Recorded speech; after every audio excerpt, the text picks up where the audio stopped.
surrender. I fight and never fail. I am a contender. A challenge I can feel. The smallest lies become the brightest enemies relentlessly. And even if you fall, you gave it everything to be a king.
Dream my way, never a surrender.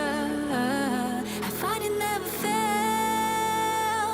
I'm a contender, and challenge I can feel. The smallest lies become the brightest enemies relentlessly. And even if you fall, you gave it everything to be a king.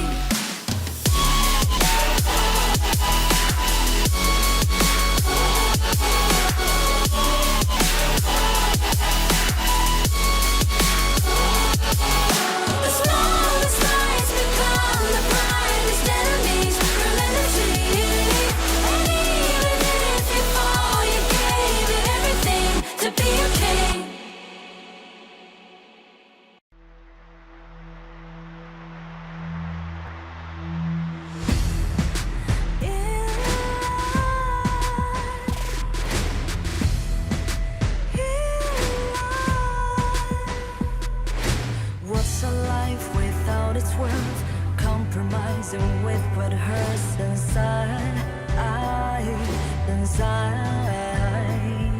when you let fear decide your fate, you don't choose which path to take in life. In life, I'm finally letting go of everything that still holds me. I'm against all odds, but I won't give up, 'cause it's my time to shine. Standing in the spotlight, can no one back me down. Destiny is calling high.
sound of the rain.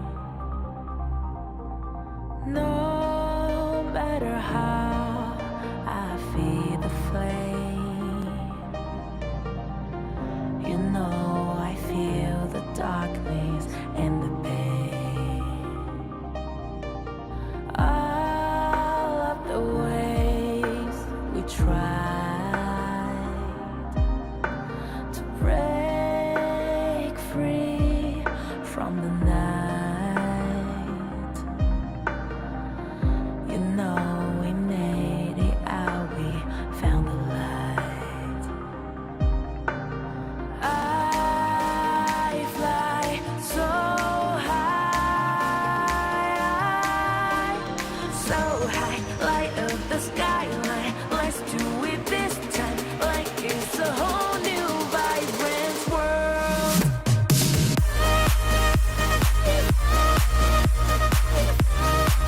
Like we're the only ones in this world.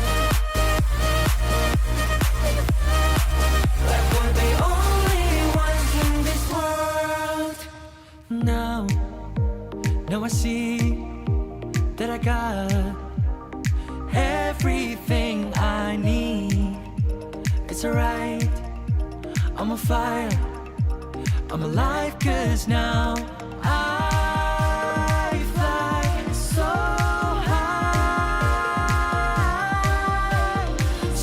high, light up the skyline. Let's do it this time, like it's a whole new colorful world.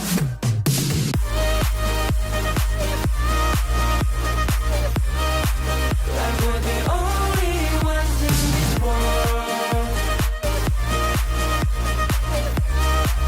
Like we're the only ones in this world.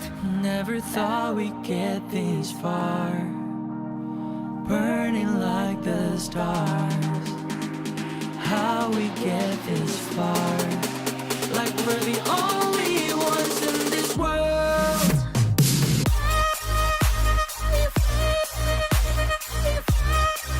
Like we're the only ones in this world. Like we're the only ones in this world.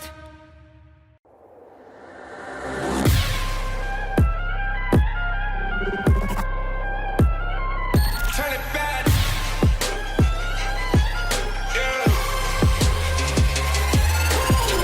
Gear out the weapon, getting ready, counting down. Pay attention to the challenge, tell me where you from. Gotta be tough, gotta be strong, gotta be savage like animal. Every time you tryna push me down. Look at me, I'll Look be at lying lying down when I run around, and I make a sign, I will catch you. Watch out, it's better feel, kind of mercy. Look at me, I'll be rising. Carry the season, you got a damn, gonna weapon. You never hesitate for another moment, but my bone is golden. I'm invincible, just let him know. I can show you all the glory I own. Through the jungle, find a way to the palace. I'm waiting here. Go, live from how can we go?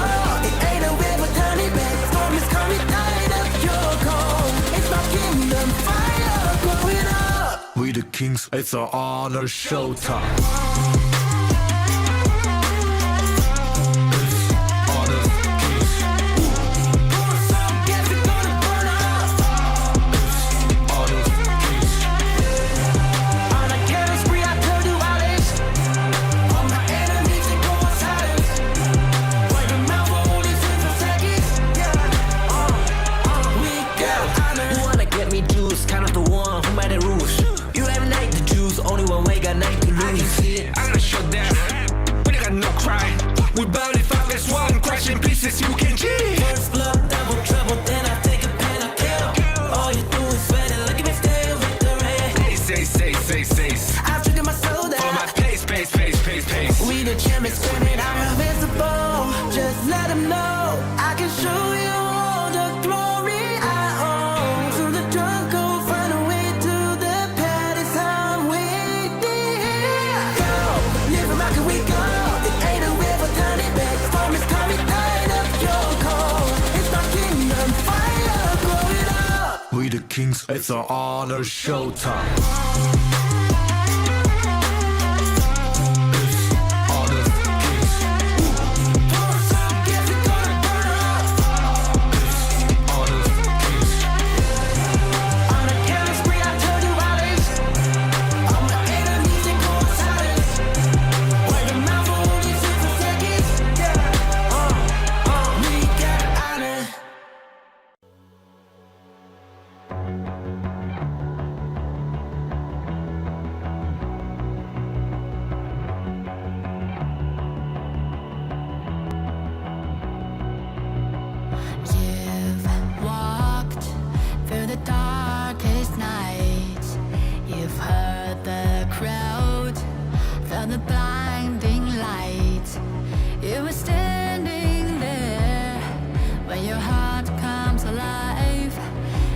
dream I've had, and it never dies.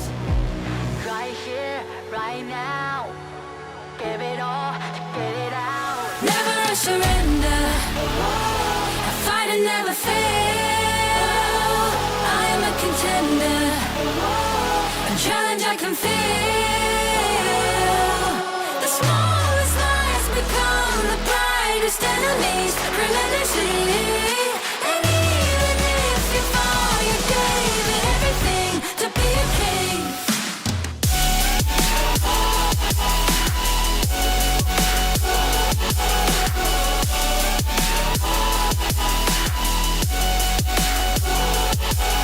The smallest lies become the brightest enemies, relentlessly. And even if you fall, you gave it everything to be a king. You carved your way with a sharp attack. You watched it all burn, and you never looked back. There will come a day when your fears will rise. You protect your crown, so it never dies. Never a surrender, I fight and never fail. I'm a contender, a challenge I can feel. The smallest lies become the brightest enemies, relentlessly. And even if you fall, you gave it everything to be a king. On my way, find my way, find my way. On my way, dream my way, dream my way. Never a surrender, I fight and never fail. I'm a contender, and challenge I can feel. The smallest lies become the brightest enemies, relentlessly. And even if you fall, you gave it everything to be a king.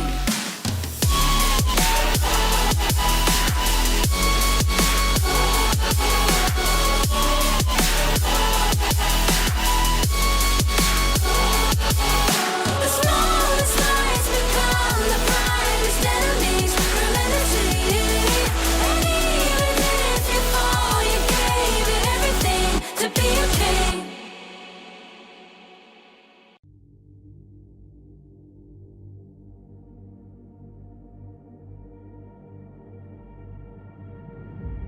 I feel it deep, flowing through my blood. Rising up to become someone, and taking it all on my own.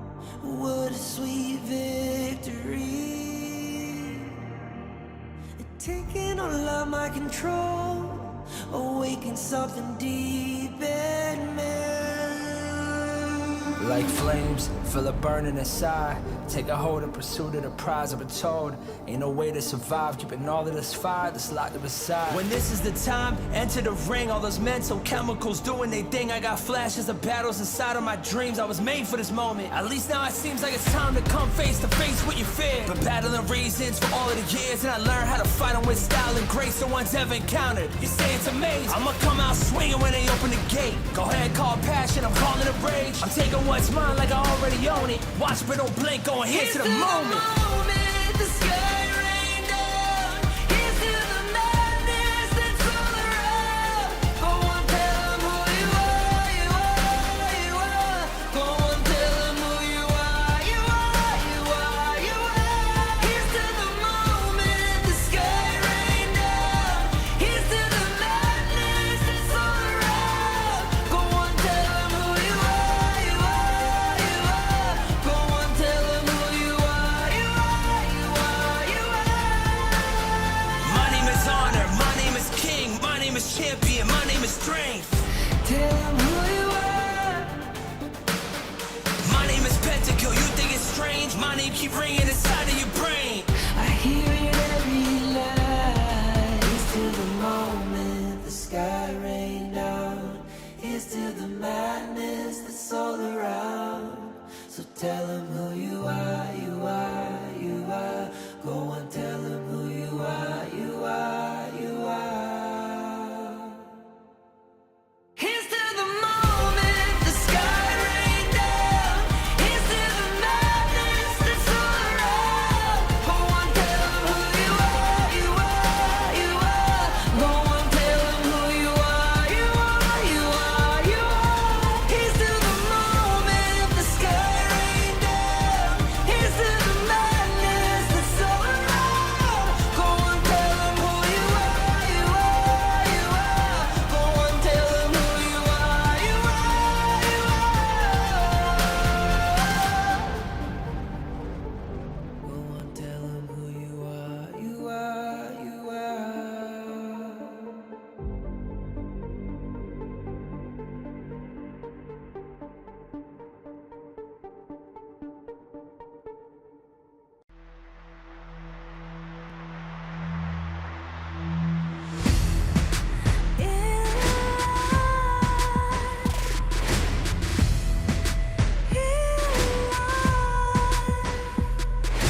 What's a life without its worth? Compromising with what hurts inside, inside.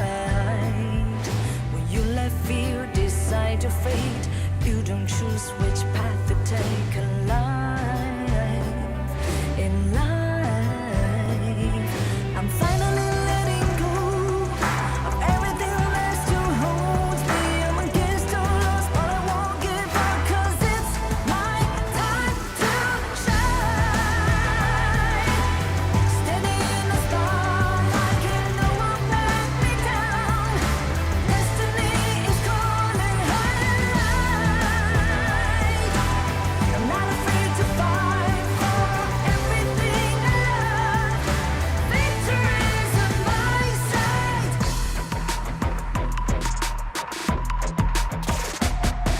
The more we lose, the more we gain. The more that nothing stays the same in time. In time. Can't love ever, can't forget. What you see is what you get sometimes. Sometimes. Gonna show the world tonight.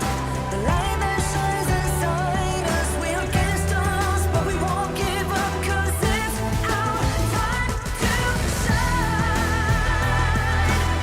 Standing in the spotlight, can no one back us down. Destiny is calling high and light.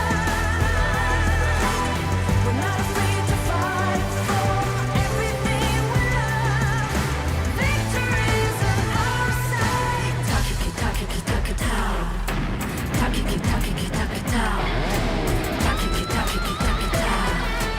Takiki takiki takitao. And letting go.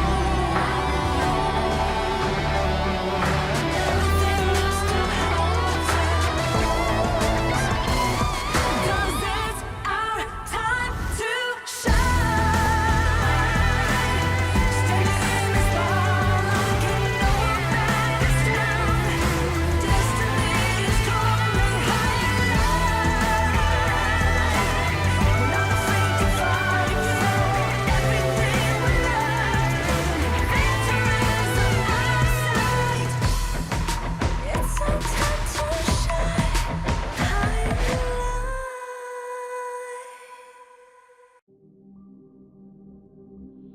In this world,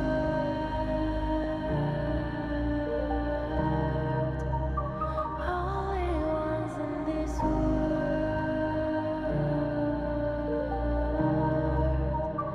only ones in this call out my name,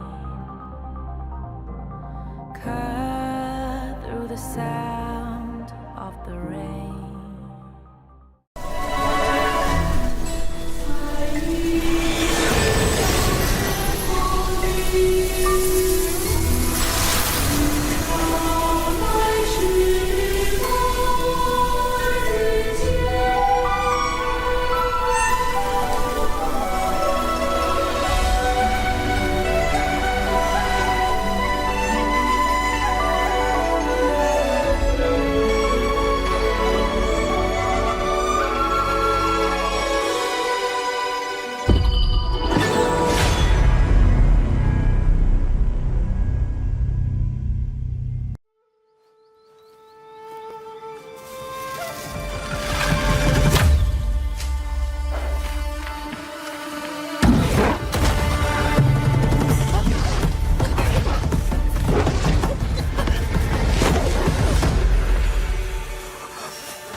In Hero's Gorge, the base is the spring of life. In the real world, every forest and plant is the Earth's spring of life. The base nourishes the gorge, just as Earth's ecosystems sustain all life. If the base is exhausted, heroes will lose their home. If ecosystems are destroyed, all life loses their habitat.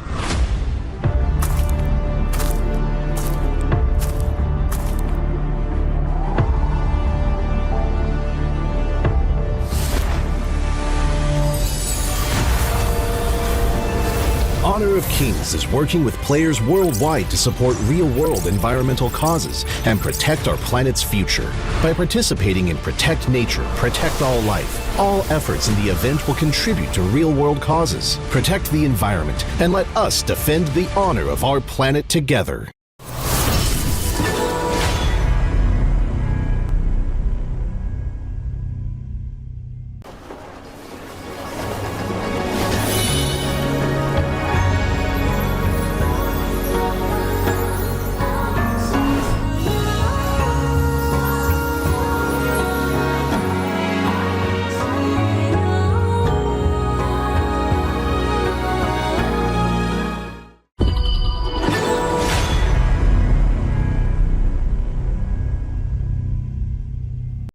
Excuse me.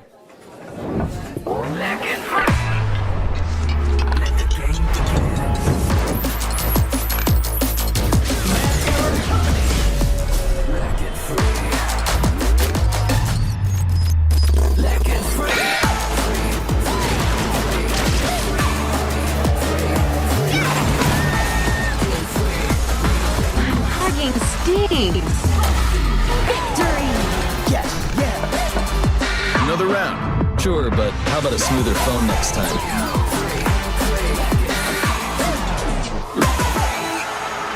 Realme 14, performance beyond limits. Welcome to the Honor of Kings Major East League Spring and Major West League Spring 2025. Two independent tournaments, each featuring 7 top teams from rising powerhouse regions across the globe. Major East features teams from South Korea, Japan, Middle East and North Africa, and South Asia. Major West brings together talents from North America, Latin America, Europe, and Turkey.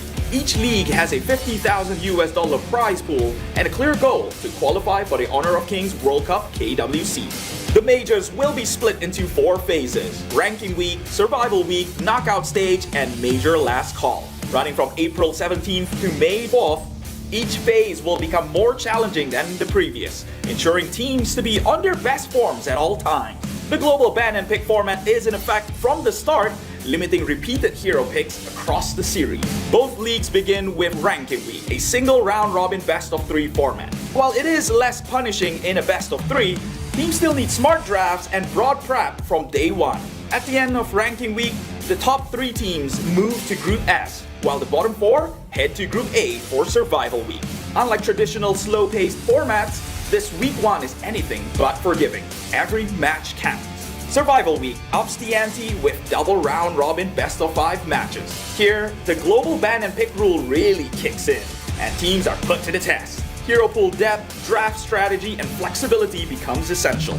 There's no hiding behind comfort picks. Only teams that can adapt will survive. In Group A, it's a ruthless fight. Only one team advances, while the rest are eliminated. One stumble could mean missing the knockouts entirely. It's fast, high stakes, and decisive. In Group S, the top 2 reach the upper bracket, while 3rd place drops into the lower brackets of knockouts. The final stretch is the knockout stage, featuring a double elimination best-of-5 bracket. Each league's champion qualifies directly to KWC, meanwhile runner-ups get one last chance in the Major Last Call, a final best-of-5 to secure their World Cup slot.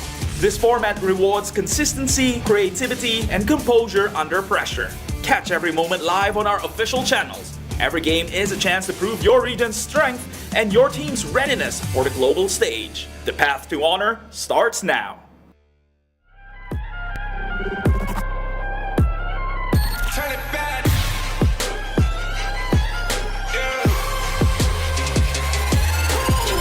Gear out a weapon, getting ready, counting down.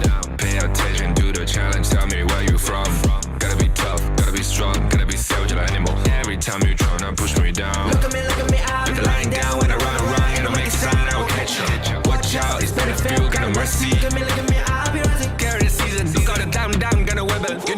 waiting for another moment, but my bone is golden.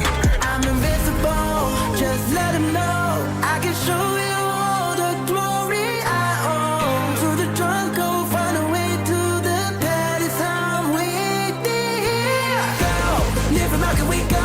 It ain't a river, tiny bed. Storm is coming, tired of your cold. It's my kingdom, fire blowing up. We the kings, it's our honor showtime.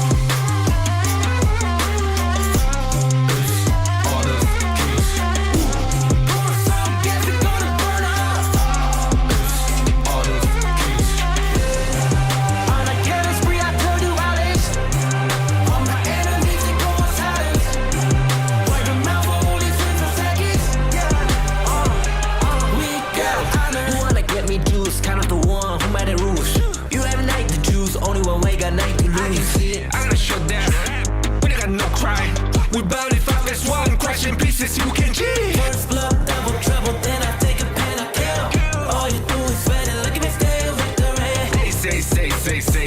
I've triggered my soul that Follow my pace.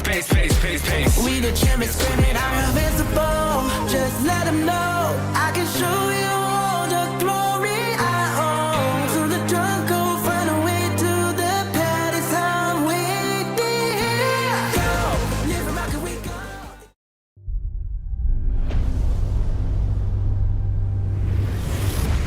Become a pro player? How hard did that take another path? Can you walk this path?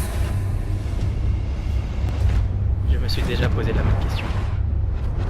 Posso percorrere questa strada? Il l'appelle. Le chemin et le champ de bataille vers le plus grand honneur. Posso arrivare? Je ne suis encore personne. Posso lasciare il mio nome? Inizia a salire su questo palco. But the moment I tapped my first skill button, the moment I stepped onto the stage, I was no longer nobody. Our names began to shine. In facing the tension of adversities, in facing the frustration of defeat, in facing the uncertainty of the unknown, nothing can block the path I choose. With the light of victory, we pierce through the thorns. The path to honor is here. Beneath our feet. Light up.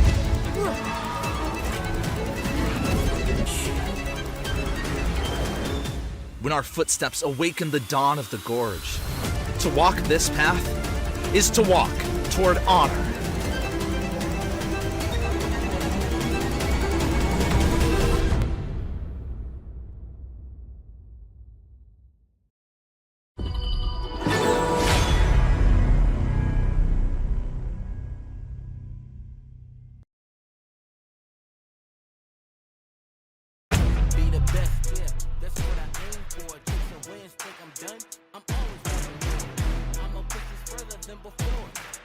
It's not just about adapting. It's about creating your own path. 우리는 우리 앞을 가로막는 누구든지 물리칠 준비가 되어 있습니다. We are ready to defeat anyone that stands in our way. Side by side, we walk the road that shapes our fate. 並んで運命を形作る道を歩む。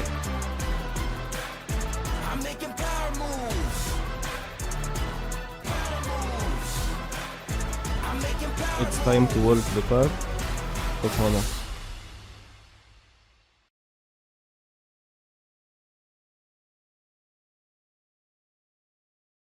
Welcome to the Survival Week. It is going to be Group A and Group S. Everything comes down to this week. You want to be in the best position possible. It is your favorite kind of tofu, Kindofu. And with me today is Holler. Holler, how are you doing? I'm doing great. I'm excited about it. It's, of course, a Survivor Week. It's going to be Nongshim going up against SCARZ to start things off. The top two seeded dogs going at it. And we're going to start off with a banger, so to speak, Kindofu.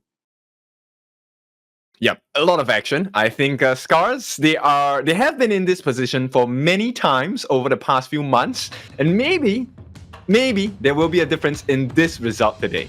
Yeah, but let's, I think we got to set up the stage a little bit here in the sense that SCARZ is a team that's kind of always been the bridesmaid, never really the bride, going up against Nongshim, who got into S3 and then made waves, right? They got to the grand finals. They lost to Nova Esports. Nongshim that did. And that kind of hurt SCARZ, kind of watching on the sidelines, seeing exactly what they could have been, seeing as that they took them to that game 5. And they took them to that grand finals in that qualifier here.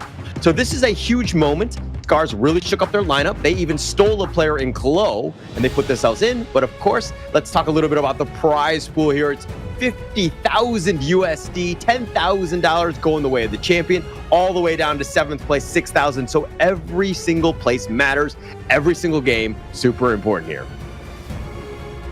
Yep, and they will get a minimal of 6,000 USD for being in this league itself. Today, we're going to start off the day with SCARZ going up against Nongshim, after which we will have Vicious going up against R8. Another exciting match. And of course, SCARZ, this will be the second game of today. It will be against Gen.G. Yeah, not to say that the schedule is stacked, but I love the way SCARZ play. And seeing that we're going to see them twice today, that means that today is going to be guaranteed a good one. Because SCARZ, every single series, I mean, yes, they came out on top in the second place, only losing to Nongshim, but all of the games have been super competitive. They're so much fun to watch. Yep, it's going to be super exciting. And of course, with that being said, there are some changes today. The first big change is the fact that we're no longer in the best of 3s. It is going to be a slightly longer series. We're going to best of 5s. Yeah, and it's a huge deal, right? I mean, a lot of the teams that are going into this one, you kind of made your way through best of 3s and you've kind of stumbled along in that sense of making your way here. But now going into this one with best of 5s, it's going to be a whole nother story. But let's check out the first team, SCARZ here.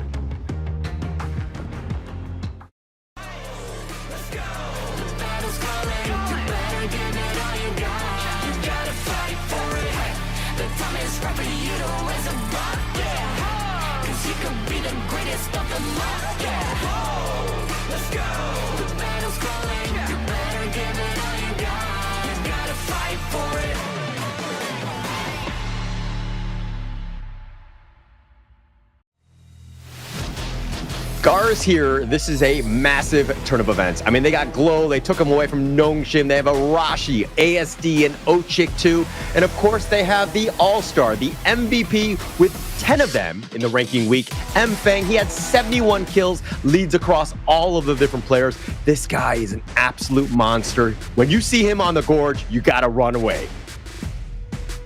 Yeah, the growth has been tremendous and really excited for the performance of SCARZ today, but they are also going up against a powerhouse. Slowly but surely, they have been improving over the weeks, the months, and of course with every single game. Now let's take a look at their competitors, Nongshim RedForce.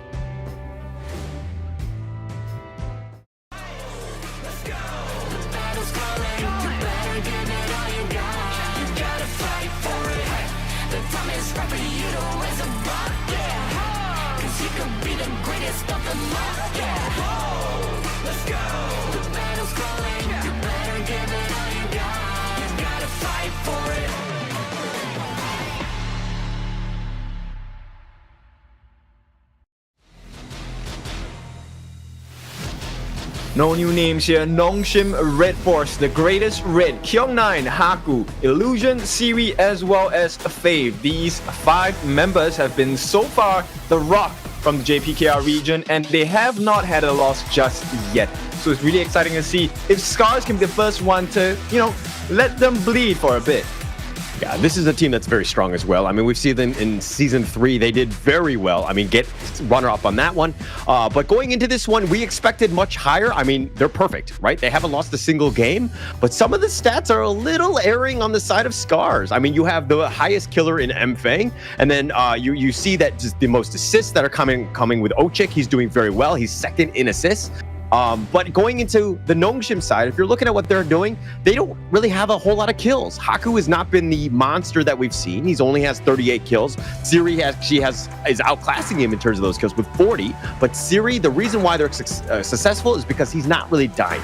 He has 9 deaths throughout the entire ranking week in 12 games. That's actually crazy considering the next lowest is going to be from, the Nongshim side and Illusion and Faye. All right, so let's take a look at the head-to-head, right? So Haku and Feng, like you said, the stats slightly different, if I can say so myself. 71 kills going over to the side of Feng, only 38 for this competition for Haku so far. And in terms of average damage dealt, you can tell that Feng is actually a little bit higher, right? Close to almost 30,000 higher. But even with this stats, right, all of the JPKR region fans, I think they're going to be backing Haku at this point. He has been the consistent rock for the team. And Nongshim, I don't think they're going to be in a too tight of a position today. Yeah, and this is kind of like a tale of two cities in the sense that Feng, we're seeing the rise of this guy really succeed. I mean, he was kind of changing from the farm lane, and when they had that roster shakeup, he's just excelled in the jungle and become this absolute monster. You're seeing the meta shift as well in the sense of, you know, we don't really have the tanky junglers anymore. We have those high-flying, high-damaging glass cannon type that are just really starting to succeed. You have the Kong Min, you have, you know, Fade, you have almost everything that, like the Luna, Feng is doing very well. Haku, on the other hand, he's kind of, not dare I say struggled, but he hasn't done as well. He's died quite a bit, he has the most number of deaths, and things are a little uncharacteristic where his positioning hasn't really been as good as he was in Season 3. That's true. I mean, not every day is a Sunday anyway, but with regards to this, it is going to be Nongshim taking up the blue side. So they get the prio pick, and we're going to have SCARZ go on the red side, also known as the counter pick red. So let's see what these two teams can be doing today. I want to see what kind of action they're going to bring, and are we going to see the specialty heroes coming out from both sides?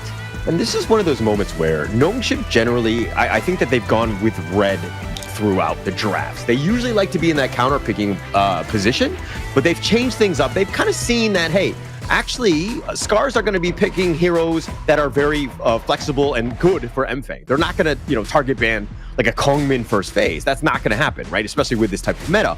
So Nongshim are kind of being in the situation of, we're going to go blue. We're going to let them, SCARZ, put the initiative on in terms of that ban, pick out some of those high meta heroes, and then we're going to target Feng as much as possible. I think that that's a smart play going through because Feng is the all-star on SCARZ.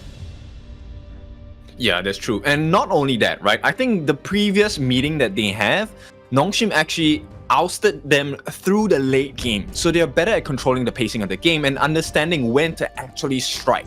So let's take a look at the first few bans coming in. Lady Sun as the first ban, not the Liang anymore this week. And we're going to have the Mai standard bans across the board for Nongshim and SCARZ. Okay, look, I like the Mai ban, but only because it's against Nongshim. For the record, Mai is 0-6 in the KME, has had no success whatsoever.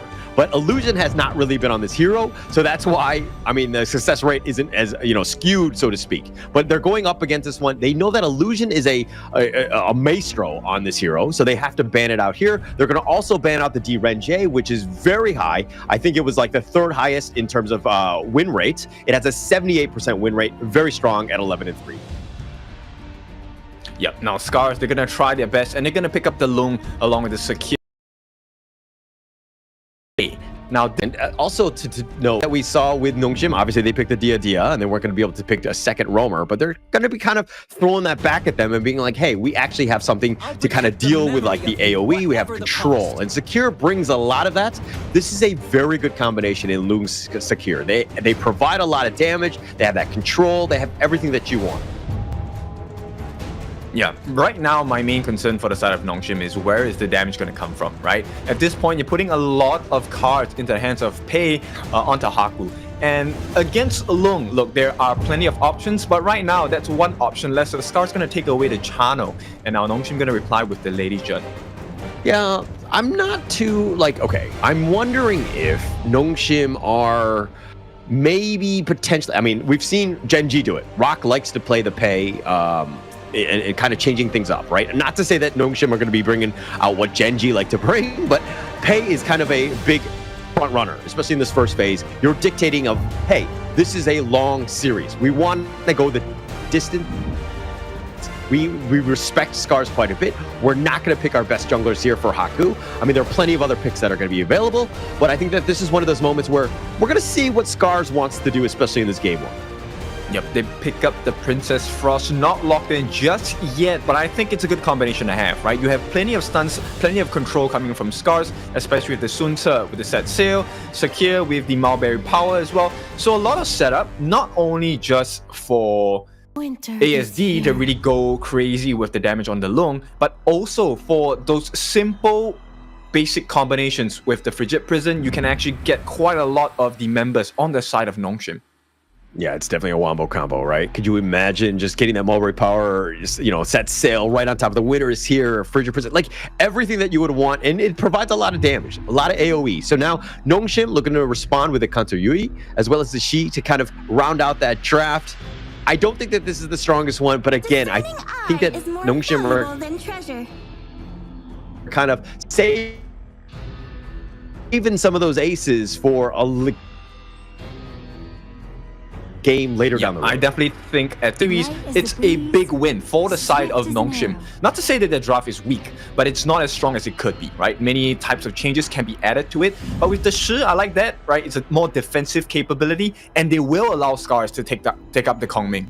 Now, if SCARZ don't win this game, they have lost the potential for one of the biggest win rates with KME. Oh, look, this lineup is a monster, right? You're going to also lock in the Kangmin, let, M-Fang work on this one. And they have so much burst control. And if you're kind of looking on this NS side, they're really squishy. They're not going to be able to take a single hit. So this is one of those moments where I think that if you're going into a draft with an edge, SCARZ definitely has it in this game. Yep, level 1, you can already tell in the mid lane it's going to be Ochik supporting Glow, and it's going to be a really quick wave clear onto that level 1 wave. From that point, what SCARZ decides to do will determine how the first phase of the game will go, right? Do you actually put a deficit into the farm of Haku, or do you give him a kill? That is one big decision in the early game, right from the get-go for SCARZ. Yeah, and look, going into this one, I think SCARZ, they're definitely putting their best foot forward. They want to win game 1. I think that would be a huge statement, not only to Nongshim, but to the rest of the teams in KME, and be like, hey, Nongshim can actually, they can draw some blood. Like, they can lose a game, And I think Nongshim are looking at this more of like a marathon, not a sprint. They want to make sure that they've got those heroes when they really need it when it comes to that 4th or 5th game going into this one. Because this is a long series. They have a lot of respect for SCARZ, and this series will probably go the distance. Yep, it feels like they are doing the warm-up, right? Before you go to the gym, you kind of warm up before you do the actual heavy lifting. So at this point, I think Nongshim, really, this is the game that they're not looking to lose per se, but it's not something that they're looking to win with a huge result. Yeah, I think it's funny you're talking about like warming up. I'm like, no, bro, you should have warmed up before this game. This is game 1. This is important, right? Going into this one, because it sets the tempo up, and there's a lot of different factors. But again, you're looking for the late game, right? I think that going into, I don't want to say that this series is over. Nongshim could definitely pull this out. They definitely have the skills, mechanically sound, very strong team. But if we're just looking at lineups alone and what SCARZ has previously brought, and they're bringing their best foot forward. I mean, this KongMin, M-Fang, you got to watch out for him, because every time he shows up on, any sort of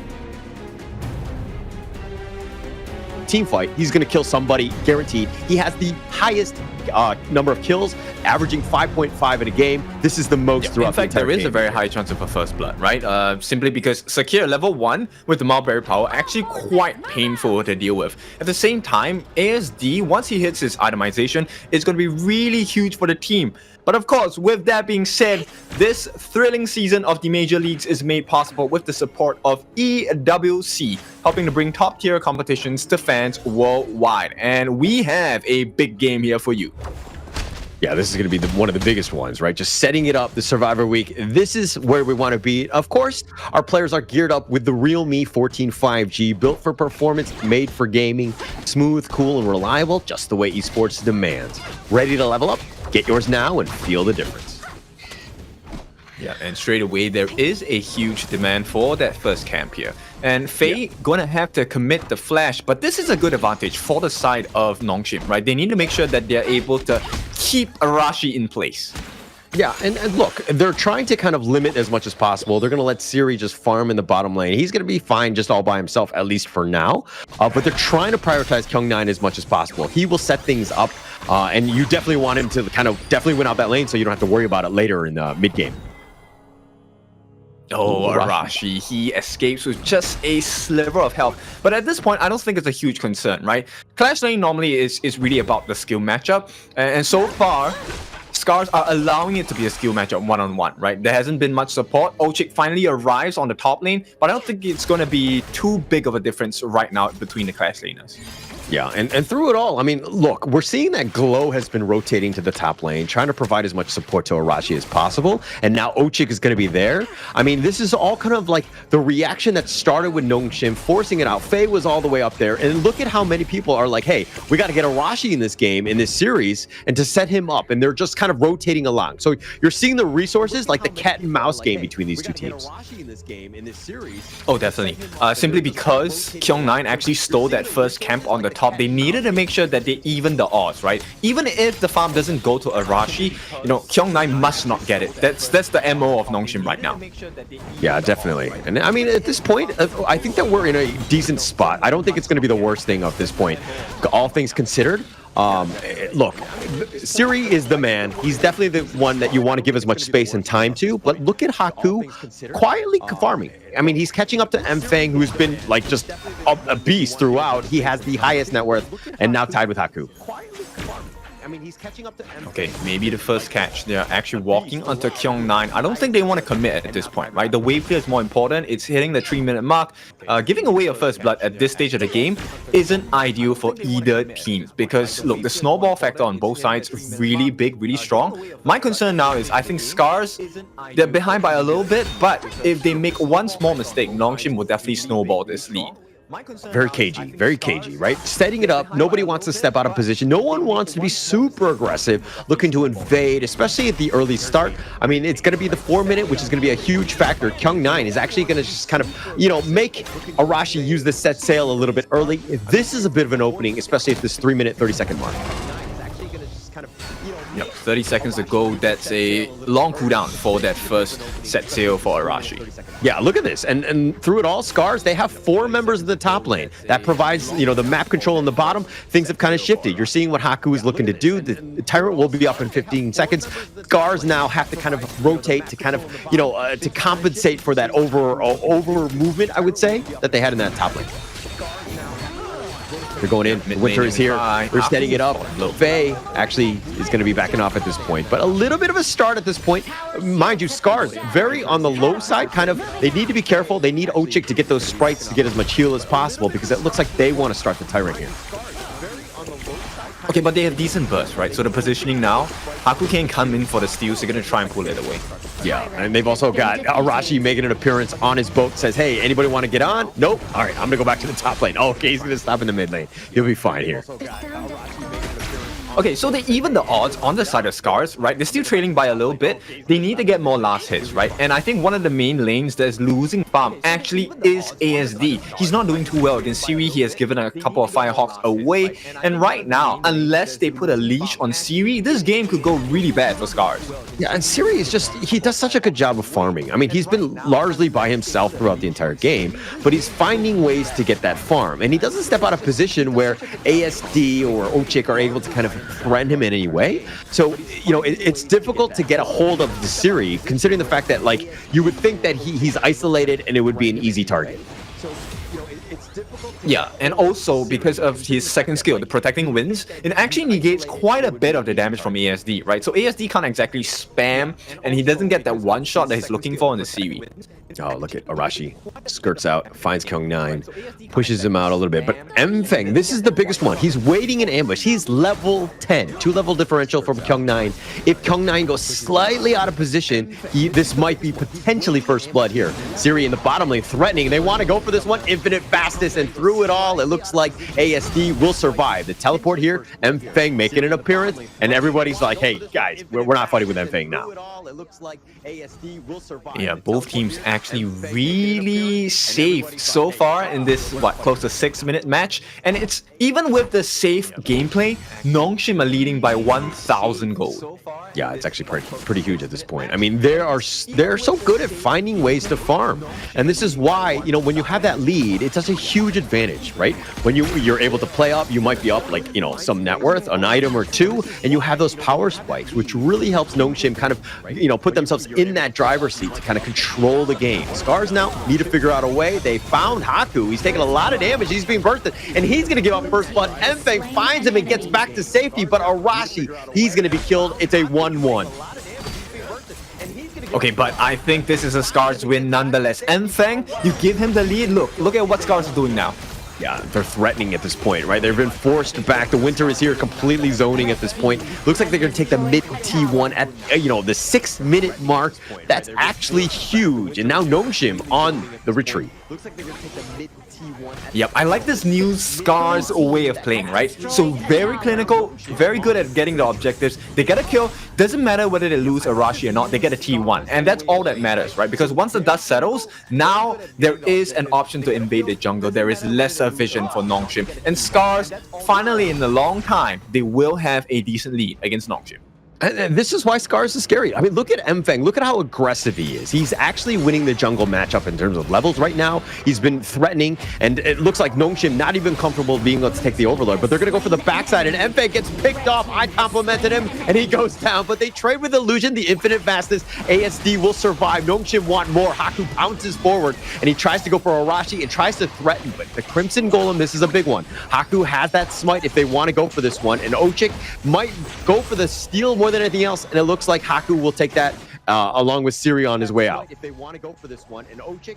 Okay, so SCARZ definitely tried to slow that down, and right now they're able to pull Nongshim away from what they actually needed to do just now, which was the Overlord. So SCARZ, they maintain a little bit of control, but now they need to make sure that they watch the lanes on the top as well. You can't allow Haku to do what he wants. Okay, if we're looking at the SCARZ side, Mfeng probably should not be the one frontlining everything, right? Once they know where he is, I think that, Nongshim are definitely going to draw a bead, and they're going to prioritize and just kill him as quickly as possible. He is very squishy. They have that potential. So they need somebody up front to kind of set things up, to kind of be up, dare I say, bait. And then you have Arashi with a set sail and Ochik on the Mulberry Power to kind of counter-initiate, and then Mfeng is just on cleanup, right? That's ideally how these team fights are going to go, but Mfeng needs to be careful. He cannot get out of position like he did in that last fight. I mean, that's why Nongshim drafted in this way, right? Simply because they have the Shi. So whoever jumps in first, there is a chance they will be caught out by the Silky Beauty and get controlled to death, right? So this is where the strength of Nongshim's game lies. They're able to drag the game a little bit more until SCARZ finds that perfect initiation.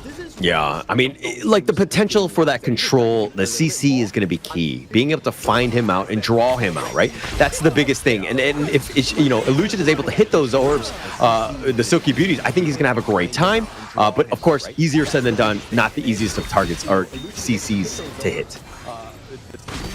Yeah. So at this point, maybe SCARZ, I don't think they want to take too big of a fight, right? Any lead you have against a pay pick is always very vital. You don't want to allow this pay to snowball. Similar situation for Nongshim as well. So at this point, right, I think it's better to have a better control of the map, get the turrets down, get your T1s down, have a little bit less vision for your opponents, and maybe you can kind of surprise them before they can react. Yeah, I mean, if he's able to find that right angle, I think he's going to have a good time. But Haku's kind of been largely stymied. I mean, they've kind of spotted him out. He's not able to kind of get things going. He's died, 0 kills to his name. But Haku's still able to find ways to farm, which is the biggest thing. My only concern is that once that mid-game hits and the rest of SCARZ get a little beefier, he's not going to have the easiest of times being able to kill people. My only concern is that once that... Okay, it's a scouting boat. I don't think they get this. I don't think so, but the Tyrant Haku takes this one, but it looks like he pounces over the wall and through it all. The Infinite Fastness, ASD getting back to safety. Arashi is going to go back as well. Kyung9 going in. He gets a little serious, and he turns this, and they've got Ochik as well, but Kyung9 will sacrifice himself for the greater good. It's 1 versus 2. Mfeng now getting focused here. He's going to go golden as his Illusion. Looking to turn this, and Mfeng goes down. 4 members down. Nongshim finding ways and finding pickoffs, and they're up 4-1 on that trade. Nongshim just better at this point, right? This is why Nongshim is so scary. This is why they won all of their games coming into the survival week. And look, it's just one minor mistake, and there is another potential kill here. Arashi forced to use the boat to get away. This guarantees the T2, and right now Nongshim have full control of the map.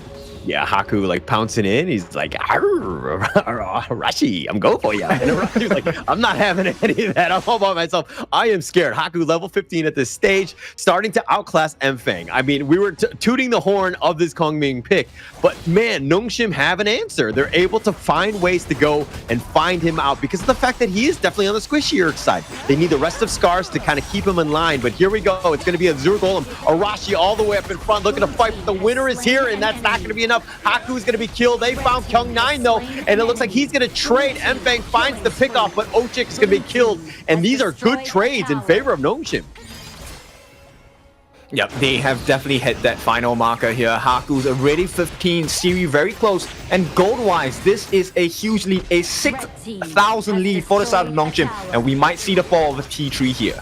Yeah, might fall, but I mean, the winner is here. Will slow that down. They need to deal with the minions. They do have the wave clear. Let's be honest. SCARZ lineup definitely has that damage. They're able to kind of deal with this. Nongshim are backing off, just wasting a little bit of time in terms of just like farming the enemy jungle on their way out. But they're going to pick up the Overlord here. This is a game that Nongshim have been in full control of. They've understood what the winning conditions are, and they're playing this one to the T. A game that Nongshim has been in full and and also SCARZ great wave clear, but how long can you hold for? And for every kill that Nongshim gets onto you before your necessary wave clear is a big dent in your defense. It's a huge one, right? I mean, Kyung9 all by himself, he's potentially going to try to get baited here. They're trying to kind of get that flank here, but SCARZ probably not going to commit. They need to deal with the defense of their base. The top T2 is going to take some damage. That's where the most of Nongshim are. They burn it down so quickly.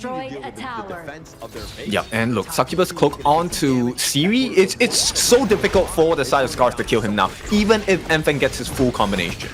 Yeah, Flaming Palm onto this one. ASD taking most of that damage. Oh, they'll pull back the Silky Beauty. They found Arashi. They're saying, hey, I'll take that one to go. And they take a freebie in that case. SCARZ now on the run. They have 2 members down. They're trying to hold this top T3. They're just trying to throw things out, go for this one, but they pull him back. The Infinite Bats as ASD stays alive. He will go back to the Fountain to recall to save up. The mid T3 has been taken out. Nongshim now looking to siege, looking to close this game. They're going to go up in front. They find ASD. They're doing some work. Glow goes golden, but he flashes back to safety. He's not going to survive. They have the knock up, and it looks like they're going to take the base, and they will take game 1. Nongshim on the board first. Oh, easy peasy for the Nongshim RedForce team. They look so satisfied at this point, and they should be, because look, the draft, it wasn't the strongest. We knew what the weaknesses were, but they covered those gaps so well on the side of Nongshim. Yeah, I mean, look, I was actually very happy about this SCARZ lineup. I thought they were really going to stick it to Nongshim.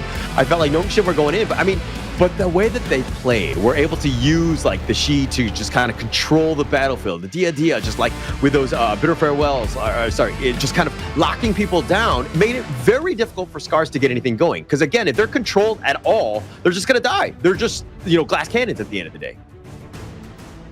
Yeah, which is kind of scary, right? It was supposed to be the opposite, where you had Arashi coming in, you had Ochik coming in with the Mulberry power. These were supposed to be the initiations for the side of SCARZ, but it never happened. Instead, it was always Kyung9 jumping in to make sure that they got serious, and followed by the Shi catch by illusion as well. And it just all started to crumble as it hit that power spike in the late game. Once Siri came online, it was so difficult for SCARZ to play the game.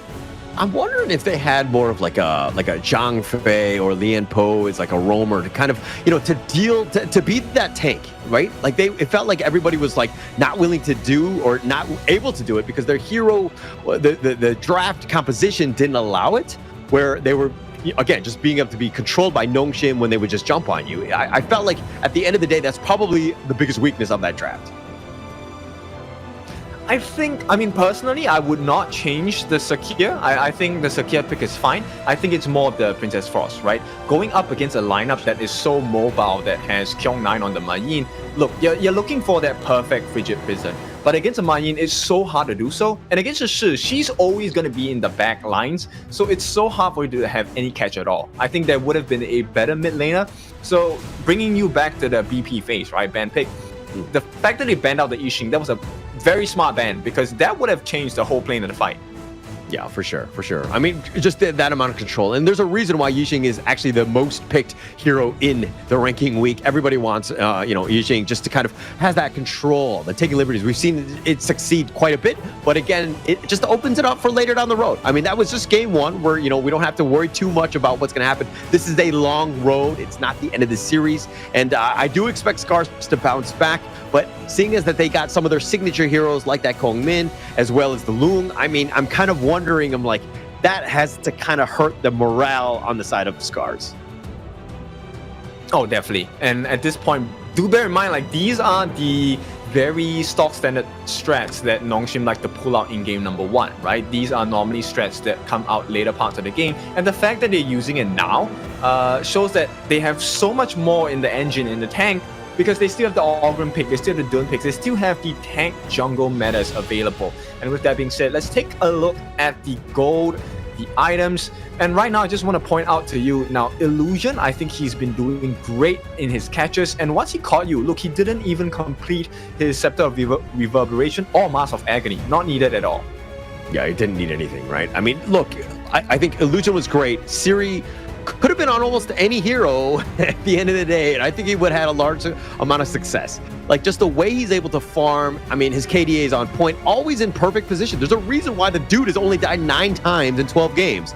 I mean, the guy is just so hard to find, and SCARZ really not able to initiate and to get a jump on the series and to really set the tone for how those team fights should have gone.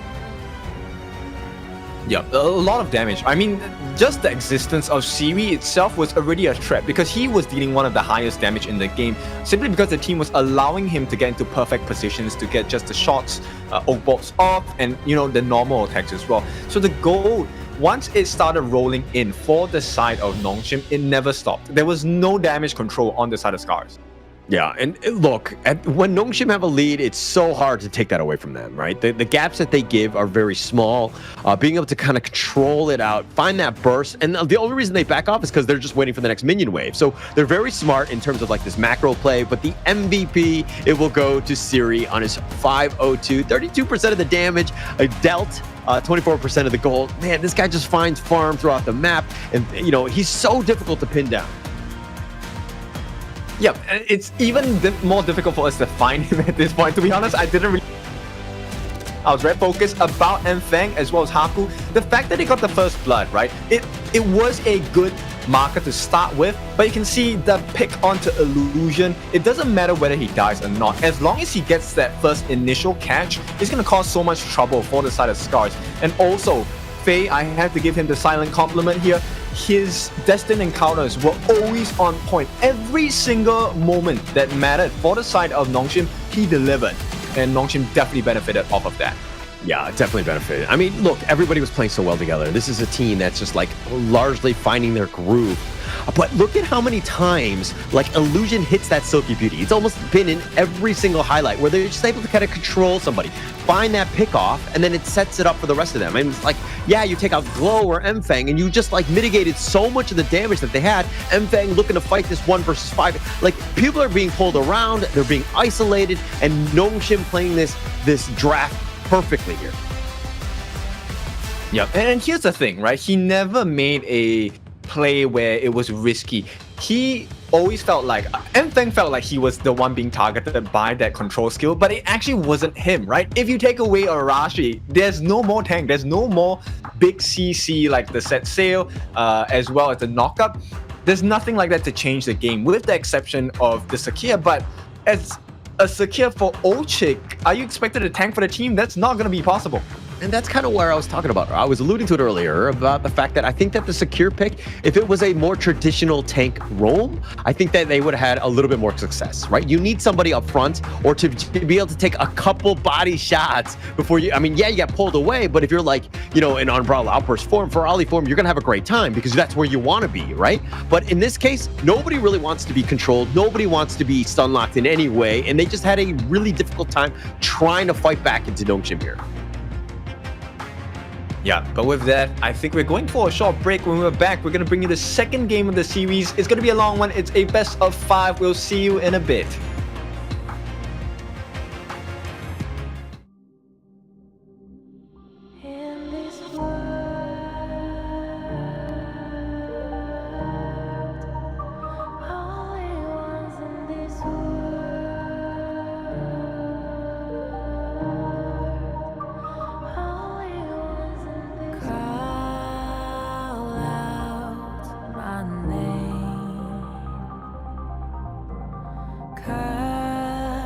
sound of the rain.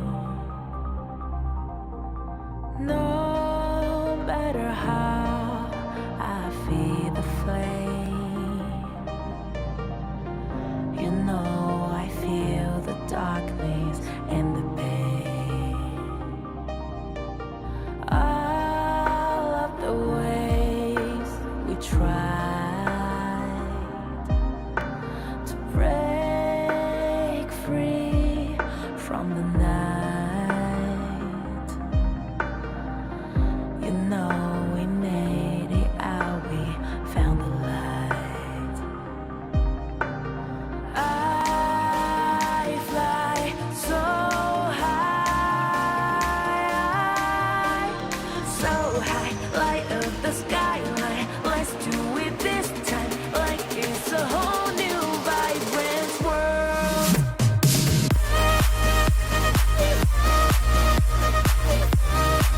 Like we're the only ones in this world. Like we're the only ones in this world.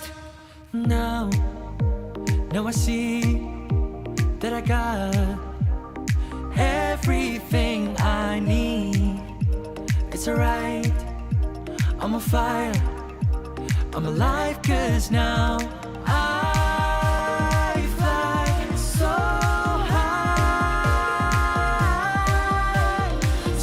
high, light up the skyline. Let's do it this time, like it's a whole new colorful world.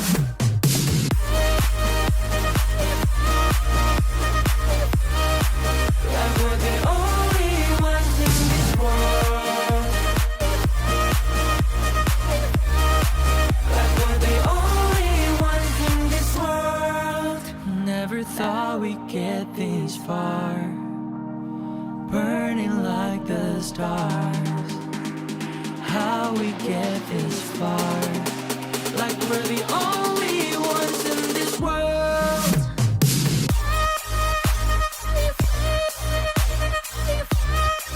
Like we're the only ones in this world. Game 1 is down. It is time for game number 2, Nongshim and SCARZ. So far, the story still stays true. Nongshim taking it with a win in the first game of the series. It's a best of 5, and it's time to go for the next one as well. Paula, what do you think about game number 2? Actually, I'm a little disappointed with SCARZ. I thought they were going to pull it out. I really like their draft. There were some minor issues in terms of just having that frontliner, that tank that they really needed. I think that in the end, I kind of dissuaded myself in the sense of, like, I'm not a huge, a proponent of that secure pick in the end. I think that Zhang Fei or the Lian Po, something to kind of make it a little bit tankier would have been helpful. But again, maybe they're saving it for another game, considering the fact that we're in the global banded pick. And of course, you could only pick that hero once as we move on. This is a best of 5. So again, maybe they're looking to save it for those later games. Yeah, there is quite a bit of information they need, right? You still have the picks like the Liang, you still have the picks like the Morts. These are the heroes that also have very big plays, and I think a Lianpo or saving a Zhang Fei, even for those moments, going to be really important for the side of SCARZ as well. Likewise, on the side of Nongshim, I think having this clear open field in terms of the heroes to pick from. Look, Nongshim's draft pool is very deep, and so far they've barely scratched the surface. Yeah, I mean, look, I think they proved that in Season 3 when they were able to go to, the Ultimate Battles, which is a Game 7, right? They had heroes throughout. They were very competitive in ensuring that they had this. So going into this one, they are well prepared. And I think that the hero pools have actually gotten larger. They're definitely more versed in some of the other heroes that they didn't really play as much in Season 3. This is a team that's ready and, looking to make some waves as they move on, potentially. Obviously, we don't want to get ahead of ourselves. They have a long way to go as they first need to qualify into the KWC from here. Of course, with that being said, now this is a Nongshim that we saw from months ago, and this time Nongshim is even stronger. So this is a big concern for SCARZ. Now, this means SCARZ as well, look, they have improved, but have they improved enough, and have they grown their hero pool deep enough the matchup against the likes of Nongshim RedForce, because so far we have had many challenges in the professional league for Major East League. Nobody has come close. Yeah, nobody's been close yet. And I think that they just haven't really been able to kind of catch Nongshim off on a really bad day. Sometimes they've made some mistakes where the games got a little prolonged. But Nongshim right now, undefeated. There's a reason. There's 13-0 throughout, if we're including the ranking week. And don't get me wrong, that was just the first game here. But this is a team that's ready. They're so well coached. They're well disciplined. They understand what they need to do. And to always understand the win condition. They're constantly playing for it. And throughout, even when they're losing, they're finding ways to win. Yep. So do we see a fade in this particular series for SCARZ, right? They desperately need a win. You can't allow a team to go 2-0 up in a best of 5. That puts too much pressure on you, because all they need is 3 wins to take the series. And right now, Nongshim already have 1 game in the bag.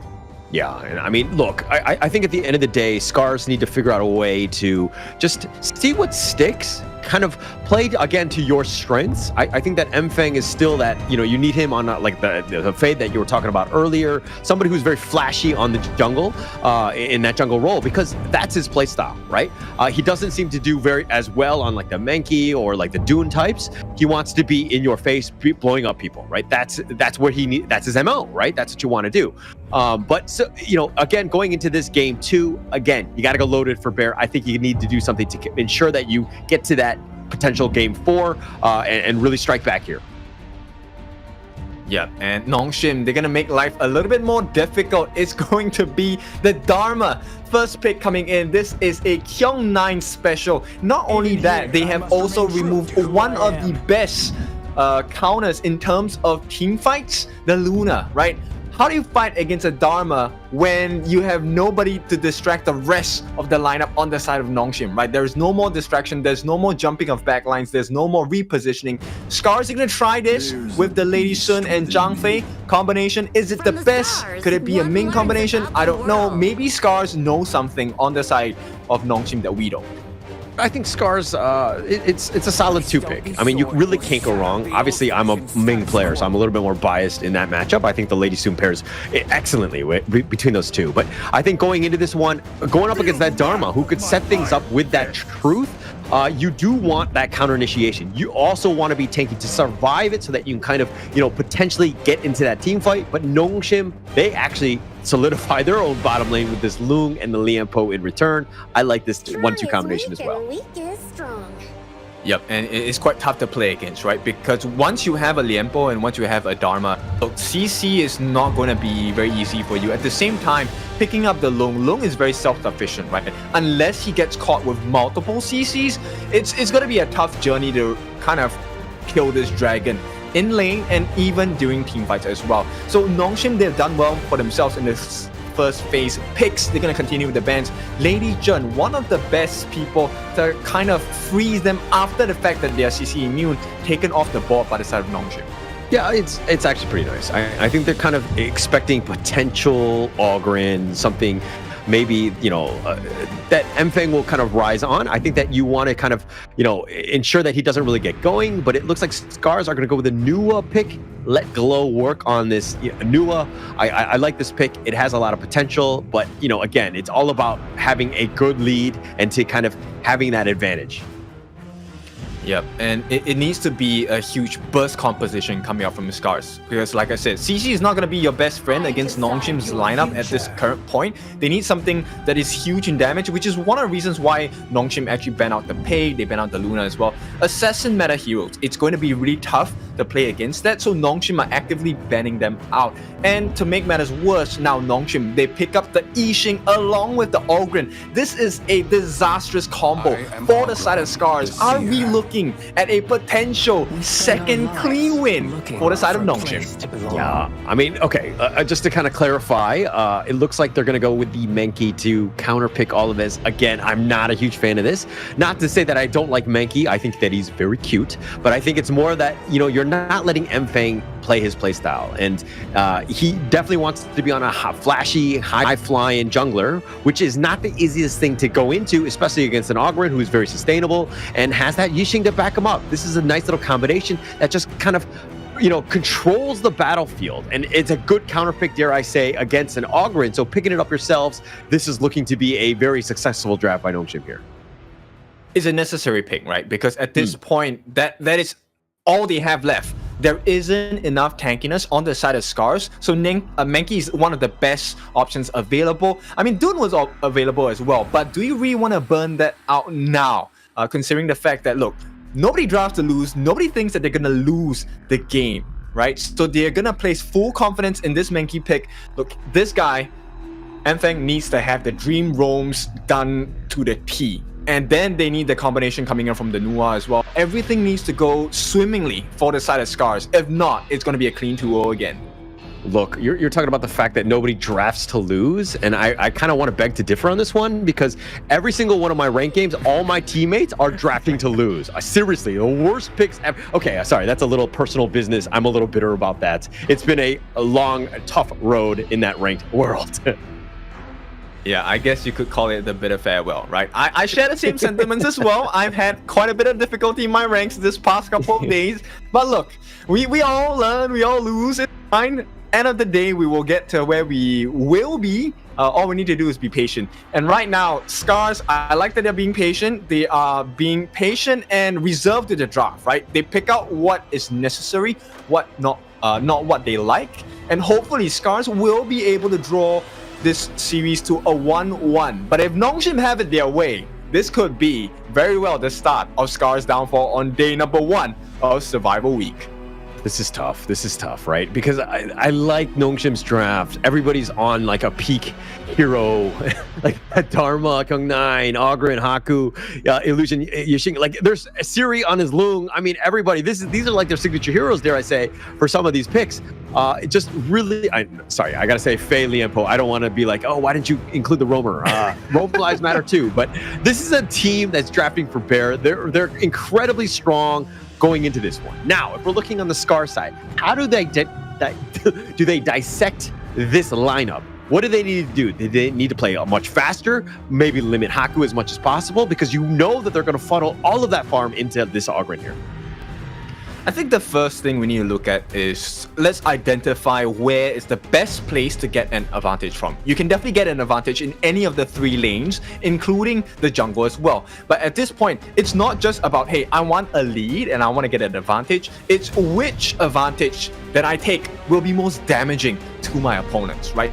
That's the question that all professionals ask themselves when they go up into the gorge against one another. And at this point, look, a lot of people will say, hey, let's go and destroy the farm lane. Let's get Siri out of the picture as well. But I think you kind of need to fix Illusion first. If you can fix that big burst potential from taking liberties and sliding stones, then you have a better chance of controlling the game, because then the board does not matter that much. The damage from Illusion will not be a factor. Yeah, but that's so much, like, it's easier said than done. Illusion and Siri, these guys, their positioning is generally almost like 90%. I mean, there are some minor mistakes that they make, but generally speaking, they're always in the right spot at the right time. And just, you know, with Kung9 and Haku, the Bash brothers up in front, just providing that space, ensuring that they, you know, are able to kind of stay clear from everybody else. Like, this is a team, again, very scary. No real weaknesses that I see that are obvious to everybody here. Yep, exactly. And I mean, this is the difficulty of playing against a team like Nongshim, right? They have drafted so well for this game number 2. It's also going to be a pain if they lose this series, similar to what happened to SCARZ in game number 1. But right now, Nongshim just making all the correct moves so far. You need to be able to take jungle camps away. And once again, this Lung pick on Siri, he's very self-sustaining. As long as he does have his ultimate, he's going to be fine. And in the early levels, Siri is not known to be someone who takes risks and overdives. Yeah, and that's gonna be huge. And okay, something that we just noticed right now, or I just noticed, is that Enfeng is actually gonna be the farm laner on the lady soon. ASD has done a little bit of a swap in terms of role. ASD will be playing that tanky side of the Mankey, which I think is smart, right? Because Enfeng wants to be that killer. Mind you, this is a guy that previously did play farm, right? He's no stranger to this. He should be able to do very well. But as I say this, the rolling rate away, Enfeng taking a lot of damage to kind of start this off. This is gonna be a tough lane dealing with this Siri Fei combination here. Yep, he needs his itemizations really quickly. In terms of scaling, both of them are going for the same things, right? It's going to be the Meteor first, and then we'll see what they want to build from the Eternity Blade, and maybe then the Shadow Reaper and whatnot. But at this point, look, laning is going well for... Wait, hang on. Yeah, Kyung9. Whew, limps away. Sorry, go on.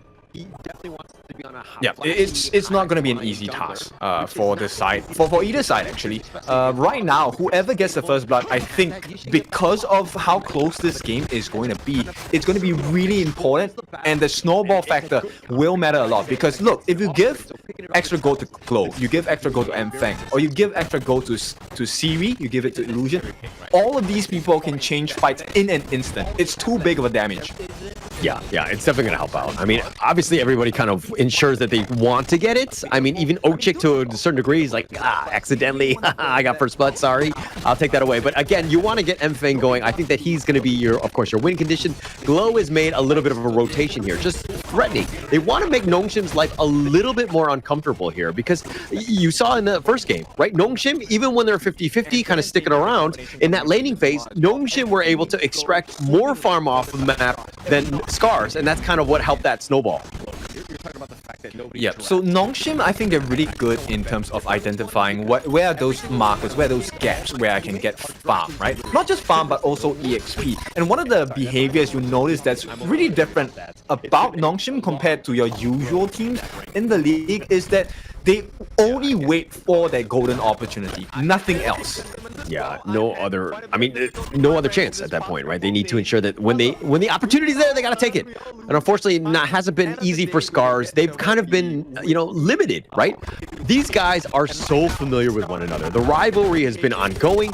They understand how each other play. So getting into this state where, again, we're in the survival week, this is, the #1 versus #2 seed, there's a lot of familiarity in terms of how they move across the map, when they're looking to move, and all of that. And even Haku here, threatening, SCARZ, Mfeng will show up, especially because the Tyrant has now spawned. This fight could be a little precarious, especially since Nongshim right now have a small difference in terms of net worth. They're losing here.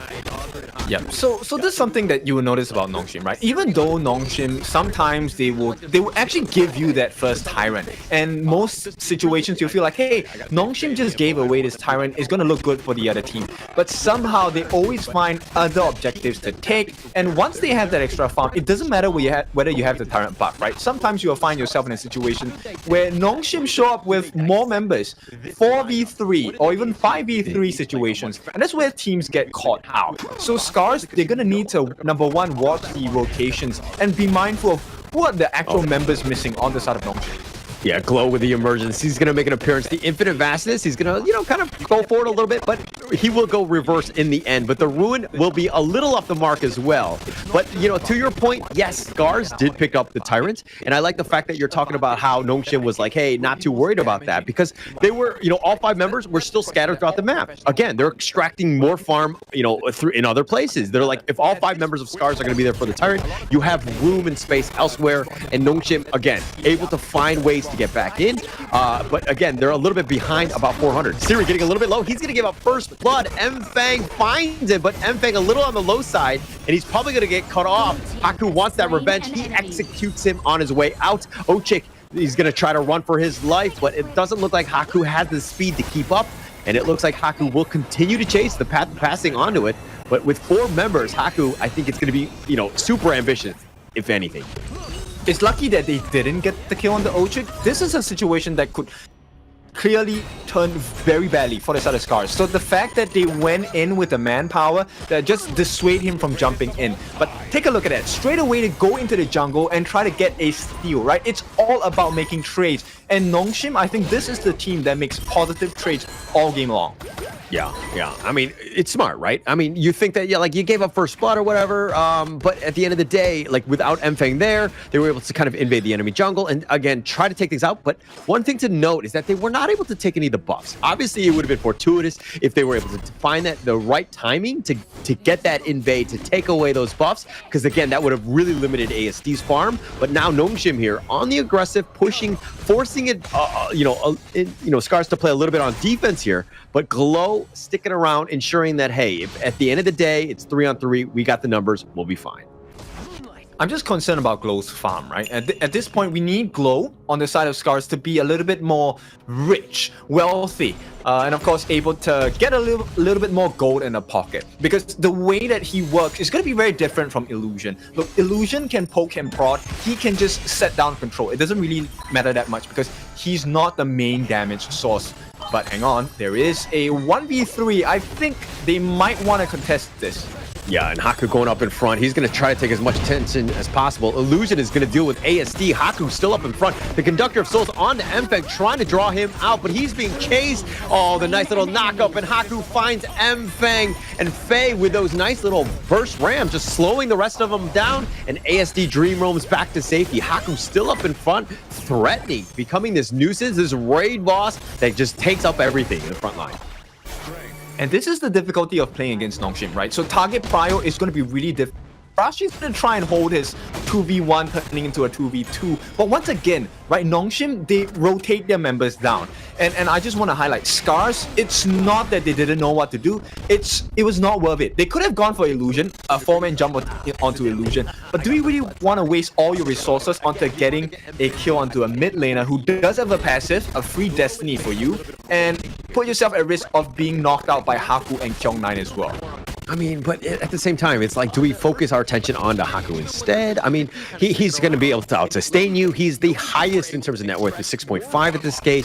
1,000 higher than ASD at this point. So he's done so well in terms of just being able to get that farm, and the reason why he's a power player on this Oghren. But, you know, you got to be, if you go for a team fight, you got to target prioritize. You got to ensure that you get that kill, and Haku is not the easiest of targets to do that with.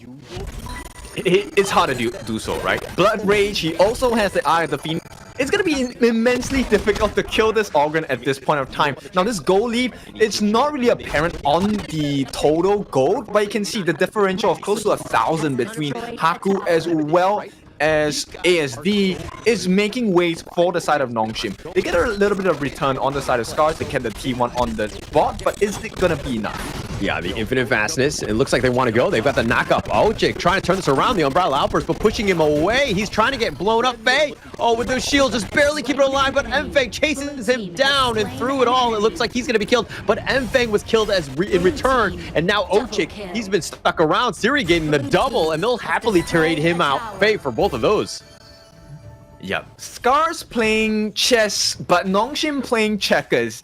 Every single move that SCARZ makes, Nongshim says, yep, I know, I have the answer to that as well. So there is a solution, and here we go. Oh, with the truth, they found him the Dream Roam, but not enough. If anything, though, they've threatened him away. They've taken the buff, which is a huge win. They're going to continue on, finding Arashi. They're going to chase him down under the tower. They do not care, and Haku on a killing spree at 10 minutes, and this is opening it up for the Shadow Tyrants. ASD is there. He's going to potentially go for that steal.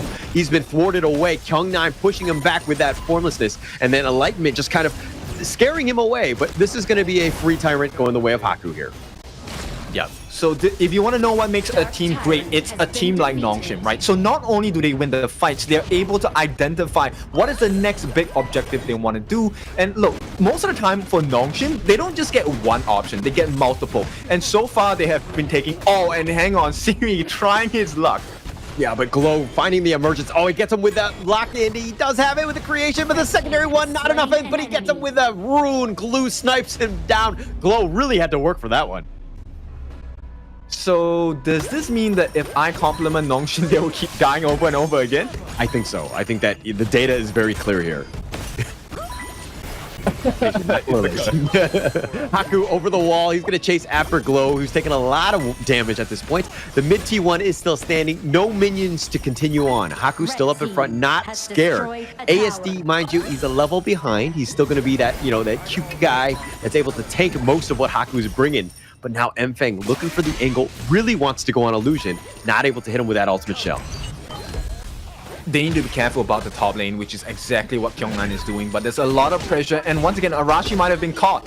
Yeah, it looks like he's going to be burst ramp slowed down, but he will be able to just kind of sprint away. ASD with that leaping saber, the umbrella outburst onto Haku though. They have the room, they're throwing everything in the kitchen sinks, but the blood rage, he's turning it around. The conductor of soul slamming it down, Enfeg down, as well as Ochik. And they're like, hey, you want to go for me? What are you going to do? Haku continuing on, chasing it after ASD, who's a little on the low side, did scare me a bit with that dream bubble, but through it all, Nongshim will take the mid T2 as well and turning it around off the triple kill by Haku. There is always a freebie when Nongshim are in play, and take a look at that. 4 kills, they're gonna take 2 turrets in quick succession. ASD has to hold his own against 5 members on the side of Nongshim. This might be game here. Yeah, this might be game. I mean, they just took all 3 towers in the mid lane. They found ASD, they bounced him up, and that is a rocky road, and they're gonna take game 2 just like that. Nongshim, wow, just full control of this game.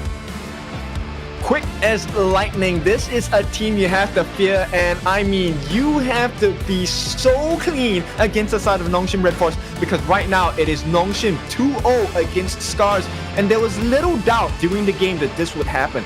Not just the draft, but also the execution as well. And SCARZ, this is not how they wanted to start Survival Week, but this is how things go here.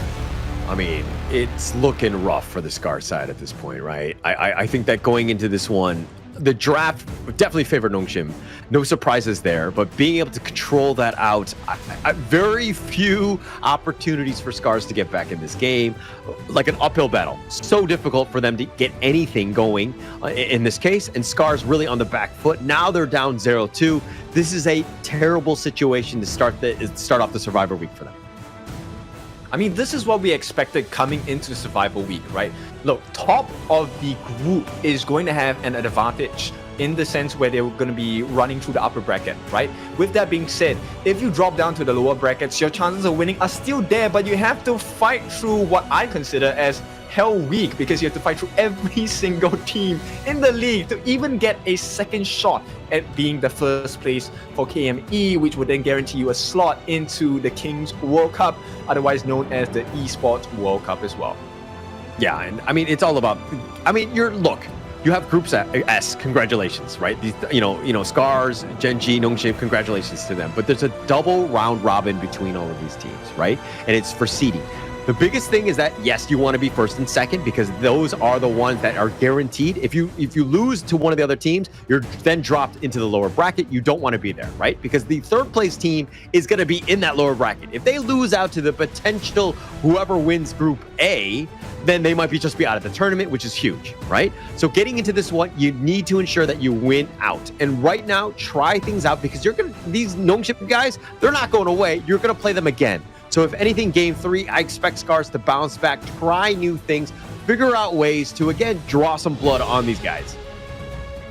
All right, so let's take a look at the itemization here as they head to the O. It's all about Haku this game. Blood Rage with the Ominous Premonition as well as the Eye of the Phoenix. Everything about tanking it up, and boy did Nongshim benefit. SCARZ, they tried 5 different members going on to Haku, but the target prio coming in from Nongshim was just that much better. And surprisingly, okay, look, Haku is the one actually dealing all the damage as well. It was not even Siri. 83,000 close to for Haku of hero damage for the team. That's insane. Yeah, full control, right? I mean, this is dare I say, a standard game by Haku on that Ogryn. I mean, I think the gold graph was a little ups and downs. Nongshim really didn't get going, but if you're kind of seeing just how close it was, and then, it didn't really seem like Nongshim were ever losing, if anything. Obviously, it was close. There was a slight edge in favor of SCARZ. They had opportunities, but once you saw that, Haku got on that Ogryn, he was hit that critical mass. He was just so difficult to deal with because he was just up front, just sustaining everything. Yeah, so we know the MVP is going to be Haku, right? There's no need to kind of prep that and guess. So Haku should be our MVP. And look, if he does this performance again in the next game for this series, it's probably going to be a 3-0. And Haku here 7-0-2, taking 35% of the team's hero damage taken and dealing 33%. That's a high figure. And look, all the stats about, hey, Enfeng was doing better whatsoever. No, Haku, guys. It is all Haku. Yeah, Haku. I mean, he had 7 kills. He has now 7 MVPs, right, in this league. And look at Mfeng got the pick off, but then it's a suicide mission. Look at your positioning. You had no way of getting out of there. Yes, you got that first blood, which is great, but you got to ensure that like maybe you're looking to just stay alive, stay on the gorge, get yourself some farm. And look at, again, Mfeng being chased out, Haku not letting him go and just continue to just free fire, just forced him down every single time. It almost seemed personal in a way. Yep, so there's a lot of positive traits coming out from Nongshim, and I think this is what makes them really scared. Not the fact that they have lasted so many, best of 7s, best of 5s against international teams, but also the fact that now they're so clean in the recognition of who they need to actually double down on. Once they get the kill, look, the moment Mfeng was dead, there was not enough damage on the side of SCARZ, and they happily obliged, taking, I think, just the whole lane in one fell swoop on the side of Nongshim. This is a scary team. I mean, if they're not champions, I don't know who deserves to be. Yeah, I mean, the timing, they're just like, yeah, we don't even have the T1 at like the 9-minute mark. And then they're like, oh, we want a team fight, 1, 2, 3, and then take your base. Like they went straight down the mid lane, just completely controlled it throughout. And that's just how scary this Nongshim lineup can be, right? Because again, you know, a single team fight and you just lose the game at 10 minutes. I mean, that's kind of crazy, right? Yep, so third time's the charm. That's what we like to say. Is this going to be the charm for the side of Nongshim? That's the big question here, because look, SCARZ, we like them. They've always brought us exciting games, but today they have just been muffled by the side of Nongshim, and I don't think this is going to be any different in game number 3 if they have any say about it on the side of Nongshim. But of course, we will go for a short break. When we're back, we'll see what the reality is like for both these teams. Keep close, we'll see you soon.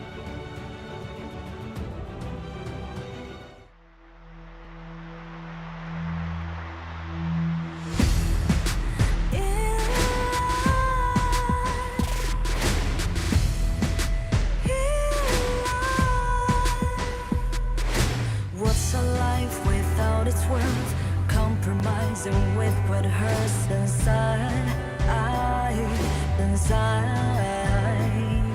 when you let fear decide your fate, you don't choose which path to take in life. In life, I'm finally letting go of everything that still holds me. I'm against all odds, but I won't give up, 'cause it's my time to shine. Standing in the spotlight, and no one let me down. Destiny is calling high.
Welcome back. It is time for the final potential game for the series of our best of 5 between Nongshim as well as SCARZ. It is your favorite kind of tofu, Kindofu, and right now with me is Holler. Holler, I think we wanted a little bit more action coming up from SCARZ, a little bit more resistance. Will we get it in game number 3? Never say die, right? At the end of the day, I think SCARZ are going to want to actually just really stick it to them in this game 3. Of course, I mean, the series might just be over in this third one. You're going to see everything that, SCARZ playing their best, right? They definitely want to just win this one out, really stick it to them. Because again, if you can't draw blood on Nongshim a single time, that's got to be super disheartening. And this is a game and a series that they really want.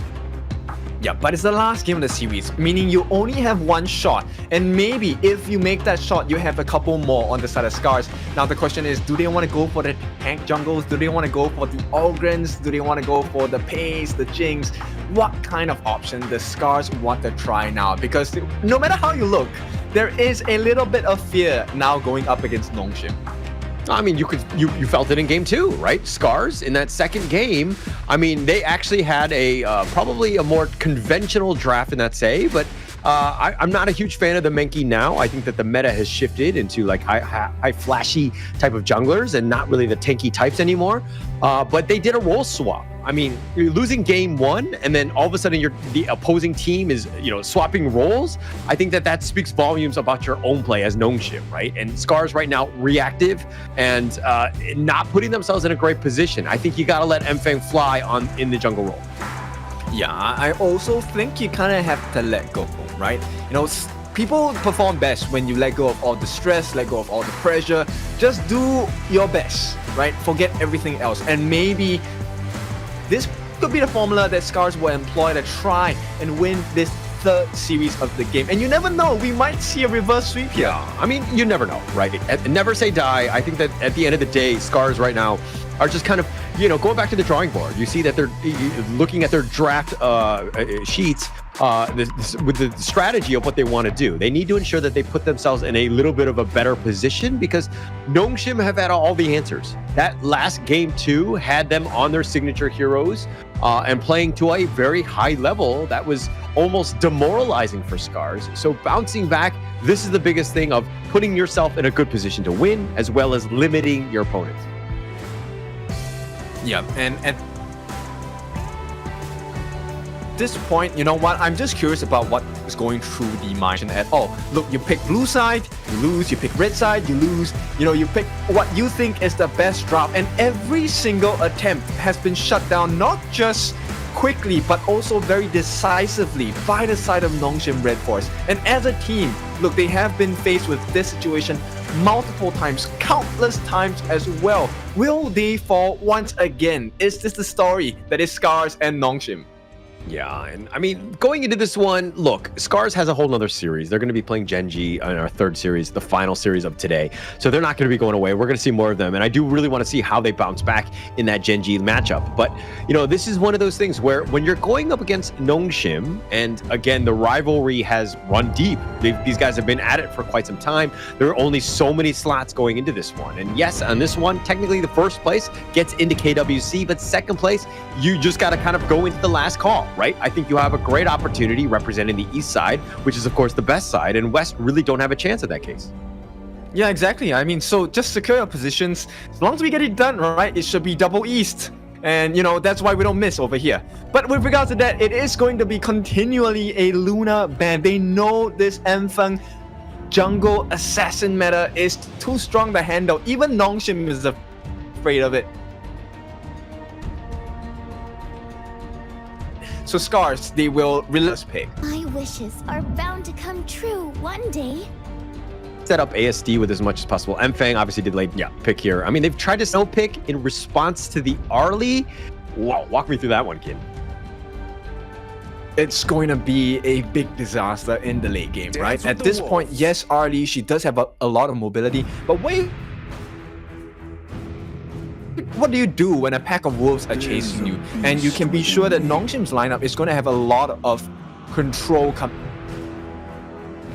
coming in. Straight away, you get the Zhang Fei as well, 3 for the side of Nongshim. And knowing how Siri plays, it's really hard for ASD to have any form of catch against this. Okay, so for the Chano viewers at team. home that aren't too familiar with Chano here, obviously with the wolves and the traps and just kind of, there's a lot of overwhelming that the wolves can potentially do. There's a lot of damage, obviously, from Chano and mobility. But, you know, you were talking earlier when we previously casted, you were saying that, hey, we need some AoE damage to deal with the wolves. But in terms of like roam, like what are you looking for Ochik in this case to kind of help supplement the ASD early here? I think what SCARZ are considering at this point is the Yuhuan roam, right?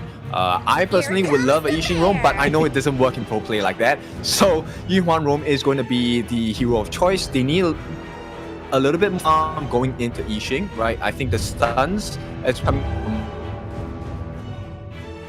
a little bit more valuable compared to what Yixing brings to the table, especially going up against a lineup that has Zhang Fei and Chano. Look, Zhang Fei for Fei, aptly named, he is going to be able to help shield his fellow farm laner pretty much all the time. So Leaping Savior are going to be very effective in pushing the lane. And adding on, anytime a trap is activated, they are actually more prioritizing the attack onto heroes as well. So if ASD actually shows up a little bit too close in lane, the wolves will start chasing it. Might have a tough time there. But look at Nongshim here. They're going to look to go for the Agudo Haku.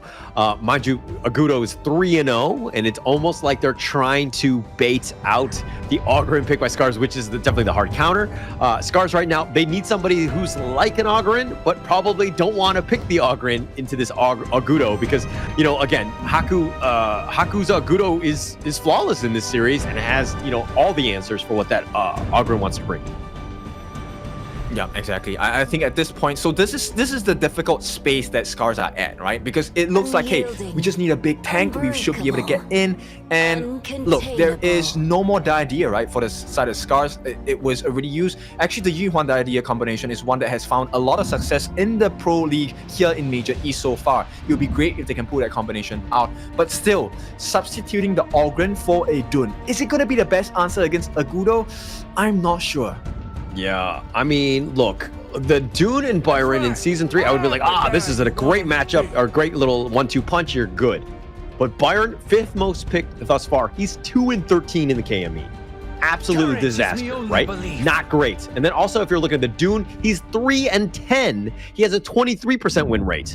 I mean, the data is showing us that this is not a good combination here. And I know this is what they want to do. They want to be that frontliner, and they're picking into it. But I think you're kind of falling into a bit of a trap, and Nongshim are setting that up.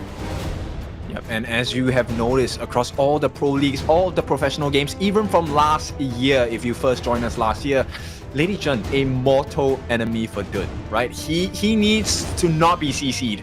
And the moment he gets frozen, you can expect the burst damage potential coming out from this lineup of Nongshim is so scary. Agudo, Chano, just the two of them will be able to take turrets like crazy, will be able to melt heroes as well. And here you have Kyung9 picking the Guan Yu as well. It could definitely spoil the composition and maybe even catch Enfeng on this early if he uses the Parasol to try and escape. Yeah, and look, I think the Guan Yu's an interesting pick. He's Kyung9 has played it once before. He's 100%, just 1-0. But this is a hero that I think that you're going to see a lot more of. The repositioning and just being able to control the enemy lineups, very huge. You just got to be super careful where he's going to be. If he's lurking on the sides or the flank, you might have a tough time.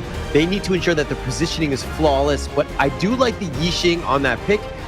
For the side of SCARZ, I think Glow will be able to just kind of ensure that they're largely kept at bay. Glow needs to make sure that he gets his taking liberties landed.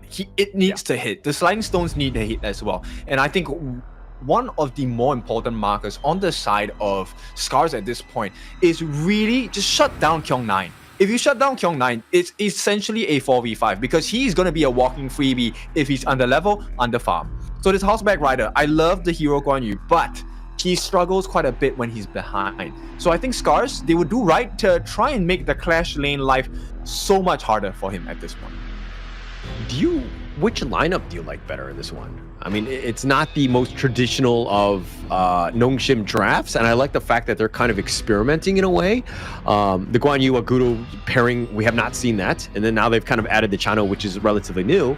It makes for an interesting draft synergy here.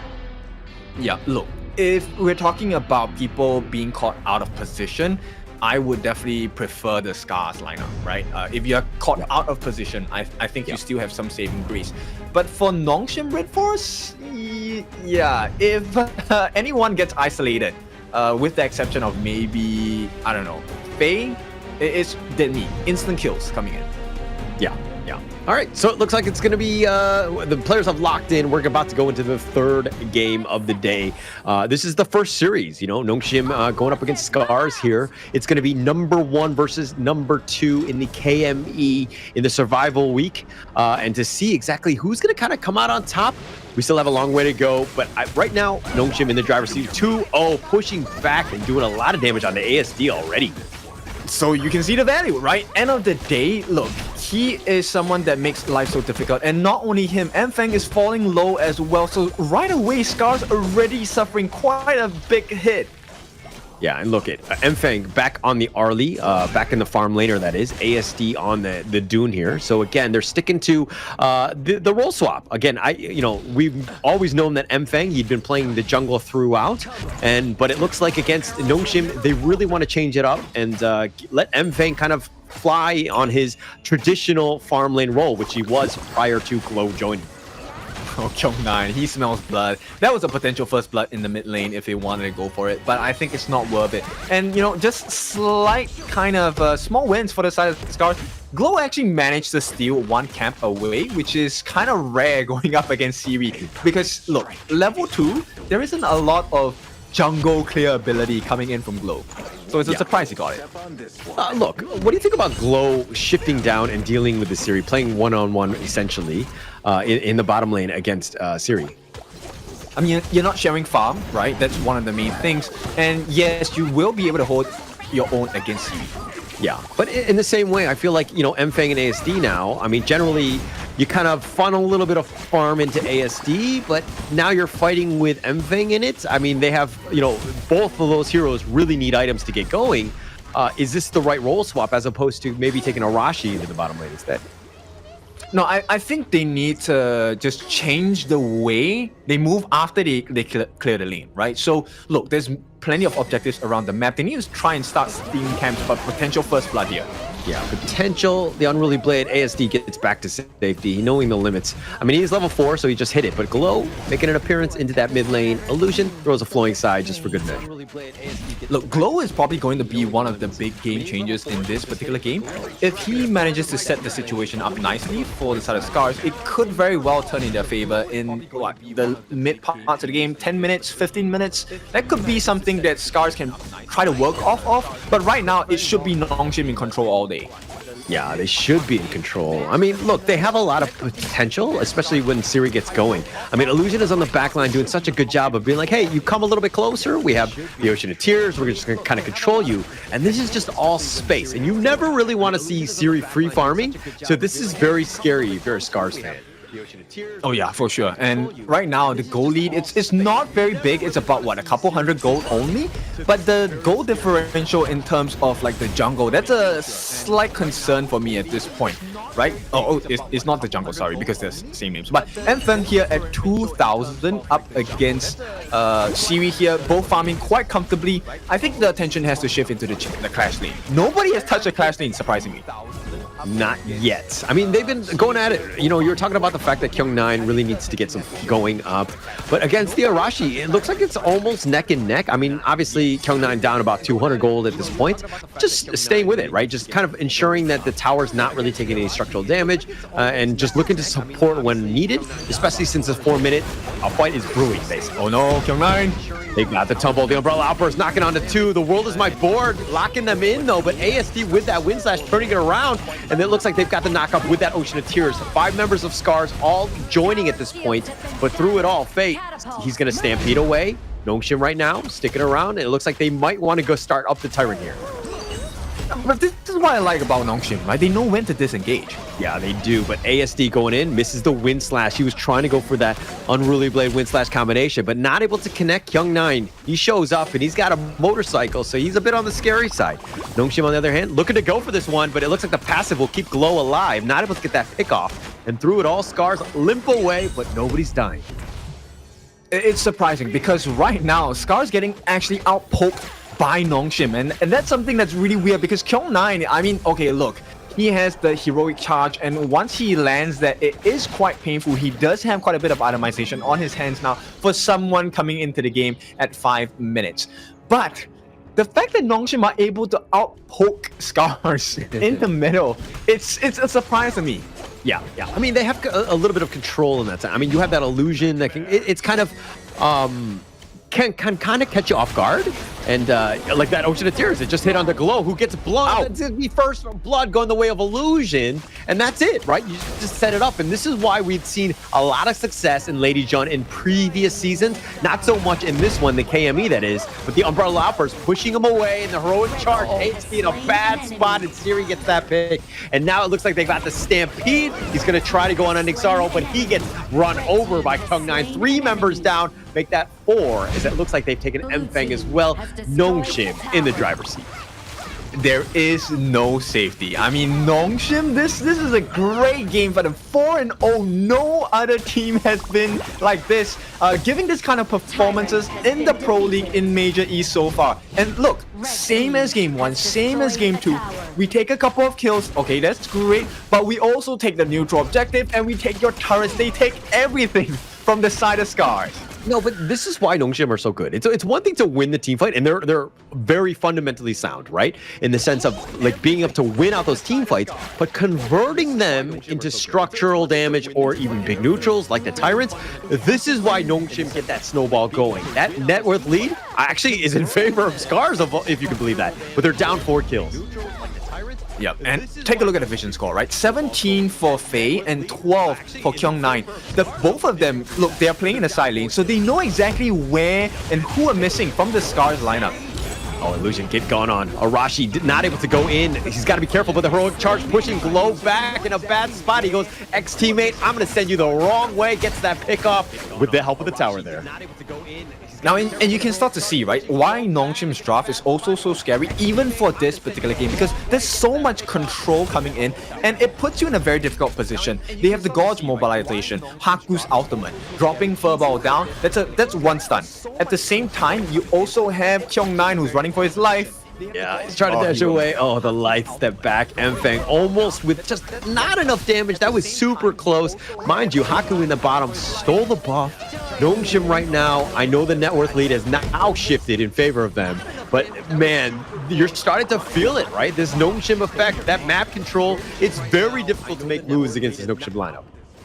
Yep, and like I said, there is too much control. Right now, you know, it's really hard to play against a team that has multiple forms of control, but to do it with lesser farm and no items, not the ideal situation. So SCARZ, this is going to be a struggle for the next, 5 minutes, unless a miracle happens. Yeah, and I mean, look, the miracles happen in the favor of, like, you know, when you're starting to get that farm. Look at the space and look at how SCARZ right now, they're losing. So they're starting to feel it and they're starting to group up, which means that they're able to extract the net worth much more slowly across the map throughout. They need to figure out ways to kind of split that up, ensure that they're able to kind of put pressure on the bottom lane as much as possible. Nice little world is my forward. ASD looking to go in for this one, but Illusion gets caught off. Arashi with a nice rear attack actually flanked him out, but he's going to die for his troubles. It's a 1-for-1 with that Umbrella Outburst trying to go in on the Stampede. The light step back, Mfeng gets back to safety, but ASD forward finds Siri, and this is a good opening as it looks like SCARZ are looking to turn this. It's 2 for 2 thus far. Haku's still up in front, looking to farm. ASD getting pushed around left and right, but he's got the Gale's benediction. He's going to be into the heart of 3 members. ASD probably will back off. The Unruly Blade forward, not enough. Looks like they will back off now. Yeah, Nongshim just playing like a cheat code. Even when they lose, they win.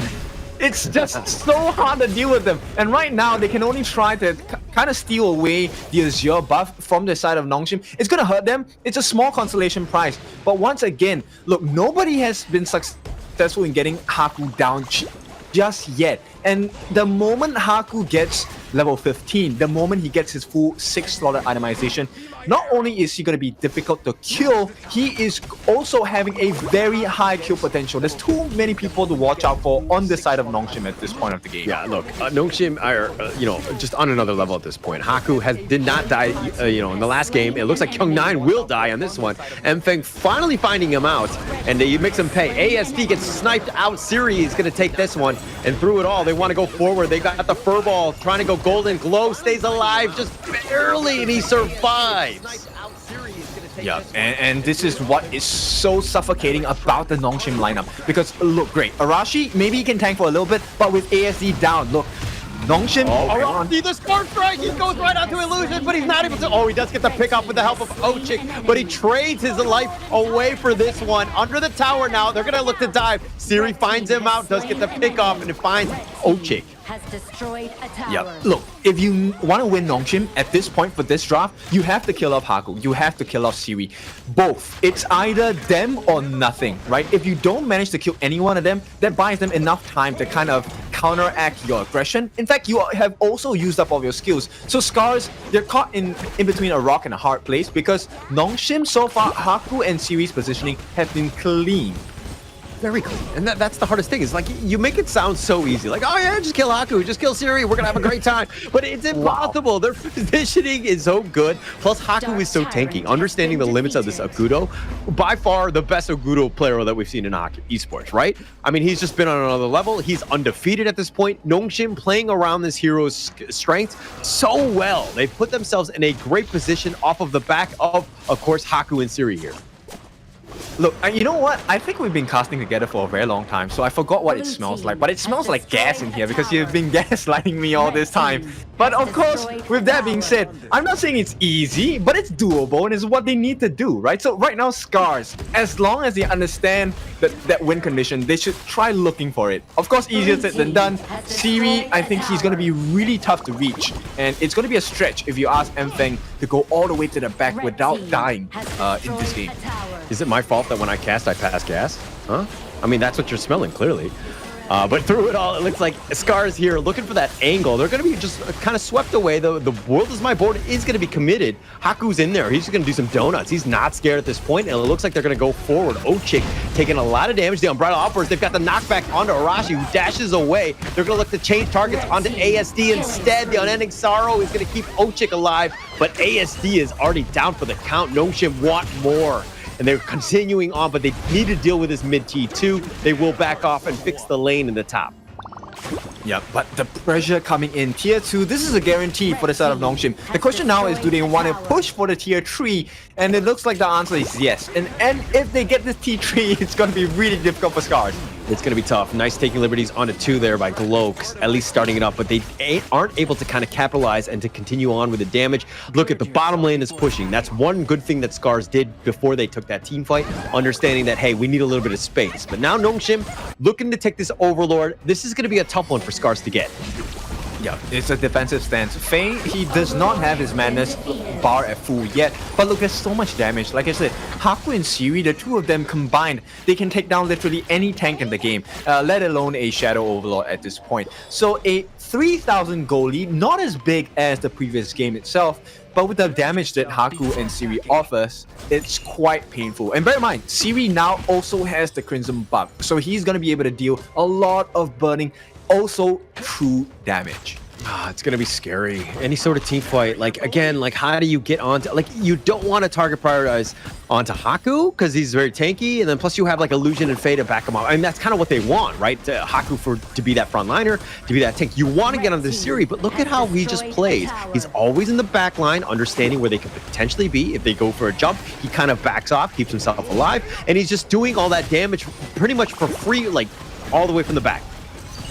Yeah, look, SCARZ, they're trying to put all their luck onto the side of Mfeng. He needs to get his farm up as they try and defend this T3. Looks like they will be able to hold off for a while, but I don't think it's going to be for too long because the T3 looking like it's going to be gone. They've got him. Arashi, they actually go for this one, and they continue on.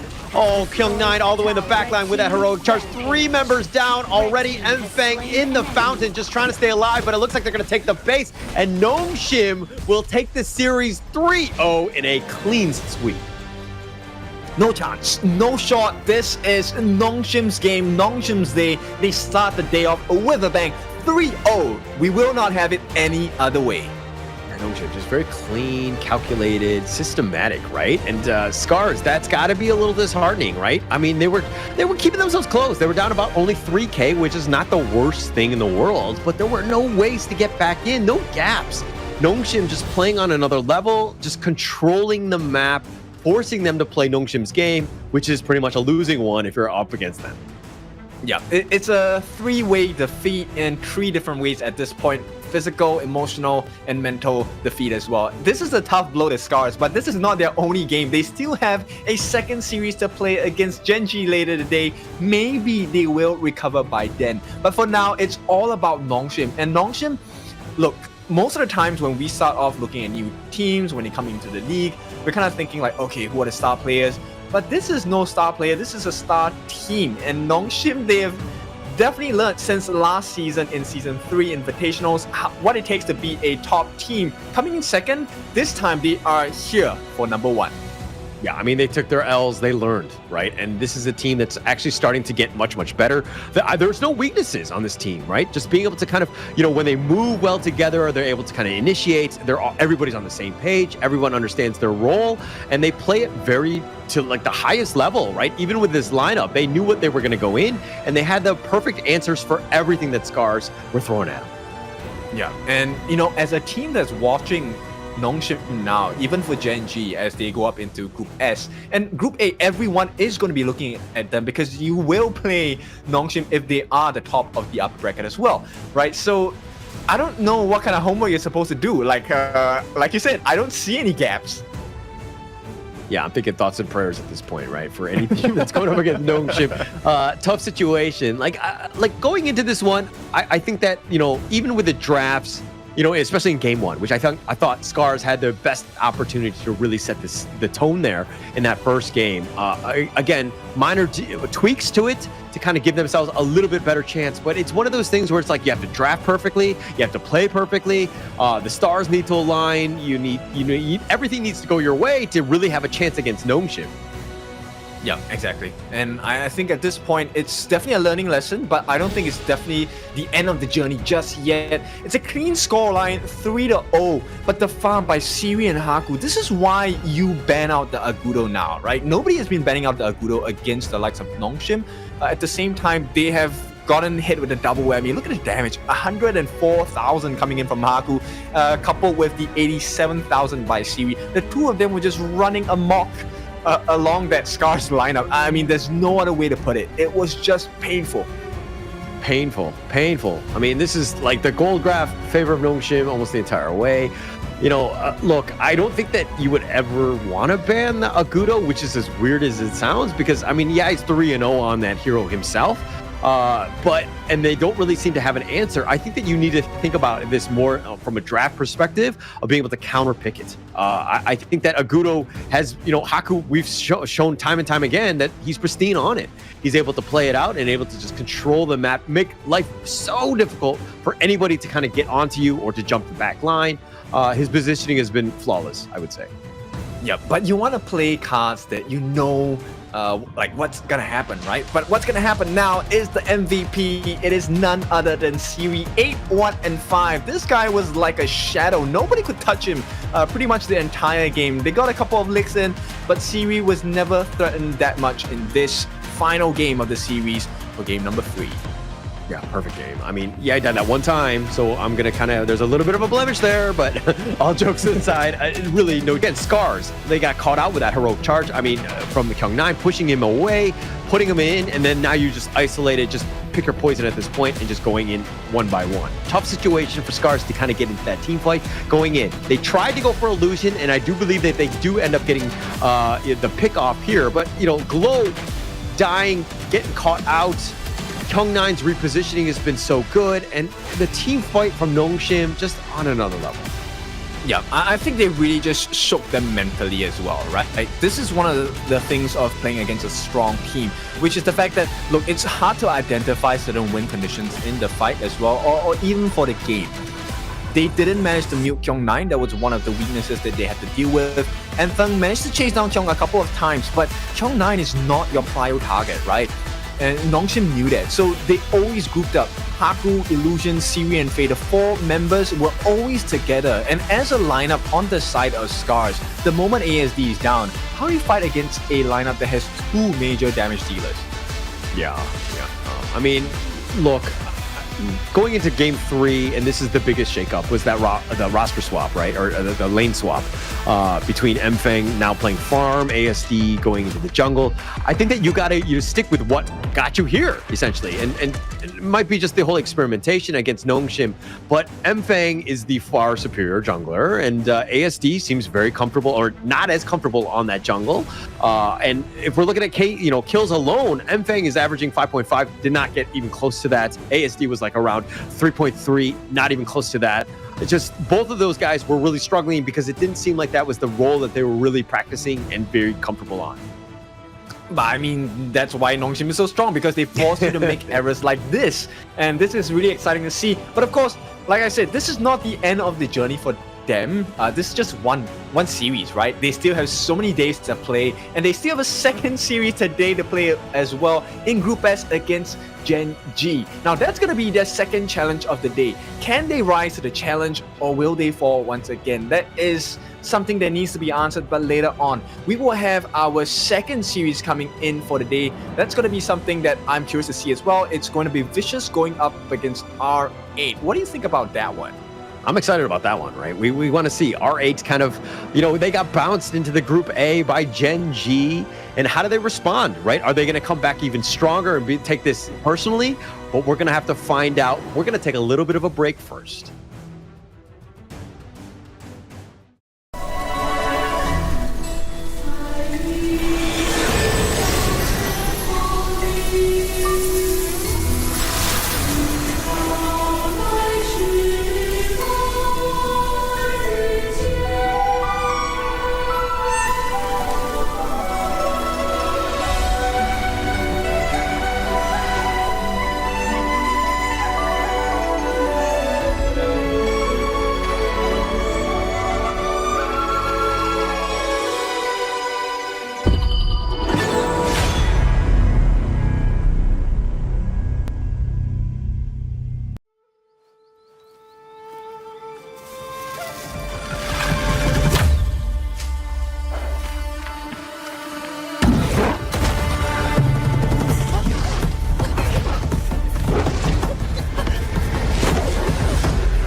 In Hero's Gorge, the base is the spring of life.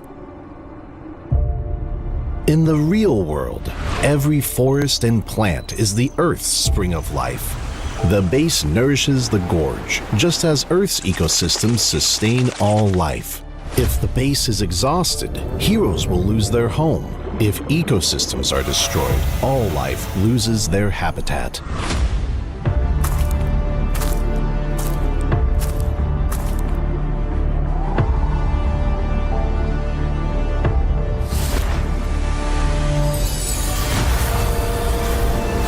Honor of Kings is working with players worldwide to support real-world environmental causes and protect our planet's future.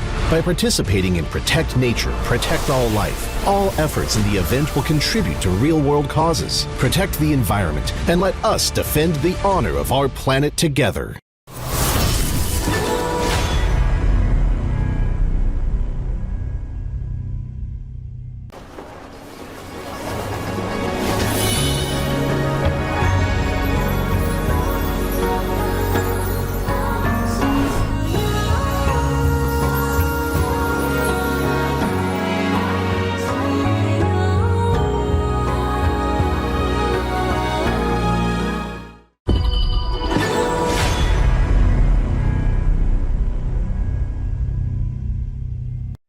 Excuse me.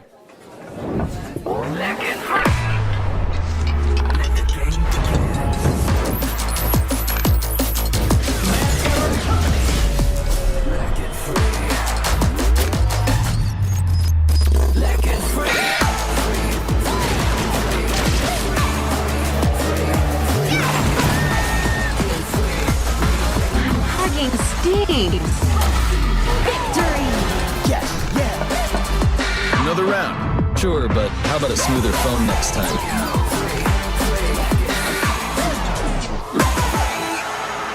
Realme 14. Performance beyond limits.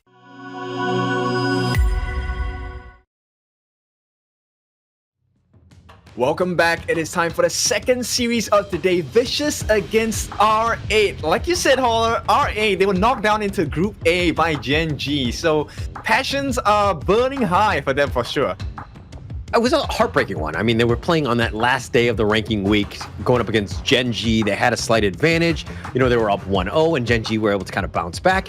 But this is a series that they're kind of like, okay, yes, we're in this situation. We happen to be in Group A. We still need to fight our way out of this one, but we've beaten these teams before. We should be fine. But sticking it to them, anything can happen in Survival Week here. Yeah, I mean, upper brackets are for... Nah, I'm not going to say that. But in any case, you know, at this point, it also proves to be a good training ground, right? Because we're going to take a look at Vicious first, who are going to be their opponents.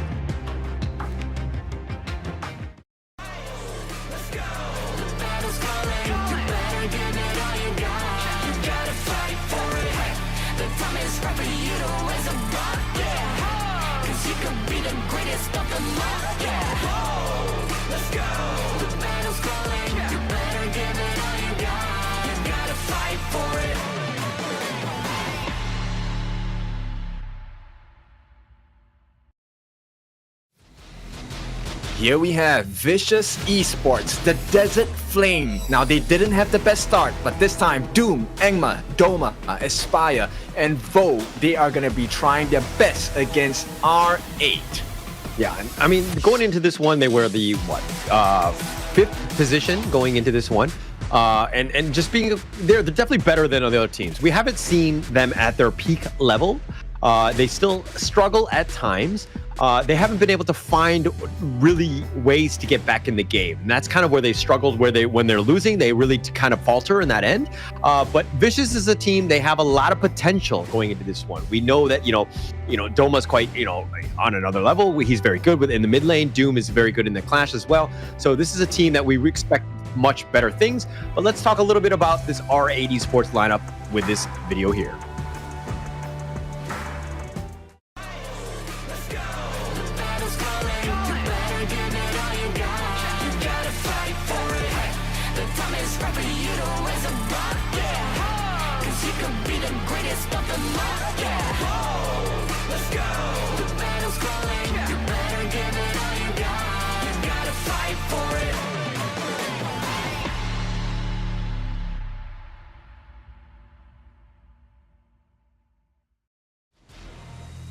R8 Esports here on happen to be 4th place, but they're going to be represented by Abdo, Zinon, Roichi, Mijoj, and of course BX, who has the 3rd highest kills throughout the entire league. He had 50 of them. He's an absolute all-star in that jungle. He plays a mean fade. He's always able to find the back line. This is a guy you got to be careful on, not to take anything away from the rest of the squad, because you see that Abdo sets things up with his Dharma Truths. You have Zinon on the Yixings as well. Roichi and Mijoj definitely doing a great job in that farm lane. So this is a team that's really, we saw a lot of potential, but we want to see more of them as they go up against a tough squad in Vicious here. Yep, so actually, you know what? Vicious to me is kind of like the underdog in this competition. Look, they didn't have the best start, but they have been steadily improving throughout the tournament right here. And head-to-head, Aspire, look, they're kind of running it quite close, 30 to 31 kills, but Ryoichi actually edging out in the average damage dealt. Right now, I think this might be that small difference maker that will swing the game in their favor. Yeah, Aspire here. I love the pose that he does play a Shoyu as well. So he's kind of representing the long rifle, the sniper, the long arm of the law.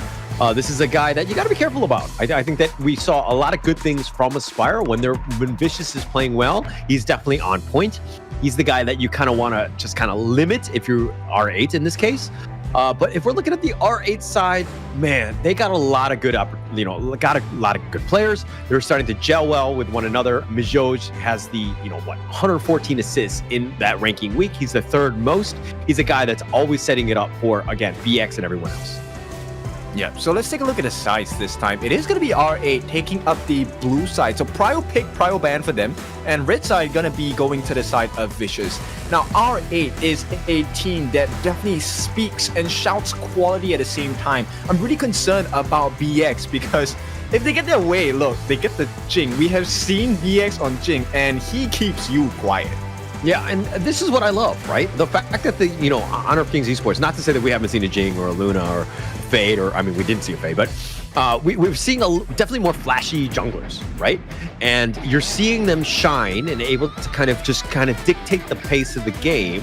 And it's the game is kind of shifted away from more of the tankier style junglers. And you're allowing for these high potential, high risk reward type of heroes just kind of make these really flashy plays. Yeah, but it's really like how you handle a knife, right? You sharpen it, you have to be really careful because if you don't do it properly, you will get hurt. So I like the risk that teams are taking now. And let's take a look at R8 against Vicious here. R8 gonna go with the Prio ban. What is the first ban? Are we abandoning the Liang altogether? Are they not scared of the assassin junglers? Looks like that's the case. Yeah, I mean, it goes both ways, right? You were talking about a knife, and it's dual-sided on this one in the sense that like they usually banned out the Liang. That has been the R8 special where they do want to let BX fly. But instead, they're going to go a different route, force Vicious to potentially ban it themselves, or, R8 could scoop it up. They seem to really like the Liang, though. Yeah, I think they are concerned about Doom. At the same time, no. Vicious, massive respects to BX, no Jing for you. Yeah, setting it up. But it looks like they're going to go with the Arlie to set themselves up. Again, very, very top-tier farm laner. You're going to set yourself up for success with this, especially in a best of 5. And this could be actually the first game between these two playing in a best of 5 in the global ban system. So again, there's a lot more at stake. Things are very different. It's not your traditional best of 3s. Yeah, I like the way that Vicious are kind of drafting at this point, right? They're not going for the immediate counter pick into the farm lane just yet. I think they're kind of weighing their options, right? Do we want to take a risk in this game number 1 and try to beat them with a lesser rounded draft, right? Save the big picks, save the good picks for the later half of this series. I mean, you're kind of playing with fire in that case, right? I mean, you can overthink it going into this one, and I do think that right now what we're seeing, at least from the R8 side, these are picks that they generally like. Again, I think the Byron has had very limited success in the KME. He's kind of been laughable at this case, seeing as he's been 2-13, has a 13% win rate. But Abdo's on this hero, and I think that Abdo kind of just levels up almost to any hero he plays in that class laner. Yeah, while they haven't had the best of successes, when Abdo is able to hit those flash storm strike hits, it has always been a huge success for the side of R8. They always know how to capitalize on that, and I think that will be one of the main win conditions that R8 will be hoping to set themselves up for in this match against Vicious. At the same time, Vicious now, they are really concerned about the burst potential. They've picked up a Shi, which struggles a little bit with mobility sometimes, so they ban out the gun and Mo because that is actually one of her mortal enemies as well. Yeah, a nice ban there, right? Really setting it up. You don't want to deal with the gun and Mo. Those blades just definitely hurt.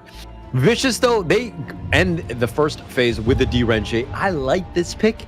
It's 11-3, 78% win rate, very strong farm laner. I think it does well when paired well, in this lineup. I think it's done a decent job, but they're gonna have to ensure that they are able to sustain and to keep those stuns on, because once Gen.G is able to kind of use his utility kit to just burn people down, I think you're gonna have a much better time. Yep, and right now, the Dune and Mining Peaks will be able to enable that. At the same time, the Shi is kind of like a insurance policy, right? If it works, we get the Silky Beauty, we get the CC, we pull you in. If it doesn't, we'll push them away and then we can start to disengage, right? Unruly Blade, whatever, get serious, all of these are great skills to engage and disengage. R8 though, I like this. They actually take out the Secure, they take out the Liempo, two of which kind of negates the strength of their group, right? They want the burst damage, they want the CC, they don't want the heals coming in, and they will finish off the Menki and the Nuwa. Is there going to be enough damage and is there going to be enough growth from Rio Ichi for R8 to make it count? So this lineup from Vicious, to me, I mean, obviously the Dune and Mayan have damage of their own, but I feel like it's pretty much a 4 protect 1 lineup where you're gonna let Aspire try to get as much farm as possible and to just take over the game in terms of damage. It's a little worrying for me because it's like an all eggs in one basket type of draft here. But how are they able to keep Aspire alive? He's like your win condition. If he stays alive and he's able to just kind of be largely untouched, you're gonna have a great game. But if he gets killed early, I think Vicious will struggle in this game. Yeah, so it's all about the vision in this game, right? The way the Vicious draft works, they like to poke from far. As long as they see an opening, they should be able to get a kill as long as Doma lands that second skill. And that's a very important marker, which I'm sure R8 recognizes as well. So there is save capabilities in the sense they do have the Nuwa with creation, with the matrices, it will be able to block the members on the side of Vicious off. And if it's necessary, look, Madness, once it's full, you have the Unbridled Outburst, many turnaround situations available for R8 as well. Okay, but going into this one, I mean, like the Nuwa damage and the potential control, good. I think it is going to add up. But again, I don't like this hero from behind. It doesn't really do it for me. I don't know if this lineup has enough damage. Again, similar to what Vicious have with that 4 protect 1, I think that the Arlie and largely the Nuwa Byron are going to be doing most of that damage. I'm not 100% sold on these tanky junglers anymore. So this is going to be an interesting game 1. See how both of these teams go. It could be well balanced in your opinion, but your thoughts? Who has the edge going into this one, Kindofu? I think the laning phase might go a little better in comparison to the side of R8. They have slightly better wave clear in that sense. But of course, with that being said, it also runs down to the jungle farms because they will be one of the main win conditions for both sides, right? Now, with that being said, of course, this thrilling season of the major leagues is made possible with the support of EWC. So we're helping to bring top tier competitions to fans worldwide. Yeah, and I mean, bringing fans worldwide is going to be huge. But Doma, I love this Ana pick, the Ana skin, quite nice. And our players are geared up with the Realme 14 5G, built for performance, made for gaming, smooth, cool, and reliable, just the way esports demands. Ready to level up? Get yours now and feel the difference. All right, and definitely there's a difference in the way that the teams play, right? So now teams are employing more of the double lane strat, so they're trying to funnel as much farm going in to their farm laners. And this is a strength specifically for picks like Arlie because of the quick rotation speed that she offers at the same time, right? Aspire gonna do the stock standard things. He's gonna try and rush it down into lane and hold his own against Xenon. Now, at the same time, right now, laning phase, I think, like I said, it's going to be beneficial to the side of R8, but it also matters where this first blood is going to go and where this first tyrant is going to go. Yeah, and they're trying to do what they can in the sense of R8 just trying to funnel as much farm into Roichi, letting Xenon kind of be by himself on the bottom lane. He doesn't really need as much items early. Obviously, it would help him if he did, kind of just to expand on that damage potential that he has. But Roichi, again, win condition, he's the one that needs all of the farm. He needs to be aggressive and just looks like they're going to be moving him back and forth, trying to steal whatever sort of farm he can get on that map. Yeah, for sure. Egma getting going on. The Unruly Blade back. He gets back to safety. R8 threatening on this one. Abdo, the flash away, going to use a little early, but with that Doma rotation, not the worst thing in the world.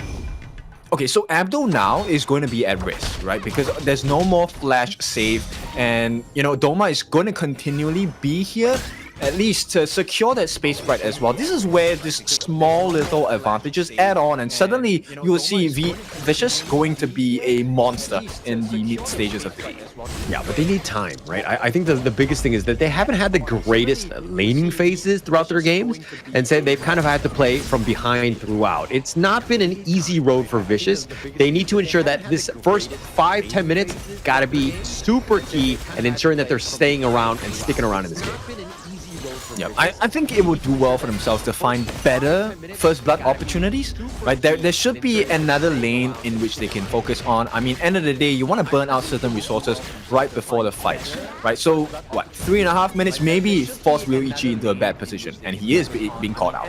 Yeah, he is being caught out. He's in the bottom lane, and it looked like he's going to give up first blood. Aspire found him out. He was actually wrapping around. He was like, okay, you're going to light step, but you're going to, light step into a even worse position. But giving up to Aspire, pretty huge at this stage. Okay, so BX, he makes the trade for that kill, right? So first blood given, but he does take away that Crimson Golem away from the side of Vicious. So that's going to be a big marker, especially as we're 30 seconds away from that first Tyrant of the game. Yeah, this is an opportunity right now, and R8 right now taking a lot of damage, even on that bottom T1. So Aspire, again, the one guy you were like, hey, I don't want him to get going. You're letting him go, and he's free reigning. He's doing a ton of work right now, and at this 4-minute mark with that Tyrant, it's going to be huge. How does that fight happen? And especially, are they able to limit Aspire from getting in? Yeah, and more importantly, I think at this point, I just want to keep my eyes on Doma, right? That Silky Beauty is definitely going to be a game changer in this fight. And if he lands it, I think Vicious, they win this fight flat out. Yeah, Roichi looking to go for this one. They had the Ruin used a little early, but Egma takes the Tyrant. It looks like they're going to just walk away. Vicious finding, camps across the map. Nice rotation there, ensuring that they got that Tyrant, really setting themselves up for success at this stage. So tell me, Vicious, they have improved, have they not? This is a very different Vicious from what I remember in the first day we have ever seen Vicious, and I think they're doing so well for themselves. Now, the gold does not really reflect that at this moment, but the T1 turret does. It's falling. No, mate, it's only like 5 minutes in the game. I don't want to jinx it already. I mean, obviously they're playing better, but now that you've said it out there, you might have cursed them in a way. But no, all jokes aside, I think Vicious are playing much better. This is the laning phase. You want a good lead, especially early. Set yourselves up. Let Aspire carry you to glory, as it looks like he's going to get forced on here. Majo's going super aggressive. Umbrella Outburst only onto Dama, though. But it looks like he's going to be backing off. Not really going to get much value out of that ult. Yeah, and that's going to be a huge waste. Now the aggression can turn, and slowly but surely, I think Vicious, if they're able to get this T1 on the bottom, that's going to force out a lot of space from R8. Also gives up that opening for that mid buff in the Crimson Golem. Yeah, look at how they're all rotating to the top. Doom is going to have a uninvited guest. It looks like the emergence even on forward. Xenon not able to really do any damage. Doom is going to be fine. And look at how VC now are looking to cut off the angle of retreat. They want to go for this one. Find BX, not the greatest of targets. The Cannon Blast, but the Wind Slash, they actually found him with the thick inside the box, not able to get it. They do. Aspire gets him over the wall, one last card, and he blows him up. Oh, that one must hurt for Xenon, man. He committed the flash and still died. And right now, they are unable to find good trades across the map. Look, end of the day, R8 did get that T1, but they're going to lose their similar T1 in the same lane right immediately now.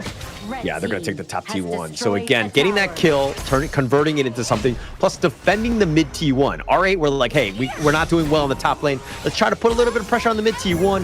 VC up to the task. They were able to hold the Silky Beauty onto Mijoj, pushing him away. And now VC right now doing pretty well. I mean, it's only 2 kills, and it's only like a 600 gold net worth lead, but this is where we wanted to see Vicious. Yeah, this opens up so many doors. Hang on. Oh, Doom. Oh, the Ruin just off the mark. Abdo flashes him forward. He does end up killing Doom. And Mijoj is trying to chase down Domo with the Silky Beauty under the tower. And he says, okay, nay, I'm not going for this.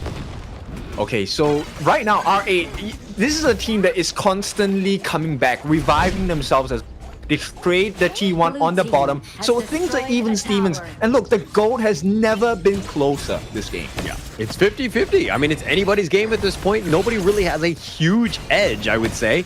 And it's all about the next 5 or so minutes, right? Getting into that Shadow Tyrant and those Shadow variants, right? But Roichi doing a great job putting a little bit of pressure on that bottom T2. He parasails away one of that one last shot, and it looks like the minion will become a Winion as he takes the bottom T2. Oh, so it's going to swing into R8 at this point. That was a nice movement by Ryoichi. And with that, they're going to expose the jungle camps on both sides for R8 and Vicious.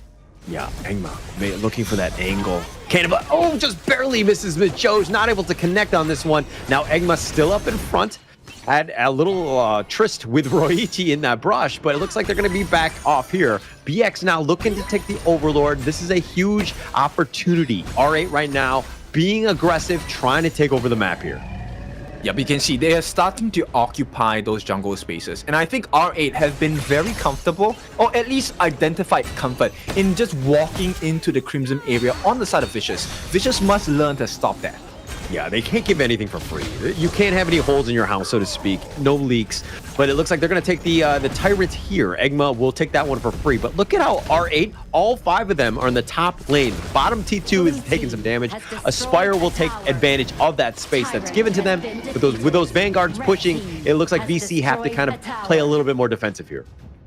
Yep, R8 definitely knew there was no turnaround play from that. Aspire was not there. The moment he showed on the map, R8 committed, they got the T2 on the top. Now it's a lot more free reign. Does he have Madness on the side of Mijoj? He does. So this is going to be a good fight. He's looking for an opening.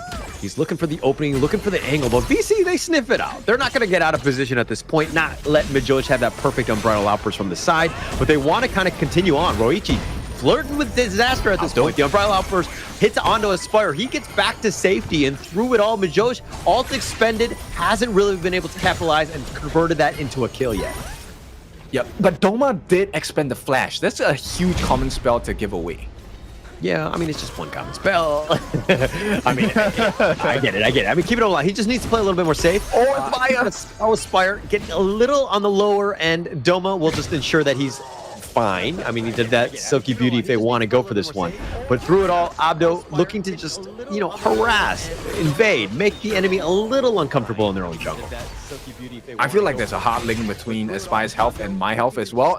Every time Aspire is looking to die, I feel like I'm the one dying. But at this point, so far, he has survived. Vicious, they're holding on. But this is not working out. R8, they have turned this into a 2,000 lead. Oh, they found him. They pulled him back with that Silky Beauty. That was perfect. They found Roichi, and he was very squishy, and they were able to find him out. What a nice play by Doma, really setting them up for that one. There's no way. Man, I just complimented them. Like, literally, as I complimented them, they died. And right now, R8, okay, they're doing well for themselves. Make another trade. They're going to go for the Tyrant. And this is the Shadow version. But you can see, Vicious also know what's going on. They make a beeline really quickly. Both teams going to take it at the same time. Yeah, and actually, this is one of those things where R8 down a member, down Roichi of all things, and just being like, hey, we're going to still take the Shadow Tyrant. I think that's very aggressive. Nice little Cannon Blast. I think inside the box is looking to go for this one, but it's a kind of just set in. The Rune will connect, but Mijoj is going to be killed. That's a huge tank down. Oh, they have the Storm Strike. Oh, Abdo looking to go with it. They find Doma. They get the pick off, and Abdo waiting in the wings, but he's going to be killed. He's going to trade with his life. They wanted to go all in, and BX is down. He made a mistake, and he took his buddy down with him. Okay, the Azure Golem going to go into the hands of Engma unless anything, Xenon has anything to say about it. But Xenon does have the Crimson buff, so that's a small win, I guess. I mean, he has expended everything, no ultimates, no flash whatsoever. This T2 should be taken down, and Vicious, they heat and they cut deep. T1 also under threat. Yeah, putting a lot of pressure on, right? Vicious here doing such a great job. I mean, this is a completely different Vicious lineup. Survival week, and you're seeing the best of them. Of course, only one squad makes it out of Group A. So every single match, every single game, so important. Setting yourselves up for that, trying to get out of this one, because it is going to be a tough climb as you've got 4 teams that all want it. I mean, it's either you or it's going to be me. And in all cases, you want to be the one that gets the drop. I was going to say, it's definitely going to be you, right? No? Yeah? Okay. But at this point, yeah, Vicious, look, they're doing well for themselves, but I think they need to find more openings. Right now, both teams, they have the T3s on the top and the bottom at risk. And the next good play is going to be the one that exposes a big wound into the opponent's base. Yeah, and but Vicious don't really know where the rest of R8 are, right? The fact that BX is up in the top lane, just freely pushing and split pushing, just providing that space. Now, Engma is going to get gone on here. They've got the Cannon Blast on Majoj, but turning this around, not the easiest, especially since BX is back into this team fight. Doom was looking for his flank, but now the bottom lane is pushing. Both of these teams really looking for that fixing the lanes more than anything else at this stage. Yep, and it's a very different call, right? So in terms of lane management, they're getting Aspire to go on the side of Vicious to clear the waves. This is going to help amplify the farm. But on the other side, it is going to be Abdo looking for it instead. Yeah, I mean, look, you got to be careful where Abdo is at. I mean, he always will go for that kill. I mean, there was that one time they went and dove in 2 versus 4. He's not scared, right? He's going to definitely go for those opportunities when he thinks it's good. Sometimes, you know, it didn't really pay off in that one. So he did struggle in that sense. But I think in this case, as R8, you gotta find Aspire. I mean, this guy has been largely, been unkept. Like, he's not been targeted at all. He's 2-0-0. He hasn't really died. Aspire has just had like a really good game because he's been just free farming. Oh, nice catch. Yeah, the pull. They found Xenon. Oh, what a nice play by Doma, really setting it up. BX is just kind of caught flabbergasted. Really no chance. Tried to save his body, but no real way. And Roichi gets picked off yet again over the wall. VC finding him. Cannon Blast is really going to be very nice onto BX, slowing him down. And VC finding kills across the map, but this net worth still just barely in favor of R8. Okay, but it shows the volume, right? The consecutive catches coming in from Vicious, and this is going to be a problem. I think, yes, it's great to catch out Aspire, but you definitely need to mute Doma. He is one of the main reasons why Vicious will win the next few fights. Every time he lands a CC, with the control, they are getting the kills. They must not allow that to happen. R8, that could cost them quite a bit. Yeah, R8 is like Team Elsa, and they're like, we don't like Ana. But in this case, it looks like Ana on Doma has just been so good. Doma on Ana, excuse me, with the She has just been on point. Other than that, the control has been great. The Vanguards are now going to push, providing a little bit more pressure onto R8, which really haven't been able to do a team fight that they really want. They haven't been able to initiate. Everything's been responsive and reactive to what VC have kind of thrown at them. And Egma's still up in front. It's just been a tough sledding for R8 to find any sort of opening. Yeah, Doma is just rewriting the script at this point, right? It's no longer a question. It's not, do you want to? It's build a snowman. And right now, the snowman is crushing R8 because the T3s are under pressure. And right now, Xenon already expended Annihilation. Majoj, Umbrella Uppers, that's going to be nice. He's got the nice little stampede. Doma goes golden for a second there, but the Crimson, that's going to be a pretty big one. Doma really wanted this one. Doom, that is. And it looks like he's going to just try to dash away. He's going to sprint away for now. And Aspire is the only one to have been killed. Abdo goes in, tried to go for Doma, not able to find the pickoff, but they found Aspire, and I feel like it was your bad when you were like, hey, we need to kill Aspire. You're a terrible person. Just to be clear, take a look at the replay. It wasn't me.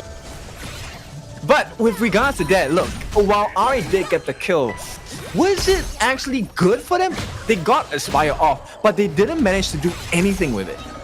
Yeah, I mean, look, Aspire is the biggest win. I think take that and just be happy with it, right? The fact that he hadn't really died, I think that, he's level 15. You need to kind of equalize, seeing as that Roichi has been picked off. This is a situation need to find.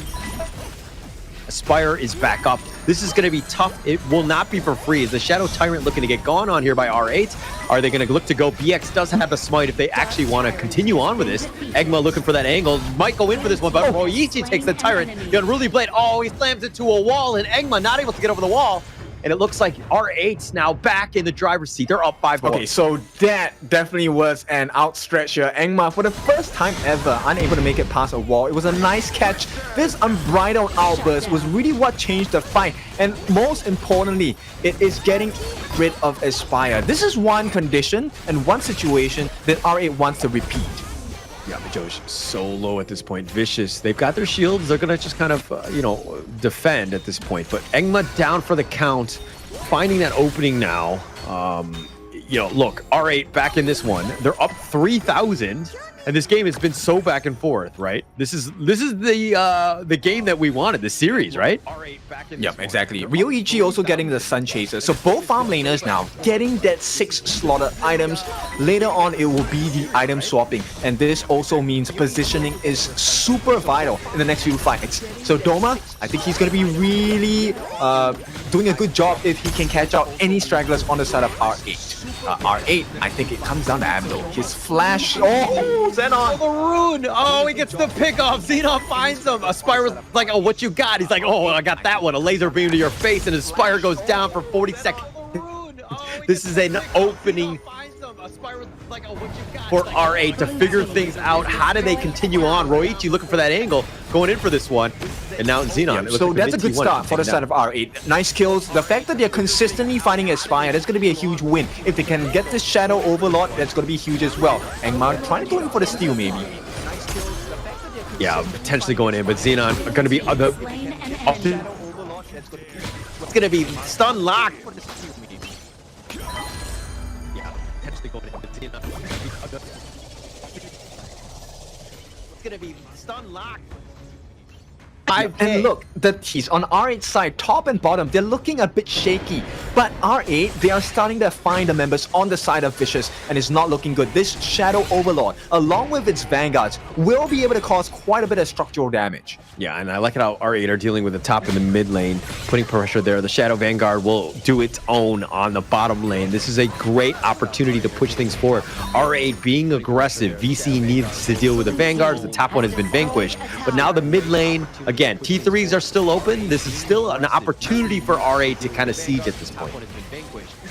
Right, this is the test of your metal, right? So I think the Shadow Overlord will be contained by the side of Vicious, nothing too crazy. But right now, if they allow Vicious to kind of really just stagger the lanes, then R is going to waste this opportunity. Yeah, and I mean, look, the Shadow Vanguard a little bit on the slow side. That bottom T3 is still there, and the Majoj about a little on the lower end, which is just starting to worry me out. Tempest Dragon potentially in play in about 30 seconds. Bottom T down as well as the top, and the mid T3 as well.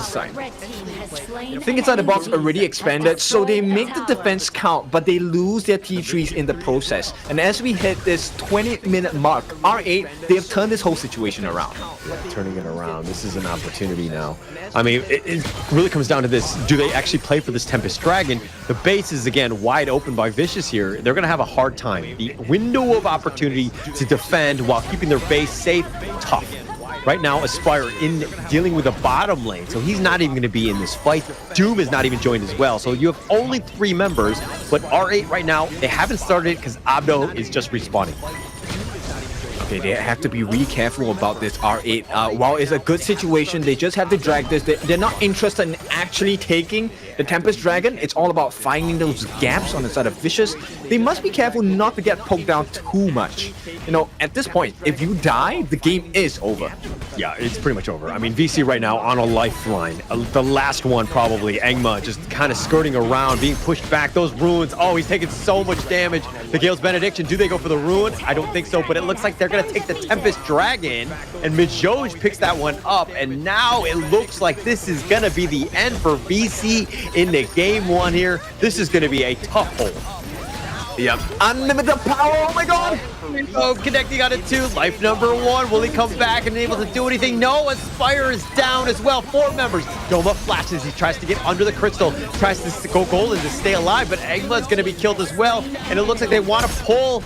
And Roichi trying to fight this one out, but through it all, it looks like R8 will take game 1.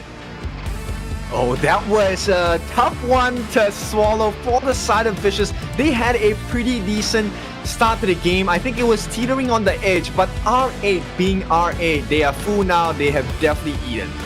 Yeah, definitely eaten. And it looks like they've eaten the bodies of Vicious on that one, right? Vicious were able to come back, and they were doing well. We're thinking, first 5-10 minutes. But of course, Kindofu, you cursed them. You pointed it out. You said you complimented them. You said some good things. And then here's what happened, right? This is all on you for why R8 Esports were able to come back in this game.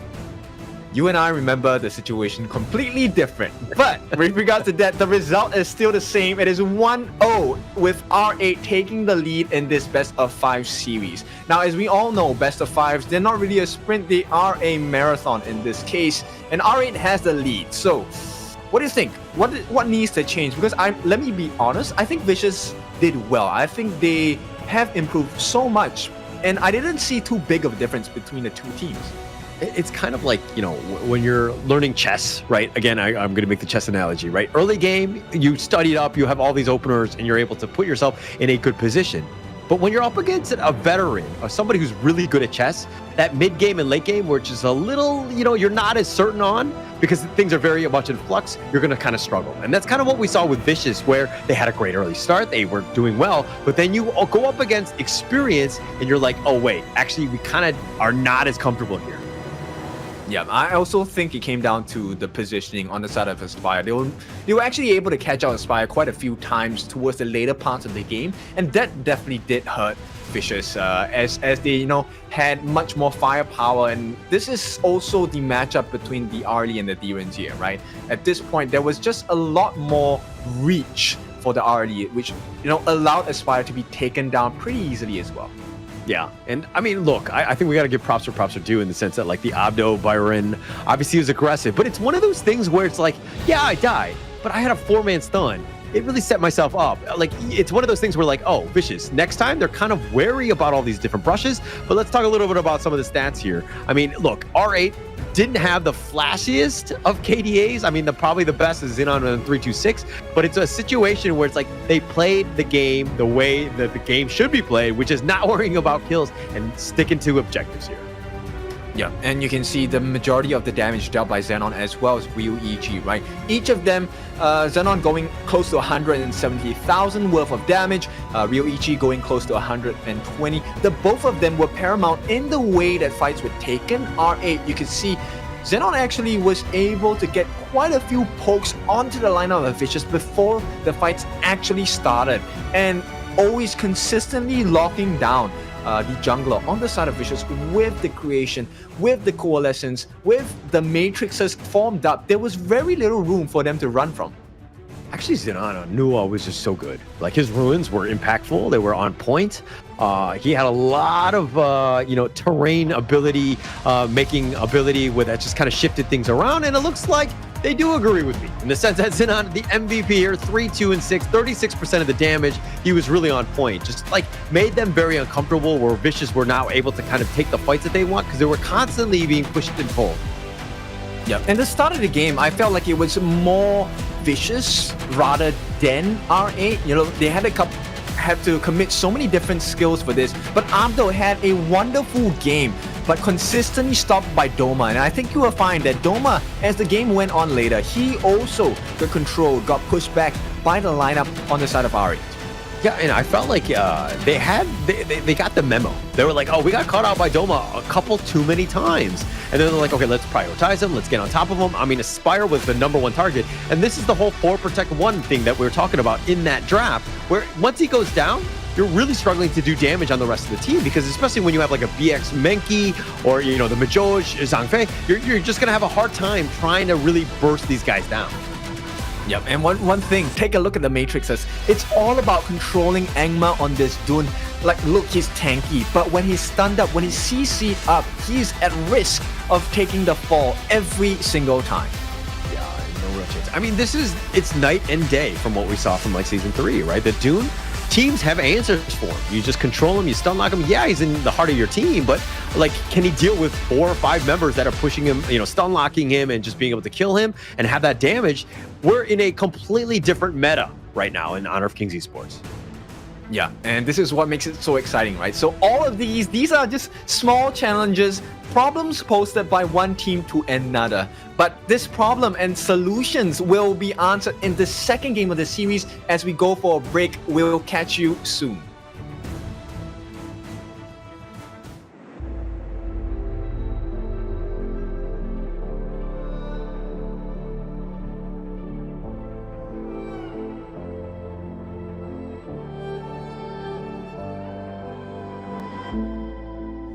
Strangers to the fallout, it's what got us here.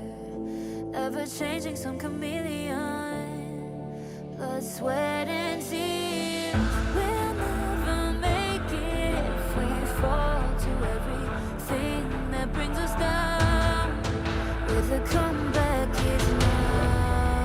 Blood, sweat, and tears. Fight for what we want. Doesn't matter the cost. Every day, put in work. Blood, sweat, and tears. Nothing comes overnight. Strength in numbers start to line. We don't bow to fear. Blood, sweat, and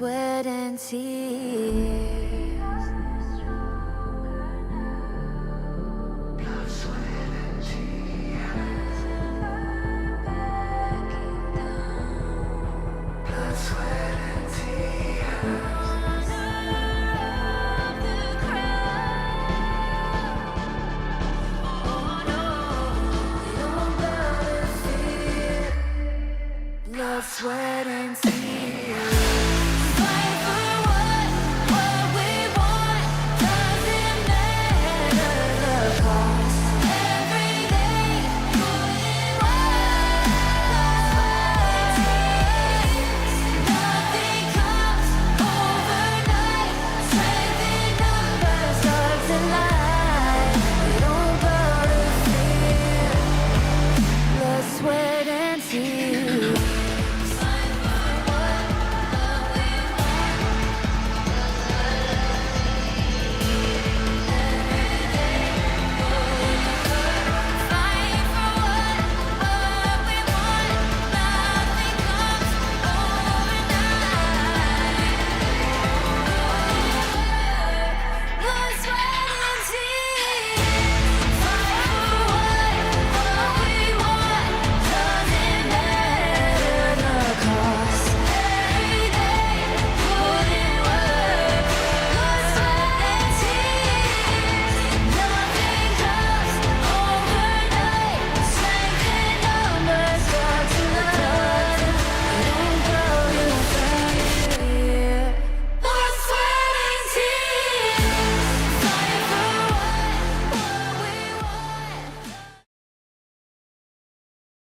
Welcome back as we watch R8 power through the vicious start to the game. Let's see if they can do it in game number 2. It's your favorite kind of tofu, Kindofu.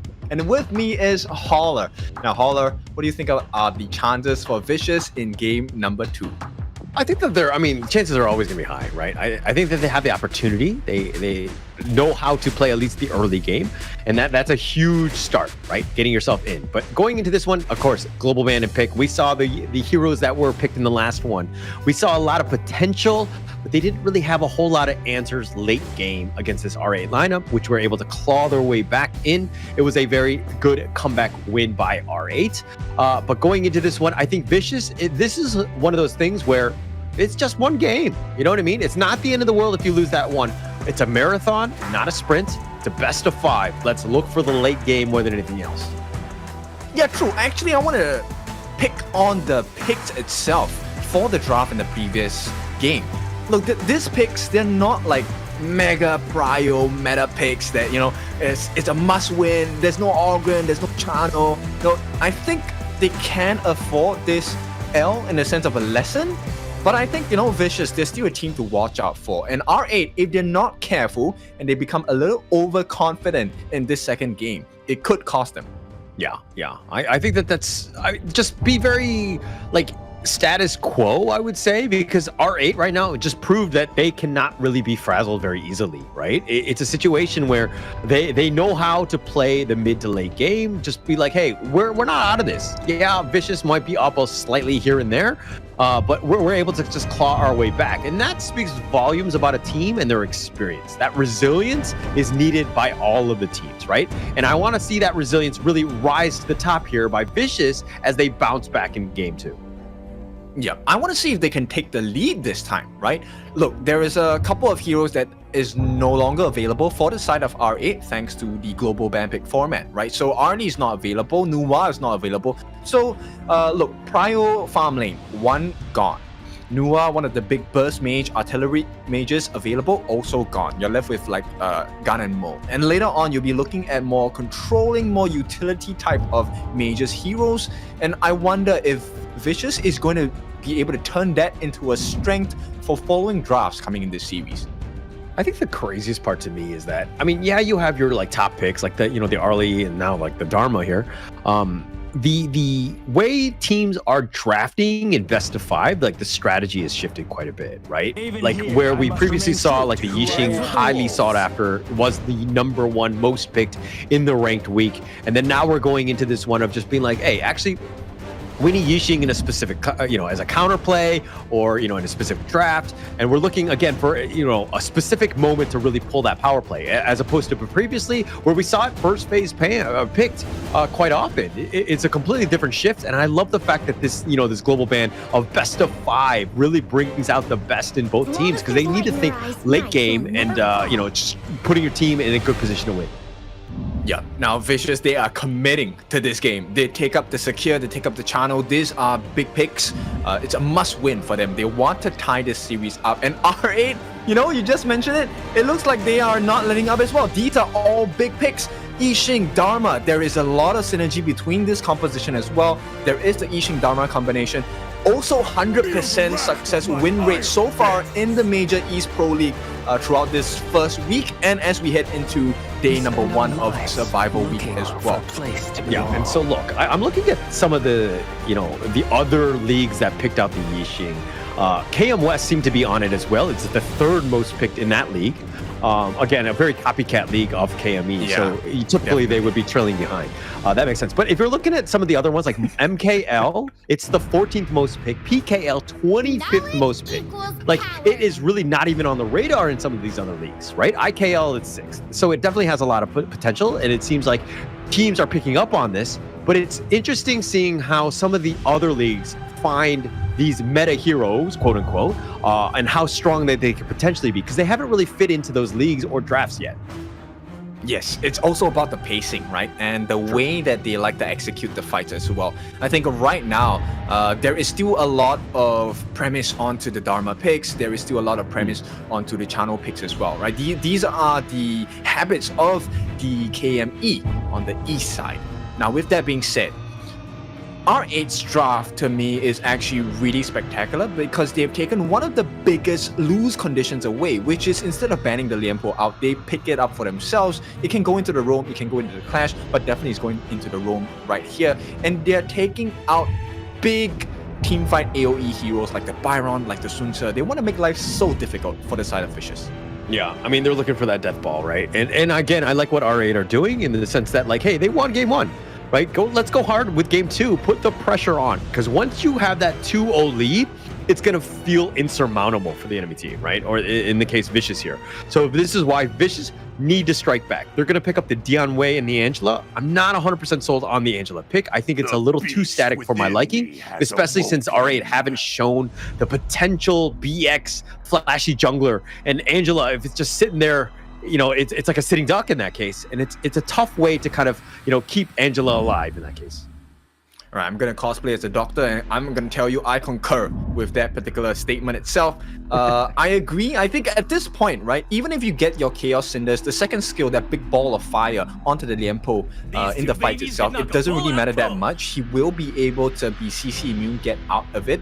My main concern here for R8 is actually about the damage. They have perfect setup, right? You have the board, you have the Truth Mantra, you have the Burst Rams and Magma Slams, Tremor Smashers, all setup moves. But if Ryoichi does not hit the farming capacity he needs to hit, and if BX gets stunted in growth by Vicious, this game could end really early. Yeah, I know. I agree with 100%. It's so weird. I'm agreeing with you. Normally I don't, and I always think you're wrong. But in this case, I think that you are right. I do like that the way that R8's lineup has kind of been set up. I think the synergy is quite good, as you just elaborately, you know, put out. It's very good draft. But Vicious, on the other hand, look, the Dian Wei, when it gets that farm and it's able to hit critical mass, very strong.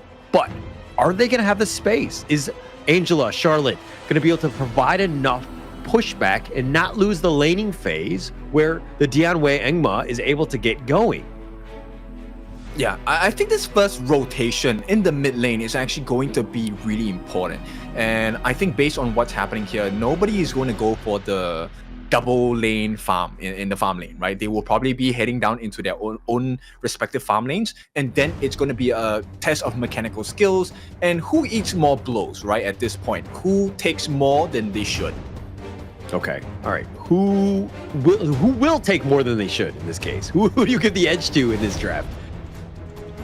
I like Chano in the side of Vicious. I feel the same way. It's a stronger draft for the side of Vicious, but the execution needs to match the strength of the draft as well.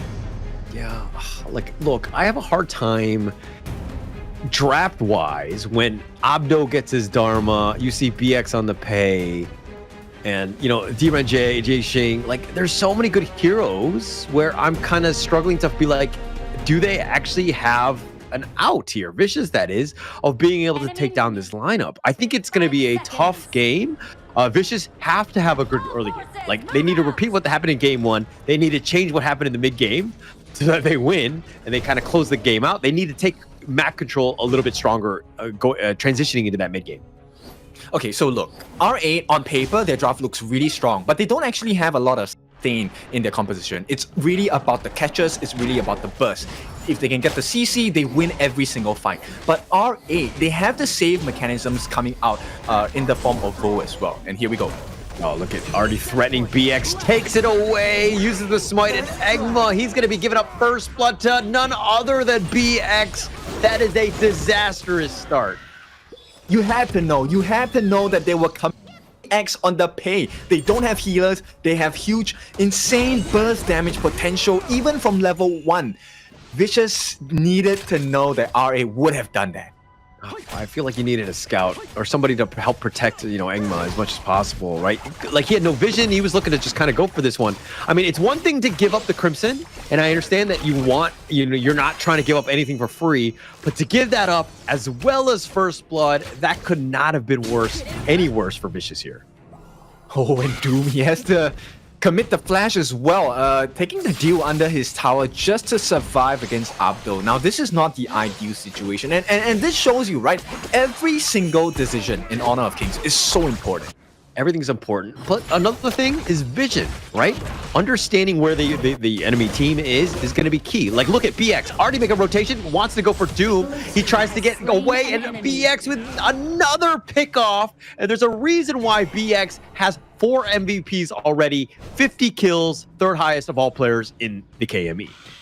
Yep, and they're sprinting this game apart at this point. R8, Abdo with the early wave clear. This is going to allow access into the jungle camps on the top side for the side of R8. And look, they're taking almost everything away from Engma, and they know Crimson buff is available.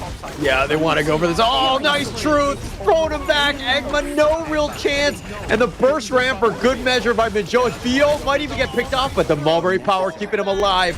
And it looks like that passive will keep Xenon alive, but now he might be in a bad spot. Dude wants to cut him out. They're taking liberties, knocking him around. The bait was there, and Xenon survives as well.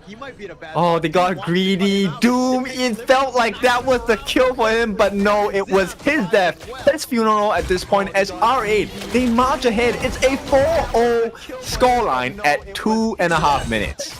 Yeah, not the greatest of starts. Completely different from what we saw in game one. And now Roichi and Aspire. Aspire, look, he's been largely quiet. He's been sticking around, just ensuring that he's trading blows with Roichi. But Aspire is your lifeline. He needs to stay alive. He needs that free farm. If anything, Vicious right now need to ensure that he's got that space and time. I think VO needed, or Vo needed to be in the other lanes at this point. Oh, the Blaze of Brilliance, the burst ramp. Oh, Mijoj gets back to safety and ride the wind, not the right brush, and VO is going to let him go.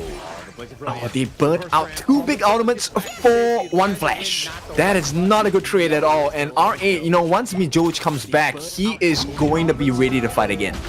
The world is my floor. Finds Doom. He flashes to the edge of it. Abdo is taking some tower shots. They need to be careful, but without any minions, it looks like Doom will survive at least this time around.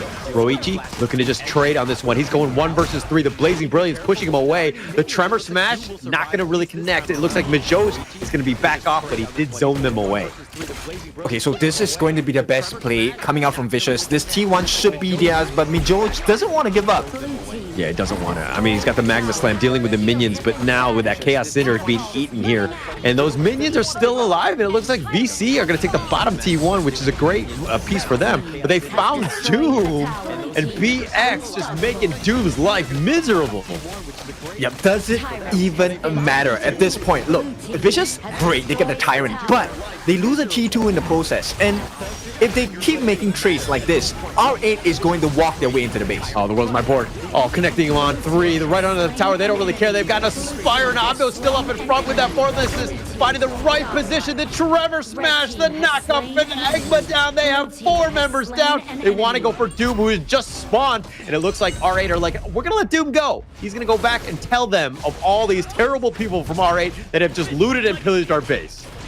I'm sorry, you just said just spawn and he has to go back? That is not where they want to be on the side of Vicious. And right away, like I said, the trades are coming in. R8 are just eating it up at this point. T3, a bleeding wound on the top for the side of Vicious. I mean, that was 5 minutes in. That was so quick by R8's, right?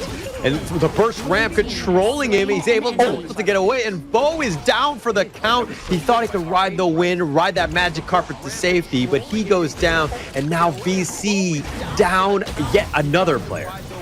Yep, it's not pretty at all for the boys on the side of Vicious, and you can tell this game is only going to go even faster for the side of R8. They are not even at level 15 yet. 5.5 minutes. This has to be the fastest T3 taken in the entire East League. Yeah, it's very fast. I mean, we're going to have to get that fact checked because I'm not entirely sure. I know the fastest game was 7 minutes and 40 seconds, but this is looking to be just as bad right now because this is off the back of BX, who just had a phenomenal start with that steal, first blood, all those kills, and he's just pushing it out. Doom had been on the defensive from the beginning, but if anything, VC, you know, something positive is that they still have that mid T1 still standing, but it looks like that's going to go down as well. Yep, it's actually not a pretty sight because look, they have the relevant buffs on the correct people as well. Board is laid out. They found Aspire, they got him, and no way to get out, he says. And Tremor Smash is going to be used as well. They've got 2 on the knockup. Bo is down. They've got almost everybody. Egma looking to go down as well. They've got 4 members, and Doom is like, hey guys, what just happened? I was on the top lane farming. What happened? Yeah, at this time it is Doom, but it is Gloom. He's gonna be caught out here. He has to. He's the only one left. Oh, BX, Xenon trying to go with a flash. Doom, he actually misses him. He's trying to outplay him, but Xenon gets the pick off, and it looks like R8 all style as they take this game over in 6 minutes and 48 seconds. 6 minutes and 47. That is the fastest game in the East League so far. I mean, what can you top that with? 2-0 R8. Not only do they win, they crush their opponents in the fastest time possible in the league. Okay, we're talking about the pregame going into this one, but like what Vicious need to do, and I'm like, hey, actually not do that, right? Not to completely lose your jungle, not to lose lose the top lane. You got to give yourself a chance, and that has got to hit hard. Your morale's got to be super low after that one. That was a tough game to watch if you're a Vicious fan. Yeah, it definitely was. Look, I think it just came down to certain decisions in the first part of the game. Look, there isn't a very huge amount of kill potential coming out from a Lianpo and a Direnzier in the early parts of the game. You do not have the Imperial Order. There's no level 4 on G, so there's no need to fear that Aspire is going to die there early, unless he, plays out a position on which that's on him. So the original rotation by Vo should have been to follow that mid lane, at least. So even if the invade of BX did come true, there would have been 3 different members. The heals could come in after the Mulberry power as well. It would have just changed the plane of the game. Would they have lost? I don't know. BX is pretty good. But it would have dragged the game longer. It would have given them a better chance on the side of Vicious. Yeah, if anything, they needed to just slow the game down somehow, right? But they had no vision. They kept getting ganked one by one, right? BX was finding the right targets and just invading the enemy jungle. He was super aggressive and just taking over the map. And that's what you want in a good jungler, right? You want somebody like BX who's just kind of threatening and could be in any single brush and just able to pick you off. Just really well played by R8 Esports, understanding how this team is supposed to play well together. The draft was phenomenal. The execution was even better. Yeah, they took literally bites one by one onto Vicious lineup, and they just couldn't deal with it, right? So T1, T2, suddenly there's a T3 taken, and Vicious did not answer at all. They felt the better trade was to go for the Tyrant, which I don't disagree, but in that situation, was it really the most important thing to go for? I think not. And Vicious now, they have to learn a very painful lesson. Yeah, a very painful one. I mean, to be honest, at least the lesson was short, right? So, I mean, that's one way of looking at it. But, I mean, the KDAs just speak volumes about how this was. BX getting, 7 kills? I think he's got to be clear MVP on this one. Just full control, even the most damage throughout the game with 32,000. He took very little. He took the least amount because every time he would just ambush you, he would just kill you before you could do anything to him. Look, his GPM is insanely high this game. The game was 6 minutes and 47 seconds. This guy had 7,500 gold in the bank. Yeah, I mean, no real chance at this point. R8 Esports, just complete control, gold graph going their way. No real chance for Vicious to get in. I mean, look, at 6 minutes and 45 seconds, that is a tough loss to take. Now, okay, I also want to point out to you that gold graph shows a secondary thing as well. And that is the journey for the side of Vicious, because it's going to be a long climb. But talking about a long climb, this climb was pretty fast, 7-0-5, dealing 25% of the team's hero damage and acquiring almost close to 30% of the team's total gold. It is none other than BX. Yeah, I mean, look, this is when disaster started, and it was like not even a minute in. Egma just trying to farm, just wants to be left alone, but BX finding him out. Look at chasing him down, and Doom had struggled. He had no real answers to BX's ganks. He was always on point at a moment's notice. And look at Zenon. Look at it. There's a reason why Yixing is just such a power pick. That board setting him up. It's like, oh, you're trying to run away. Where are you gonna go? Yeah, and consistent outplays here. Just baiting. He knew he was low. He purposefully walked into the vision of Doom to say, hey, I'm low. Do you want to kill me? And every single time, look, his boards have been so on point. It led to the destruction on the side of Vicious countless times. Yeah, countless times. And the setups are so good. I mean, Abdo did die. I mean, he when he sacrifices himself, it's always for the greater good. They're able to trade up because of him. All of his sacrifices and just setups, right? And the rest of the team understand just the value that Abdo brings. I mean, yes, he's going to die a lot. You're going to think, oh, Abdo dying yet again. But look he set it up. You have team wipes because of it. Abdo, buddy, I see you, bro.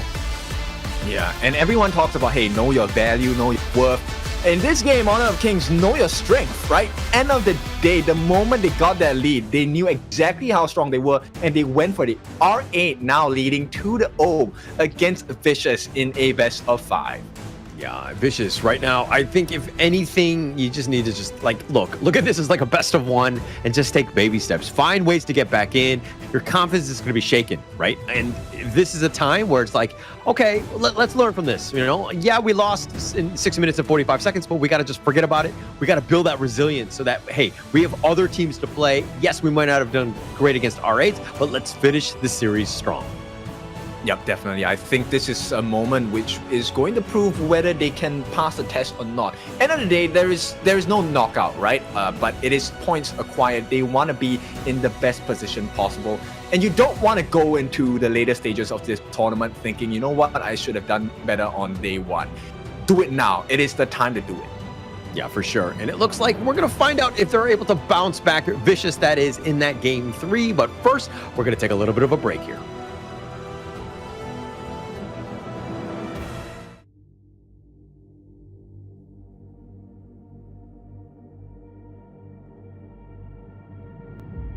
I feel it deep flowing through my blood.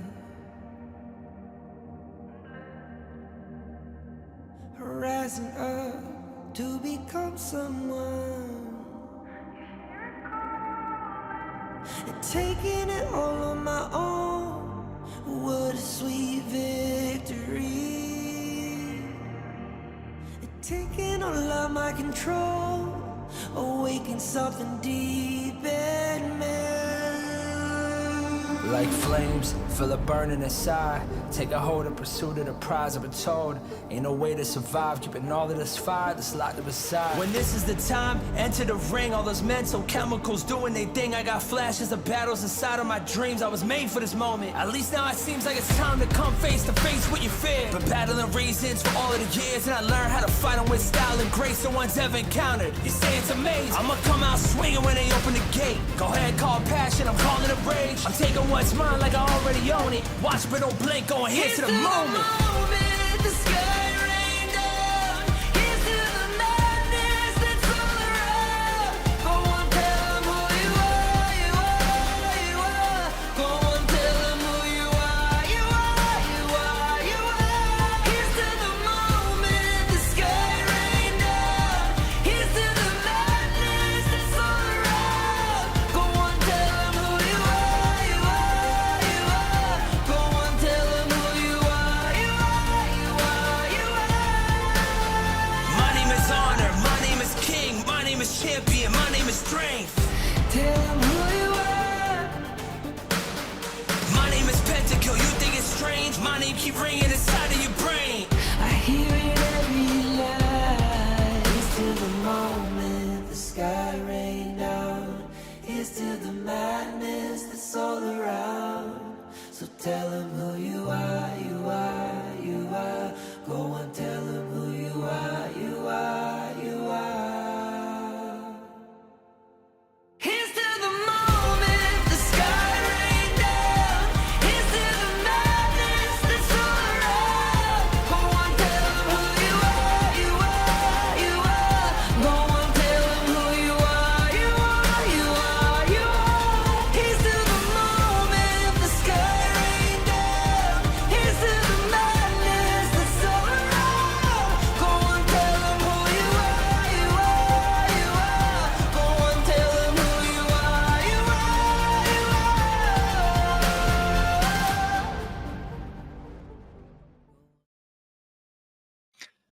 Is this the end of Vicious for this day number 1 in Survival Week? Alright, looking so strong. It's your favorite kind of tofu, Kindofu, and with me is Holler.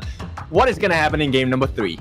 Well, we're going to see Vicious bounce back. I'm going to predict that they're going to have a game longer than 6 minutes and 45 seconds. And I think that they're going to be able to just kind of get some more experience in this one. I think it's going to be huge for them to... Look, it's a double round robin, all jokes aside, in this global bandit pick. This is the first time they've been going up into a best of 5 series. Not the easiest in terms of draft, of trying to be like, hey, we need to set ourselves up for success come game 4 or 5, right? But I think that they've kind of taken away from what we know from Vicious, and some of those power picks that we saw in the ranking week not really able to be shown here because they were trying to, dilute their hero pool to give them some, a chance later down the road. But I think they need to change that going into game 3. This is a team that's looking down. It was not easy to watch that game too. But I think that they have this is a time where they really need to bounce back. Yeah, you definitely can see the energy difference between the two teams, right? So R8 raring to go. Now, Vicious, deep in thought, I think they really want to start figuring out, okay, look, the world is against us at this point. It's a 2-0. Next game is probably going to take it all for the side of R8 if they win. So R8 this time, they will be on the red side. Looks like Vicious, they want to cryo pick this game. Yeah, I think Vicious need to just pick whatever is their best hero right now. Get themselves in that win column, right? it's a huge confidence boost. It gives you an opportunity to continue on because you have all these other teams. Yes, it's a double round robin. You're not going to see the last of R8. So you want to really just kind of put the fear in them and just make them, understand that they can lose a game. And that would be huge for the confidence of Vicious here. Yeah, actually, this is something that, a lot of people don't really understand or talk about. Like, the experience you have of playing against a team previously comes into future games. So if you get smashed by an opponent, that's what's the last thing you're going to remember about them. And it might put you in a shaky state. Yeah, definitely. I mean, look, if I'm losing games at 6 minutes and 45 seconds, I too would be in a shaky state, right? And it's not even like a surrender thing that I did. It was just like, they just steamrolled you. They just completely controlled that game and gave you no chances. And Vicious really looked outclassed. But again, it's just one game. I'm hoping that they have a short-term memory, or that at least the Men in Black pen that can help them forget that what happened in game 2. I think that's difficult. I have also competed in a professional match before. I got crushed in 7.5 minutes, and that memory has stuck with me for 6 years. So I think it's a challenge for Vicious. Okay. All right. Well, I think that you got to let bygones be bygones, man. You got to move on with your life, right? Give yourself a chance here. As it looks like Vicious are going to go with their best foot forward. I do like this Loon pick here. Get Aspire going. Okay, but they need to complement this with a ton of control. So one of the strengths of Loon is the fact that he can enter fights, CC his way, get the burst, and get out with the infinite vastness as well. And this is complemented by compositions that have good control, right? People that you need to be focusing on as well. So Vicious, I think they need to go for a tank jungle. I think that will make a lot more sense against R8. Yeah, it would definitely help getting them in. But look, the Ganon Mo Liu Bang picked by R8 Esports. Insta-picked, right? And I think I like the flexibility that the Liu Bang can go, clash or roam, and it basically just keeps him alive. If the Loon decides to go threaten, you were talking about the fact that he can kind of be aggressive and then just infinite vastness on his way out. You have that battlefield command that can potentially counter some of that damage. Give yourself a chance. And of course, Vicious right now looking to go strong, Algren and Nua. Yeah. You know what? Actually, I would really love to see. I don't think he has been picked in this particular league yet. I would like to see a Naja jungle. I think he works wonders against a Loon. It pairs really well with the Liu Bang as well, right? Global ultimates, it really can change the face of the fight for the side of R8. But hang on, why am I helping R8? Vicious needs to do better. Look at you, you're just like a bully, man. Like, give Vicious a chance. You gotta stick up for the underdog. You gotta give them tips. But to your point, I think Neza actually is pretty good. Because, the Loon gets away the first time with the dragon, and then you have the Neza on top of it. Like, you have that potential chase. But going into this one, I still think that they need somebody who's like, the jungle or potential clash is open by R8 if they really wanted to do that, but I don't think that they will at the end of the day.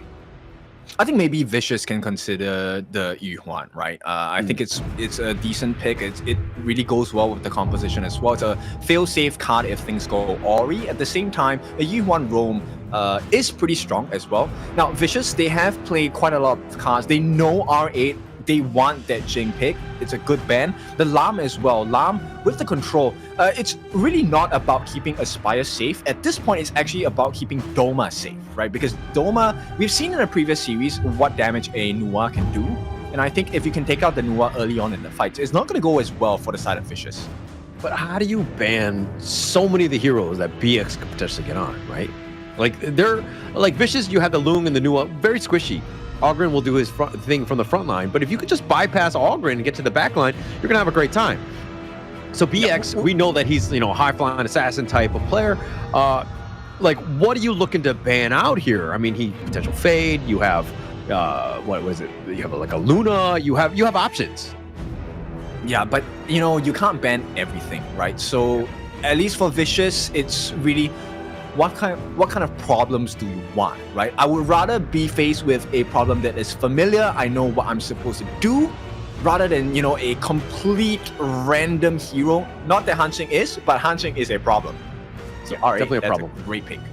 It's so good, right? I mean, the mobility, you just get to the back line as quickly as possible, and BX is going to be like this high tempo farming even in the enemy jungle because he has that mobility. He can get himself out. Now, VC no need to turning figure out a back way to just until lock him down. victory is secured. Like Liang, anything with control, because you have to slow him down in some fashion. I like the thought process, but Liang, I think, is going to be quite costly. Liang puts a lot of pressure on the team for Vicious because they need to be with advantages farm, which might not be the case. At the same time, look, R8, this chase down by Hansing, the unrivaled spear, the unrivaled means something because he totally cancels out the riding the wind option of being a save for Aspire's Long. He can chase him down for days, there's no problem. So R8, this is a very monstrous draft.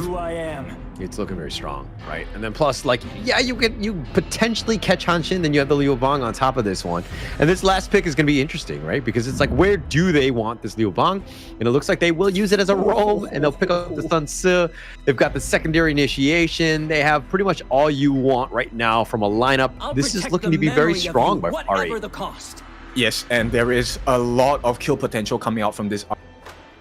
Right, look, Dominator Shield, it's great sustain, but the actual chase down of the second skill by Liu Bang is what is going to kill Aspire on this Long. If he does not catch it, like where this mid-George Liu Bang is going to come from, number one, he's going to get stunned. And if they have a lead on the side of R8, it's going to be an instant kill onto Aspire. Yeah. I mean, they have that potential for that burst and to just get on top. Look, Liu Bang, I know he can be as a roamer, but I just kind of feel like he's a little on the underwhelming side. Obviously, they were looking at this as more of like a bit of a juke in that draft, where they're like potentially pump faking it in that clash lane. But going as a roamer, I'm not 100% sold. I think that it's just a matter of just biding time, just keeping people up, and then at the end of the day, it's just when the team fights are happening, you're going to see the true value. Okay, so I'm gonna feed you some nuggets here. You're talking as if I'm the player playing this Liu Bang. If that's the case, I agree fully with your statements. But it's mid-George, and mid-George has been on fire this few games so far. Look, I'm talking to you, mate. I think it's you, right? Obviously, mid-George is very different than you and I combined. But in this case, it looks like R8 up 2-0 already. We're going to go into game 3. Is R8 able to close the series out, or will Vicious find ways to get back in? Here are the drafts. Your thoughts on this one, Kin? Who has the edge going into this potential final game? I mean, we all know how hard a Liu Bang falters if he falls in farm, so I'm going to give it the Vicious in this particular draft. Look, they have 5 trial picks. If they still lose with this lineup, I mean, it's a long lesson to learn, this one. Yeah, actually, you're absolutely right. I mean, everyone from Vicious, I like in as a meta pick, all very strong. They all have that potential. But again, I think it really comes back to this Engma, right? Is he able to get going? Doma able to just provide a lot of space? Just be aggressive. Turn it up. Yeah, they definitely have to, right? They have to quicken the pace on the Vicious. They have to identify the big win conditions as well. And don't give needless trades, right? Take wins where you should take them and don't give any gaps. Yeah, it looks like Vicious already being a little bit more on the aggressive side. Mijo is just going to be in the top lane with Abdo. I think they were like fighting. It was like, haha, I'm the Clash laner. No, I'm the Clash laner. As it looks like they just threatened Doom right now, making his life uncomfortable. No, but it's a good move, right? Because end of the day, it's really those side lane camps that make the difference in the first few minutes of farm. And the fact that R8 has successfully gotten it against Doom, this is meaning that there is going to be an EXP lead for Abdo in lane. And having the EXP lead advantage against Doom is going to be very valuable. Yeah, it's going to be huge. And look, I think that you want to also look at not only from a hero perspective of who needs to farm, but also players, right? Abdo is definitely a core member of this team that really does well. He shines with that net worth, right? So you got to funnel him some farm and a little bit of control and make Doom's life a little bit uncomfortable. But in that top lane, if we're looking at what Engma, he was kind of trying to help out Doom in his lane too. Yeah, and if you take a look at the bypass, hang on. Oh, Aspire taking a lot. They go in. Majo finds him. He gets him with a couple blades. Here's the emergence. The creation is going to push them away, but first blood has already been given. Roichi's so low, he will limp away. Yeah, but this is exactly how R8 are gonna win this game. Okay, so we talked about this earlier in the draft, right? You were saying, hey, if you want to bypass the Allgren and stuff like that, and BX definitely can just totally ignore Egma and go for the backlines. Yeah. I mean, completely, right? He has just full control of just wherever he wants to go.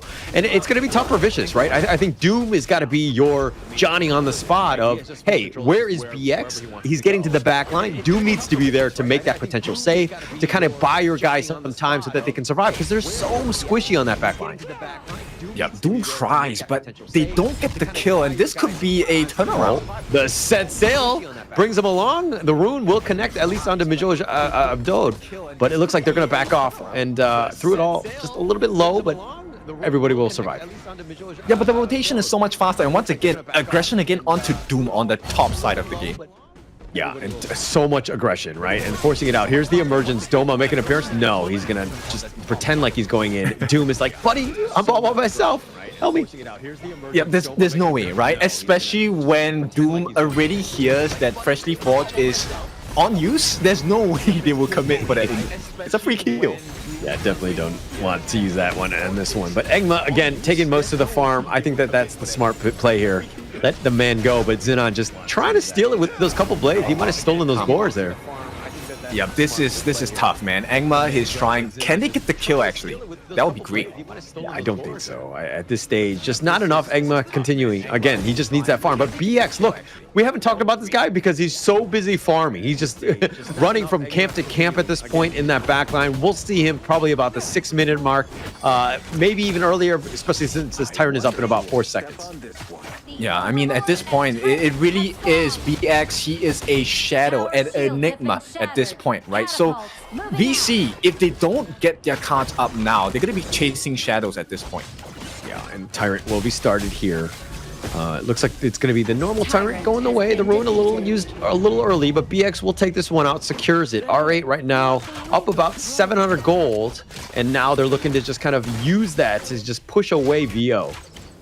Yeah, and the damage offered by Ryoichi is a little bit concerning here. Mijoj taking some damage. The Flaming Palm, he ate that one. VO looking to go in front, but the shields are there. The Unending Sorrow now going to be committed by VO. Doma eating those couple blades. The Freshly Forged was not going to connect.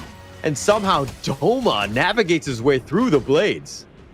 Yeah, that actually is a good strategy, playing against the Garden mode, right? So instead of running away, you actually try to stay in between the range of the couple blades, and essentially you can negate all of the damage as long as there's no Freshly Forged available.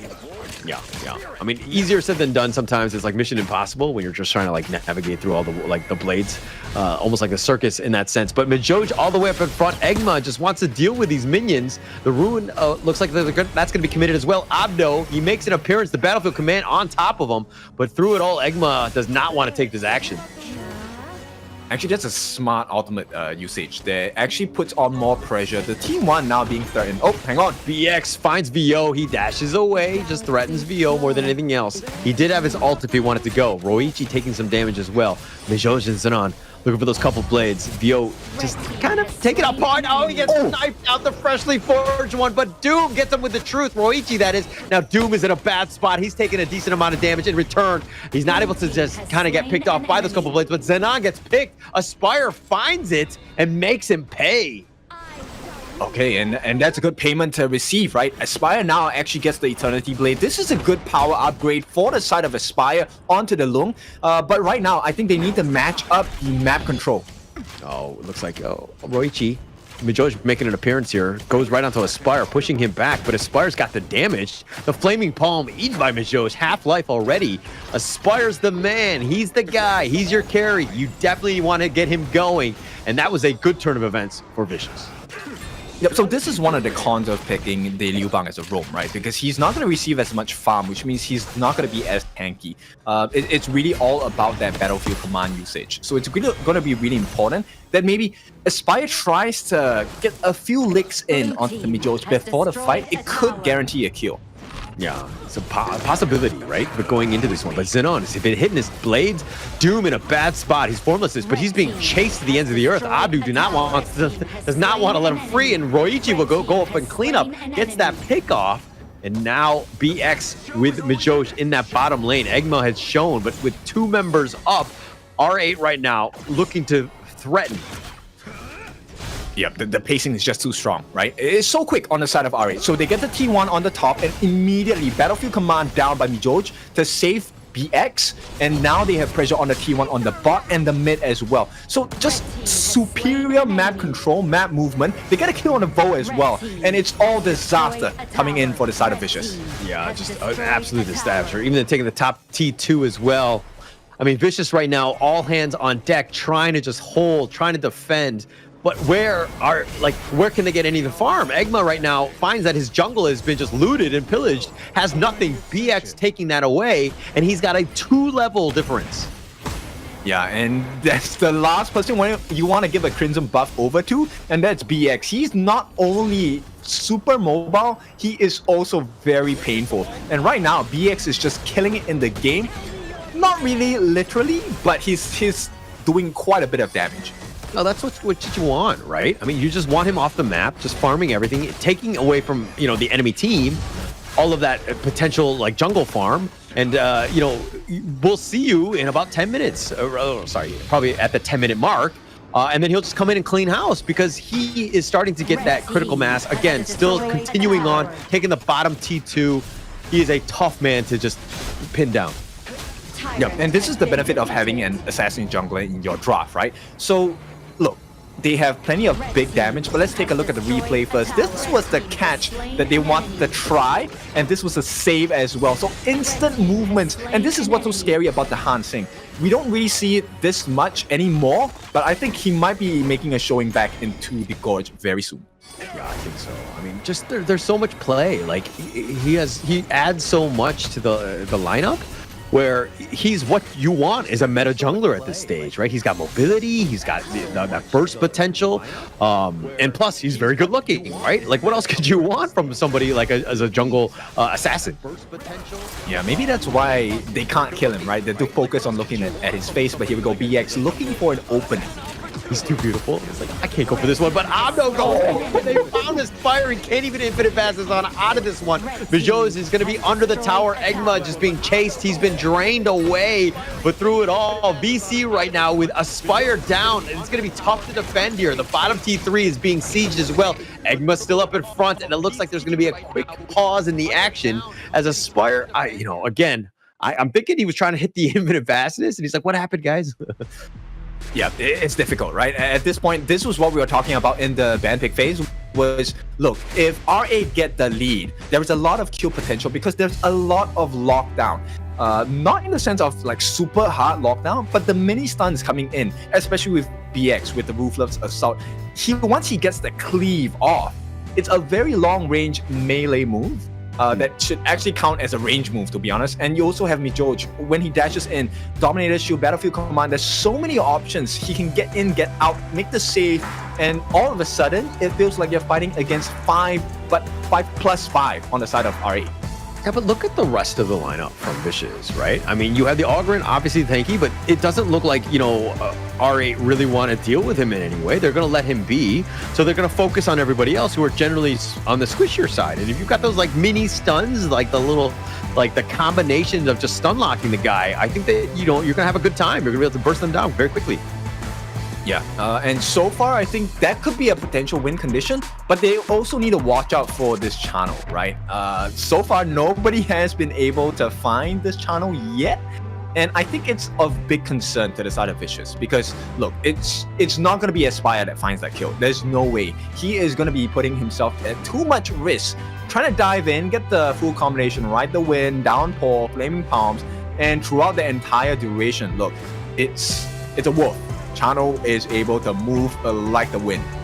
Yeah, he's gonna find you. I mean, he's got a lot of mobility. He's got the, soaring signal, like just so many different ways to find you. And it looks like R8 right now. Okay, they're rock paper scissors. Okay, just to have a little bit of fun, especially during the break. Might as well, right? Keep things cool. Calm, collected, everything, right? And if you're looking at the other side, it has not been as cool and calm on that side. Yeah, a little more contemplation coming in from the side of Vicious. I mean, duly noted, it is necessary as well. This is, okay, not exactly do or die, but it's a game that I think allows you to set set the stage for the next time you meet, right? Yeah, actually, it's going to be super important, right? Getting into that one because you want to. I mean, look, if you get 3-0 swept by a team and then you have to play that team again, they're going to have all the confidence in the world when they go up against you a second time because it's like, oh, you didn't even take a single game off us. We're gonna have a good time, right? Like you're a non-threatening, opponent, right? We're gonna be able to take you out regardless. And then that's how this team potentially could feel about this. And so R8 right now, obviously in a great spot, very calm in that sense. But Vicious, they really need this game. They might lose the series, but taking off one game is gonna be key. Yeah, and definitely learning from this experience as well, right? And that's what makes this global ban pick so venomous. Sorry for the pun, but in this case, because then you can kind of say like, hey, I want to train up, I want to learn my lessons against this particular hero comp, and then the next series they play, they don't even pick that hero. You know what I mean? It's so scary. Yeah. And I mean, look, I think even going into this one where you're kind of like the draft that they picked. Definitely not top tier, but the way R8 are able to kind of utilize the heroes and to be able to just find the backlines and to find the weaknesses of, the Vicious lineup, I think just, again, more confidence going the way of R8, being able to be like, hey, you picked your best heroes, the meta ones, and we're still able to counter you. Yeah, actually, I completely forgot about that, and I think this is what makes it even scarier because it's five prior meta heroes and they're losing. They're not just losing, they're losing pretty hard. Yeah. I mean, they like third game in confidence has been shaken. You're kind of seeing it even in the players, like the gestures and how they're kind of just waiting around. It's not an easy situation to be down 0-2 and to be like, hey, you got to play this third game. You got to get back in it. It's like easier said than done because this is a very strong team in R8. Okay, we count the small wins, right? So have we passed the 6.5 minute mark? Don't remember. We should I don't want to be that guy that just you are. You are now. Okay. Well, as you guys can find me online at Dashcast. But yeah, I'm gonna go out on a limb and say that look, I don't think this Vicious squad is able to deal with R8 prior to 7 minutes in. Yeah, okay, but the greater question here is, what was that scissors, paper, stone match for? Good question. I mean, I think it'd be funny if it was like the players were doing that in the draft. Like, be like, oh, I want this hero. It's like, no, you take this hero. And then they do rock, paper, scissors for that. I think that would be way better. But, I mean, for this one, who knows? Yeah, sell your boots. Loser sells their boots. Now. Yeah, change things up. Handicap us. We got this. But, look, double round robin, right? These are teams that are going to be playing each other again. I'm kind of thinking even like the first series today where we saw SCARZ kind of lose out 0-3. Maybe they were saving strats, right? They're looking for that second time around, or even in the playoffs when they need. I would not make a good professional player. I would be like, what? Save strats? No, we beat them now. No, I mean, they should. I mean, there's a lot at stake. It's a little different from Group S and Group A. I think it's Group A, you definitely need to put your best foot forward, regardless, right? You got to win every series. Every single match is so important for you. Yeah, there's too many factors to fail from, right? Too many games as well. True. BX picking up the Tyrant here. We're back into the game. Abdo being chased away. He's been connected. But it looks like on too many wolves chasing after. Just kind of disengage at this point. The set sail looking to connect on this one, but Doom through it all. It looks like he's been picked off. Mijoj now trying to stay disengaged at this point. The set sail looking to connect on this one, but Doom through it all. It looks like he's been picked off. It's like they're gonna R8 are gonna look to go for the bottom. It's not looking good. They do get a surprise return kill onto Abdo, but yeah, the map is not looking good. Yeah, not looking good at all. I mean, they have the minions here, R8 right now, taking the bottom T3, and they'll slowly siege. 3 members down for BC. How do they hold? They got the knockup, but Aspire gets picked off yet again. No Dragon and R8. They're gonna do it in 11 minutes this time. Okay, 11 minutes, close to double the time, so they did let their foot off the gas a little bit, but still a very dominant performance coming in from the side of R8. Clean draft, clear win conditions and even cleaner execution. Very well played.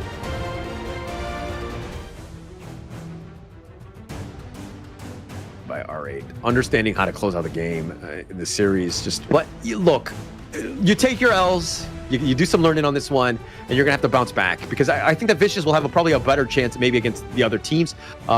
They should hopefully have, a better chance moving on. Yeah, it's not the best day so far for both SCARZ, as well as... What's the team again? VC, Vicious. Yeah, I'm lagging in real life as well.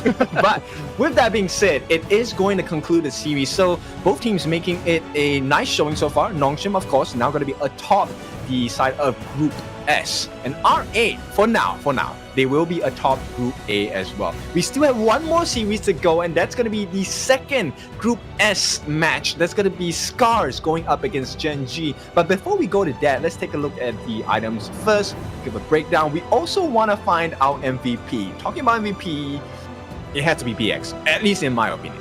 Yeah, I think so too. He just had a lot of control. I mean, look, he was he showed up probably the mid game more than anything else, and he was like stealing stuff left and right in the the outer lanes.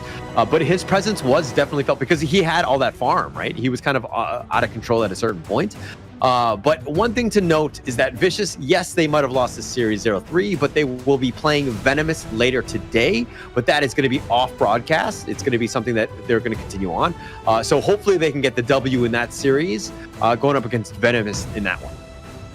Actually quite cool that we talk about Venomous as well. I mean, Venomous are still looking for their first win, right? In this Major ETH League so far, spring season 2025. And look, we have seen teams come from the bottom and get all the way very close to the top. And I'm speaking about teams like Nongshim. Nongshim used to struggle in the qualifiers. And right now, Group S, top of Group S, wins all across the board, has not been handed an L. They did not need any extra lessons. So look, Venomous could be the next one. Yeah, I mean, it's the whole thing of being able to be resilient, right? Being able to bounce back and to kind of just be like, hey, we're in this for the long term. We're able to kind of continue on. But hey, that's Nongshim. Let's not talk about them. Let's talk about Vicious and R8 Esports here. R8 Esports, I mean, they died, a total of 2 times Zinon and Abdo. But through it all, BX 4-0-3 had that presence, got those kills in the end, just really cleaned house, right? Yep, I'm expecting a lot of damage actually. So yes, it is. Real EG totaling 60,000 damage. Xenon coming in close at 53,000. The two of them were always forcing preemptive ultimates, right? Especially from Vo and Aspire, and that's what was the main concern for Vicious because they had no counterplay available. Aspire had to use the Infinite Vastness, Vo had to use his Unending Sorrow really early before the actual value could be realized. And Doom, I think, he just made a couple of bad calls. He did commit with the Flash, the Truth Mantra, didn't really work out. Yeah, it didn't really work out. And I kind of think that, another thing is, they knew about the skill cooldowns. I mean, yeah, when you know that Lung is used as Infinite Vastness, it's a huge vulnerability, right? But Aspire just kind of stuck around. He kind of was still up in the front line trying to farm, and he got caught out because he didn't have that get out of jail free card. So he got, picked off, and all because of this man, right? BX was under, he saw the timings, he knew what it needed to have done, but he was 4-0-3, just farming across the map, presence felt, BX man, clear MVP here. Yep, no way to catch him, and this first kill onto the side of Aspire was actually what hurt them quite a bit because there was no comeback factor, and every single time they were forcing out Rio's Unending Sorrows prematurely during the fights, which allowed situations to present itself. Aspire did come back with a couple of nice kills, but it was definitely not enough. Yeah, it's so hard to come back, right? Especially against a team that's like choking you off the map, and BX farming throughout. He's fighting 1 versus 3 here. BX turns it around, then he gets the battlefield command, and it's just okay, what can we do against this guy? He's got the mobility and the speed, and look at how they're looking to dive the T1 from the sides. They do not care. This is a fearless team that is starting to find their groove, and they've been very strong. Yep, and this is the scary thing about Liu Bang, right? We haven't seen too much of him ever since the championship last year, but I think teams are hiding him because he really can change team fights pretty well. So it's a nice debut pick from the side of R8 for this Liu Bang pick. Let's see if the other teams will be picking him up in the later parts of this season in this Pro League. Yeah, it's one of those things where it's, you have that split push or you have that lone guy that has ultra mobility, and it's a way to get into that team fight to get that potential gank attempt. But of course, that was the series. It looks like R8 Esports 3-0 vicious, and they will move on. We're going to take a little bit of a Okay, we're going to see exactly what that third series will be first. It's going to be SCARZ Gen.G Esports. I'm actually super excited about that one, especially since it's Group S, to see how SCARZ bounces back from that first series performance. Yep, and the last time they met, I believe it was a 2-1 scoreline where SCARZ took it by edge against Gen.G. The games were very back and forth, so I want to see how both teams have improved and whether that first series of today, that result, has it affected SCARZ that much, and whether Gen.G can benefit off of that. Yeah, all right. I don't really do guarantees, but I'm pretty sure this series will at least go to a game 4, okay? I don't want to say, I don't want to guarantee anything because I don't want to be wrong in this case, but I do feel like these teams have found ways to get themselves, to find weaknesses of the other team. But of course, let's find out. Let's take a little bit of a break before we go into that third series.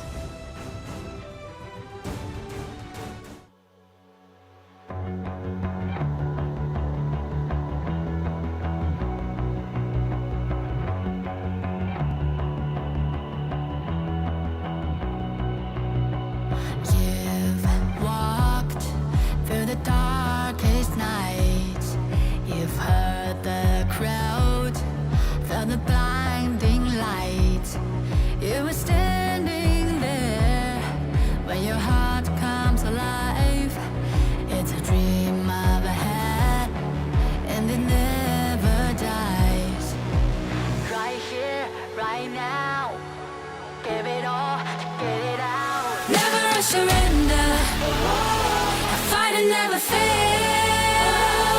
I am a contender, a challenge I can feel. The smallest lies become the brightest enemies, relentlessly. And even if you fall, you gave it everything to be a king.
Dream my way, never a surrender.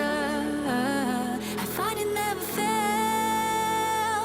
I'm a contender, and challenge I can feel. The smallest lies become the brightest enemies, relentlessly. And even if you fall, you gave it everything to be a king.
It's an honor showtime.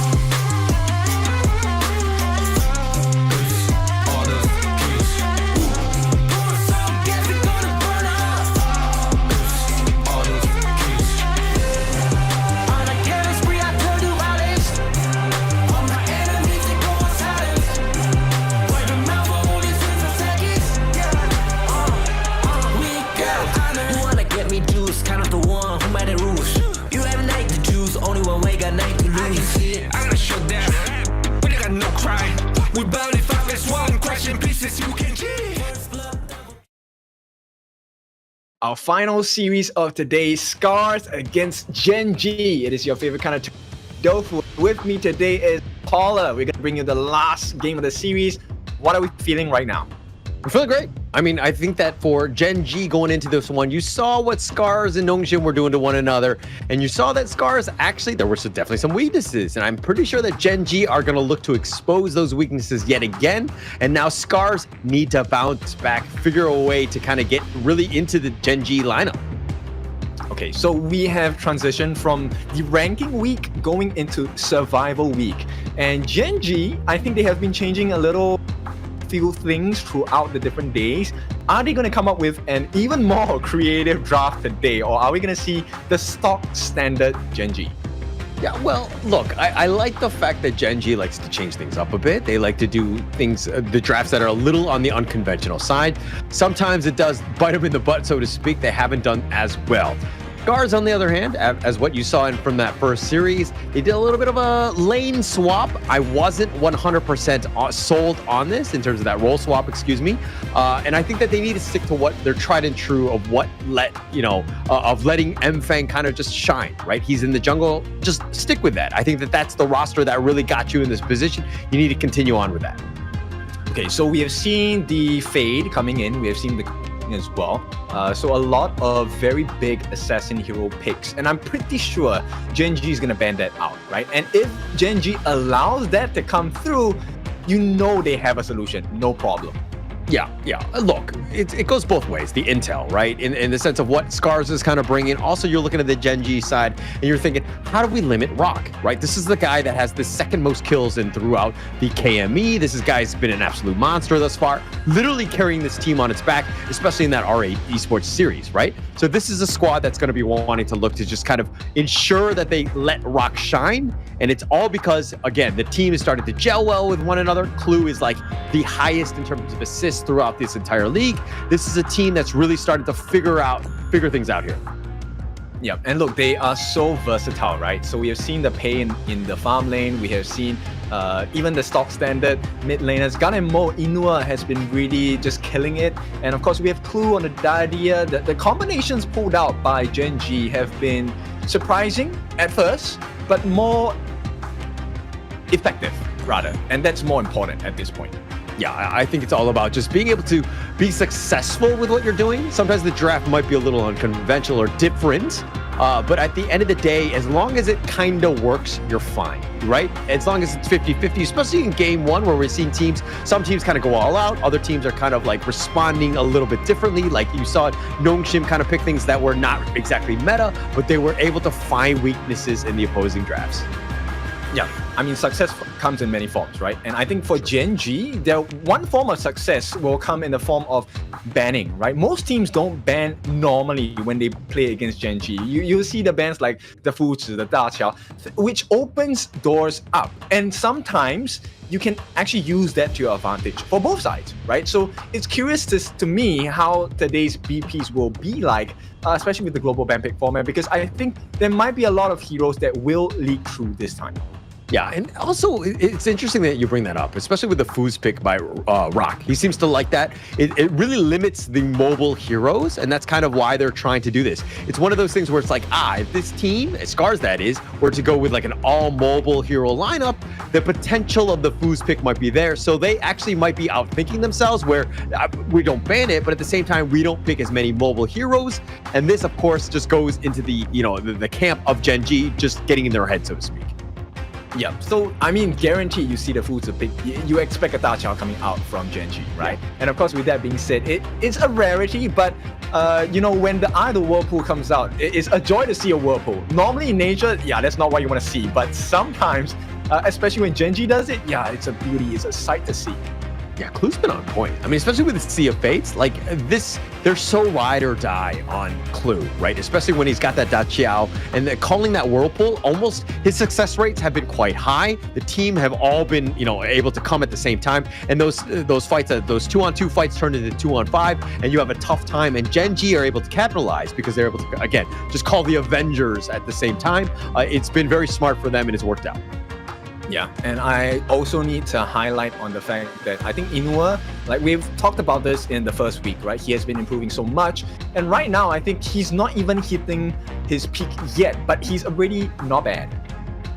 Yeah, definitely not. I think that he's definitely shined on like the Ganemo and the Yixing. He's a guy that really, when he's put in a position to win and to be on these heroes that are able to really contribute to the fights, especially when the poking game or the control, these things are very key for him, Inua. But when he's getting jumped on and he has a hard time, like he's not as flashy, he's not as he's comfortable on like the Mai, so to speak.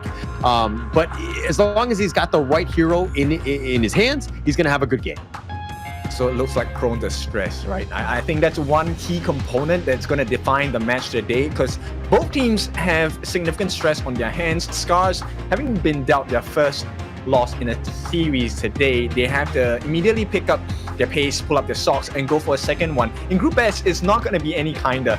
And to go up against Gen.G, which is a true question mark in terms of draft and bans, ooh, that's something that they need to carefully think about. Yeah, and if you're looking at the teams right now in Group S, and there's only 3 teams: Nongshim, SCARZ, and of course Gen.G at this point, right? You're kind of seeing Nongshim. You're like, I don't know if we can keep up with them. All we need to do, we're looking to fight for that second place spot, because third, of course, you're going up against, you might be eliminated. You're in the lower bracket, so to speak. You might have a tougher road ahead of you. But if you're in that second slot, that's going to be key, and that's where you want to be to get yourself into a top 3 guarantee. Yeah, and of course, if you get the second position in the totality of the Major East League, you'll be going up for that major last call against the West League. And, it's going to be a blast. And, East is going to come out on tops as usual. And then we'll see everyone at KWC.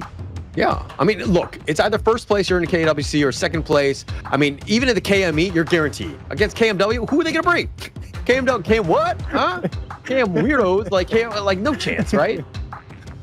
Yeah, I love this banter, and you know what? So far, we haven't really gotten that response yet, right? So it shows you the qualities, shows you the confidence that we have in our teams as well. And it's going to be a blast today, and even for the last call. Right now, we're still waiting on Gen.G and SCARZ to get ready. So let's take a look at SCARZ intro video first as we take a look at it.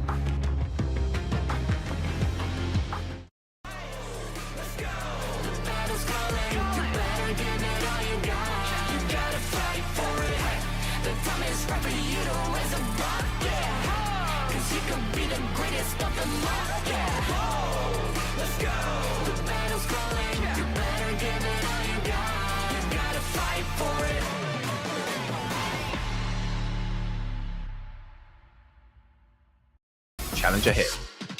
Tough challenge ahead. Representing them will be Arashi, Mfang, Glow, ASD, and Ochik as well.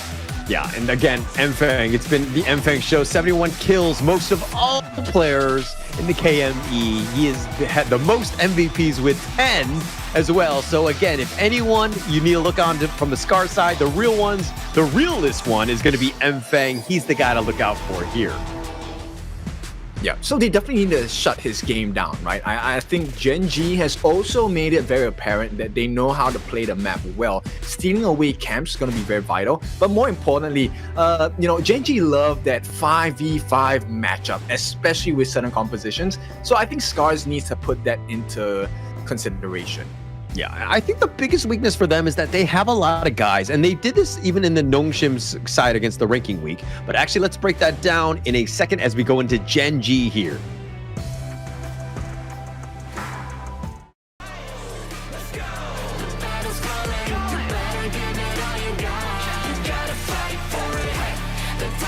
for you to raise a bar, yeah. Cause you could be the greatest of them all, yeah. Let's go. The battle's calling, you better give it all you got. You gotta fight for it.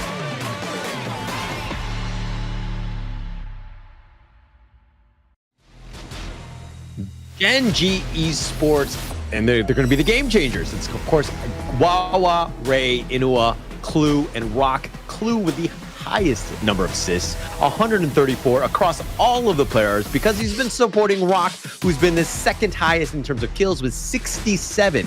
So in this series, you're seeing the guy with the most kills in Mfang versus going up against the number 2 guy with the second number of kills with Rock. So again, we're going to just see bloodshed from minute 1. Oh, I love this. This is going to be action-packed. And I mean, the only constant is change, right? So right now, we're looking for both teams to change it up. Can they improve? Have they improved? And can they show it in the Gorge?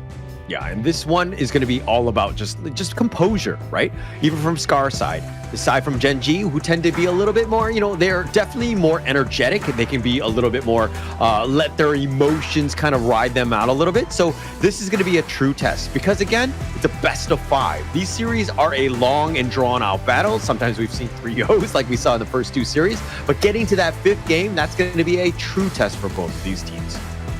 Yep, so I think it's also important to kind of recognize one of the weaknesses that SCARZ has, which was exposed really hard by the side of Nongshim, which is target priority, right? So Nongshim won most of their fights against SCARZ by going into the important members. And there's very few people that are as important as Inua and Glow. Both of them very different in terms of stats. A lot more kills coming in for Inua, just higher in percentage and stats generally. But Glow, known as the team player, he is also able to set things up for the side of SCARZ. Let's see if they can get the correct target prio this time.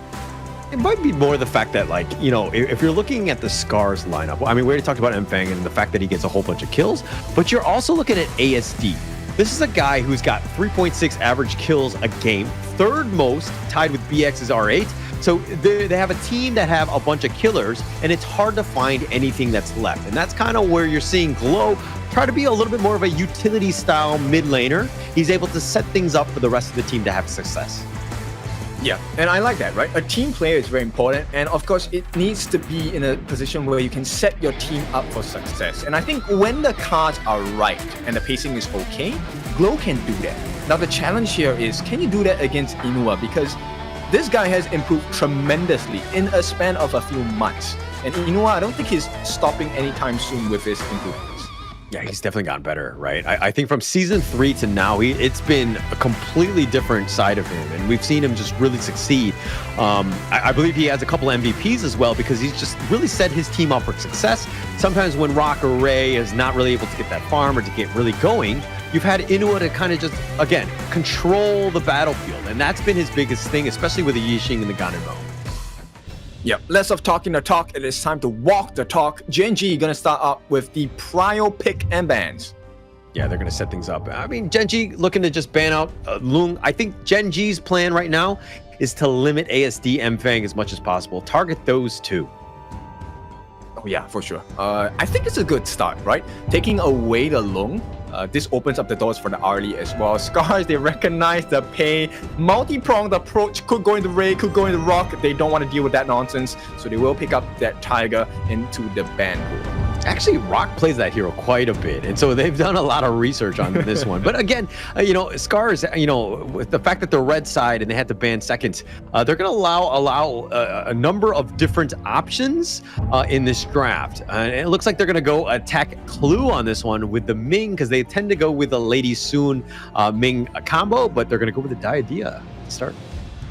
Yeah, so Diadea, Gun and Mo. This is the stock standard formula that Gen.G have acquired for themselves since the first week of ranking week.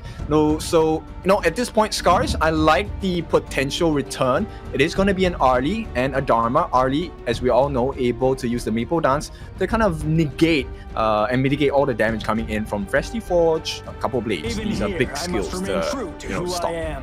Look, they picked the Arlie last time, SCARZ that is, and then they were like, Mfang, you just ride this one out on the Arlie, and I don't want to see that. I hope ASD is playing this one. That is my biggest thing, because it's like, when you have a shooter like Mfang that's able to get all these kills, why would you not let the man do his thing? That's true. I mean, definitely a point to consider, but maybe it is something they practice in the scrims. I mean, there's a lot of work that goes on behind the scenes. So I think maybe we just give him the benefit of the doubt, right? Maybe he has not had the best game yet, but, you know, things change. I am Ogrin. All right, it looks like they're going to be a little bit more standard. SCARZ, that is. They're going to go with the Ogrin. Yeah, I'm pretty sure Mfang will be on that one, so I think that they will be fine. I was a little, freaking out bit because I want to see Mfang shine, man. I love to watch this guy play, but let's talk about the Gen.G side. They're gonna go with the Dia, Byron, Mai. Mai is 0-6 in this league. Okay, if we're gonna compare to the other leagues where the Mai have been somewhat successful, are the KME guys just not able to pilot Mai to the top tier level? I think it could also be a composition issue where, you know, they just got wrecked in the farm department, had their jungle invaded, so they lost all that advantage. Now Gen.G taking away quite a lot of control and heals, and of course Sakir, you pair it up with an Ogrin, it's almost instant disaster. So I think that's a pretty good pick, but this also tells us about Gen.G's picks here. It might be an assassin jungler. Once begun. Yeah, has that potential to be. I think it's a good idea, actually. I mean, you pair it up with the Mai, and then you're just like high flying going in. But they show you, the rock special on this one. This guy pilots this hero to the max, and then they're gonna go with a Menki to round out that draft. Look, they're gonna have to figure out some way to get onto this rock show you because he's an absolute beast. Is a target. I think it's quite difficult. It's a high risk maneuver coming in from Gen.G, right? So you need a lot of time to come online. It's going to take him at least, I don't know, 11 minutes, 12 minutes if they have a huge advantage. SCARZ lineup, they are putting everything in. These are 5 prio picks in any game. Prio picks, ways to control, and I do like this one. Yixing is the last pick. It looks like they're going to lock that one in. Going into this, a little bit of control. You need to figure out ways to kind of like the Menki goes in with the Dream Roam or even the Mai with the Shinobi, the Bachi. I think that you have that World is my board. You lock him in a little bit, and they're kind of, you're definitely gonna be able to blow up the Mai and just kind of reposition them throughout. So I think that the SCARZ lineup kind of makes sense to me. My only concern is from the Gen.G side, like Rock. The show he's going to have a field day. He's going to pick people off from afar.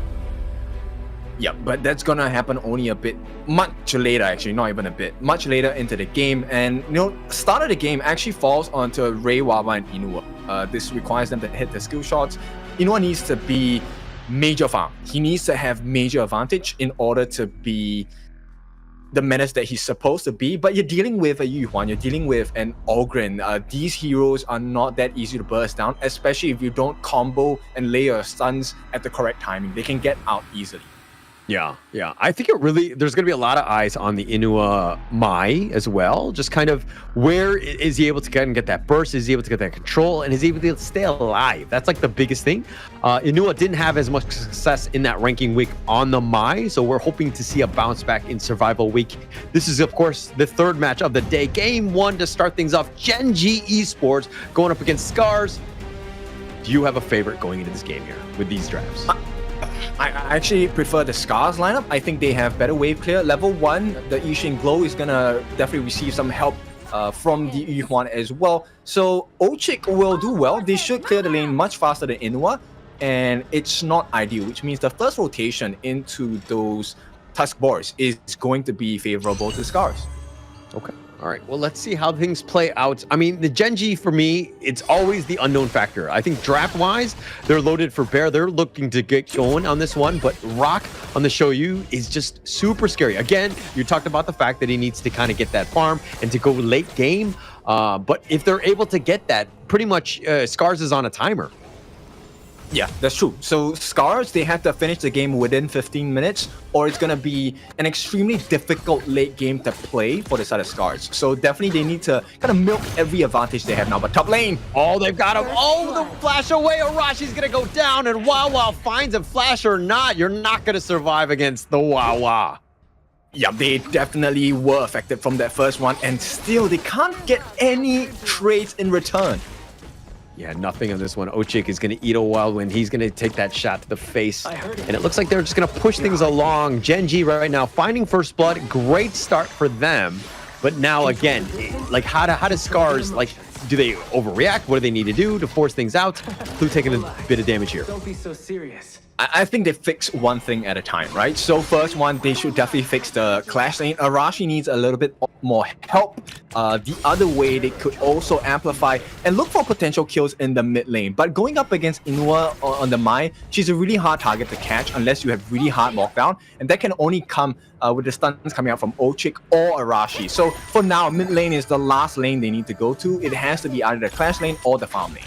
Yeah, look at this. Glow already making a rotation. He's sacrificing everything to ASD. Mind you, Mfeng is on the Arlie, right? ASD is on the Ogren. So they're continuing on with this the role swap, letting Mfeng go back to his farm role, which he's previously done prior to the KME.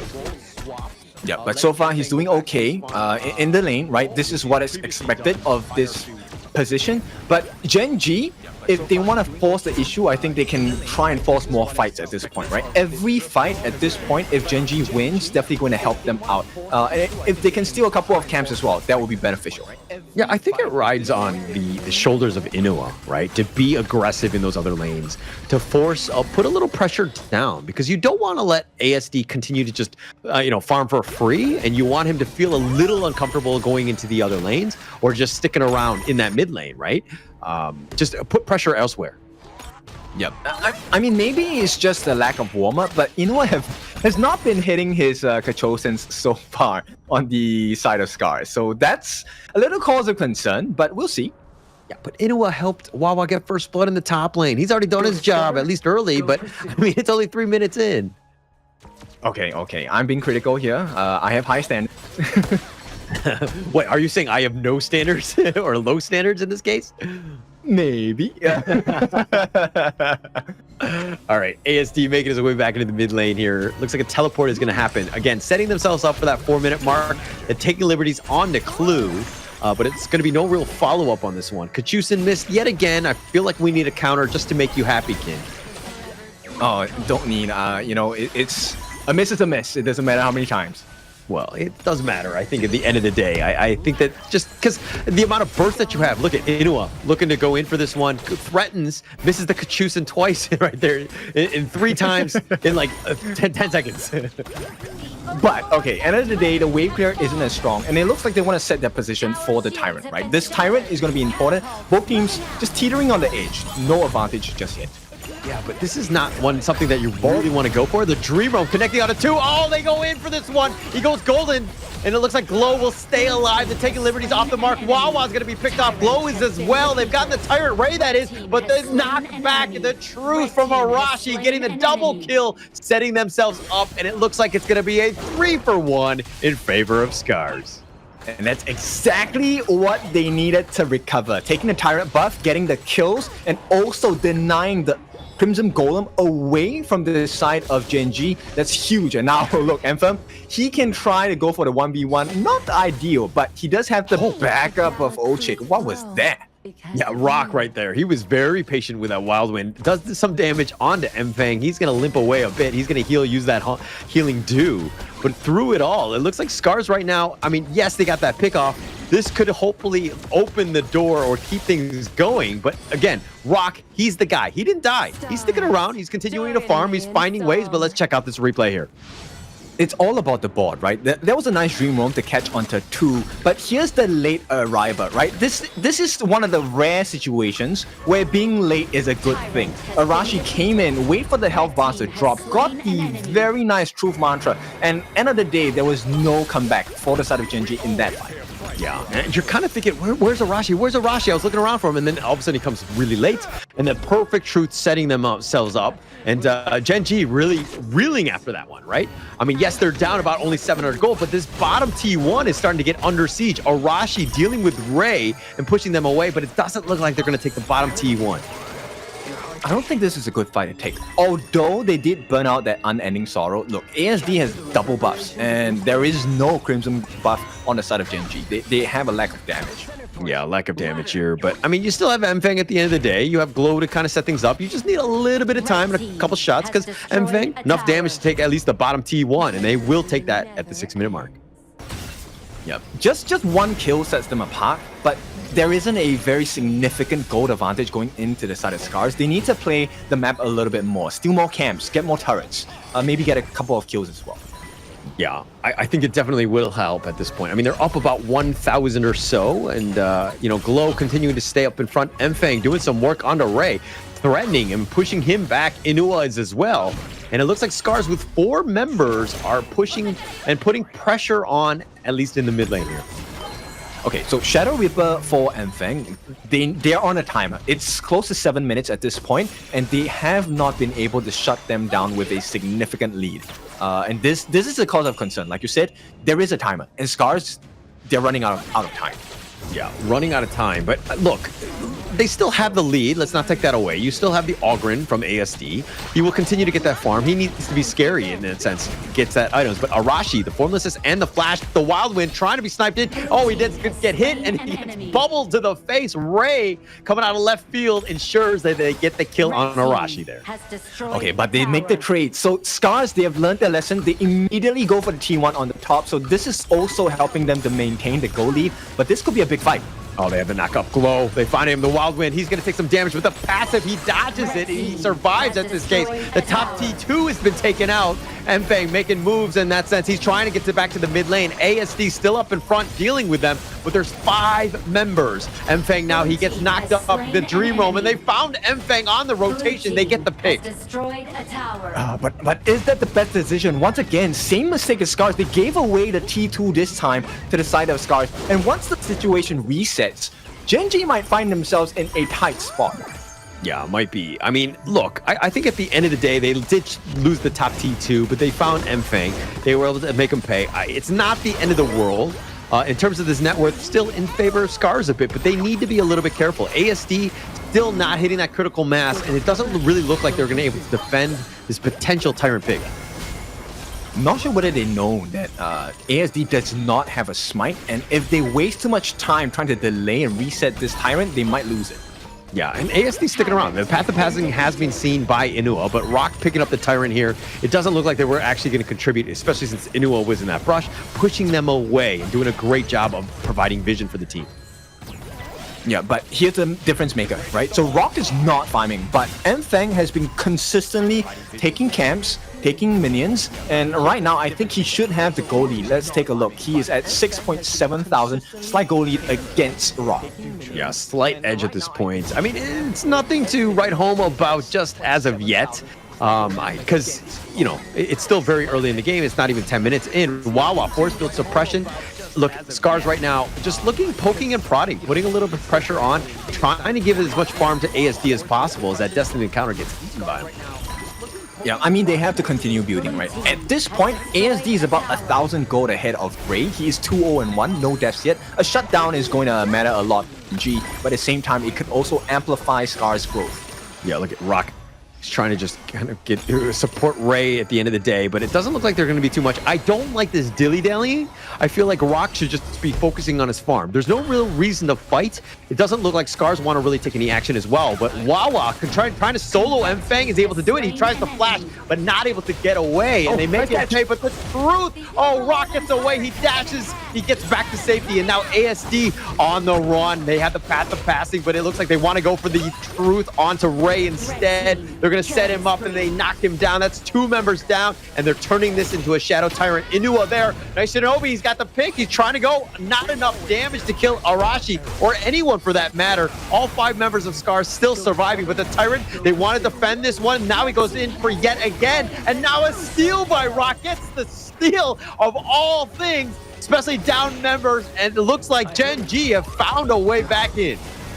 Yep, a lapse of concentration coming from SCARZ. They could still very well turn this, but the better encounter lands on a 3. I think ASD actually had Smite as well, so I'm not entirely sure why that happened or how Rock was able to get that steal. That was a clutch moment by Rock, and again, just being able to stay alive with that dash away and then to turn it around and to turn it into a steal just speaks volumes about this guy's play. I mean, they didn't want it to turn it into the situation which they dealt onto Gen.G, which was they got the Tyrant, but they got killed off. So right now, it's a good idea to make the trade immediately, recover some of the gold, because it's really too close for comfort on the side of SCARZ. Yeah, for sure. And it looks like they're going to have to recall back. All of them are kind of on the lower end at this point. But taking the Overlord, at least you got something, not the end of the world. But Gen.G right there with players down and able to take out that Tyrant. I mean, look, the game completely could have changed if they missed that one and just let SCARZ take that Tyrant. Yep, and one thing, it's also about Glow's farm at this point. I know he's going to be a bit slow, but until he gets the Venomous Staff, it's going to be difficult for SCARZ to really just dominate the team fight here. Yeah, ASD up front, has the connection, wants to push them away, and through it all, look at Inua split pushing at this point. Arashi has to defend in the top lane. And both of these teams playing very cagey at this stage. It's 12 minutes in, and they just want to deal with the minions. I mean, the Vanguards are pushing, so if anything, Gen.G are looking to just hold at least for now. Yeah, it's 12 minutes already, 3 minutes more, and Rock is already at level 14. A couple more gold, he will be able to hit that 6 items. Inua here has to run away. Yeah, he's going to be fine. I mean, Glow trying to lock him in. Oh, but just barely misses the board onto him. Inua's got his lucky stars. He does some damage onto Ochik with that Kachusen. He's got to be a little bit careful because he is on the squishier side, but he is doing some damage, chipping away at that life lead by SCARZ here. And through it all, it looks like with that Shadow Vanguard, SCARZ, the main play is in that bottom lane as they really want that T2. Yep, they have to make this count though. The entirety of SCARZ is rotating down. They have to secure this T2 for themselves. Yeah, it doesn't look like they can really defend. The bottom T2 going down way too fast in this case. M-Fang will pick this one up. Ray is still up in front. Now it's going to be a fight for the Crimson Golem. ASD doesn't... Well, you probably want to take that away from Ray at this stage, but it might be a 50-50 with this Smite battle. ASD still up in front.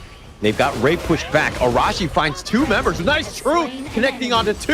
And it looks like M-Fang will end up finding Inua. He got caught out Wawa as well. And that's a double going the way of M-Fang. And now SCARZ with the numbers advantage looking to run it down. Chasing after Clue, they're taking liberties. He flashes back to safety. They have the bottom T3. They have the minion. Ochik still up in front, using that Unending Sorrow to take most of this. They've taken a bottom T3, opening things up even more.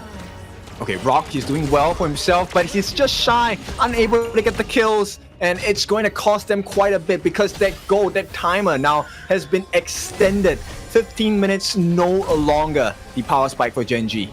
Okay, Ochik was going to get sniped out by the Wild Wind, but M-Fang actually walked in front, took the bullet, saved Ochik's life, and all I was thinking was, in our ranked games, I would never do that for you.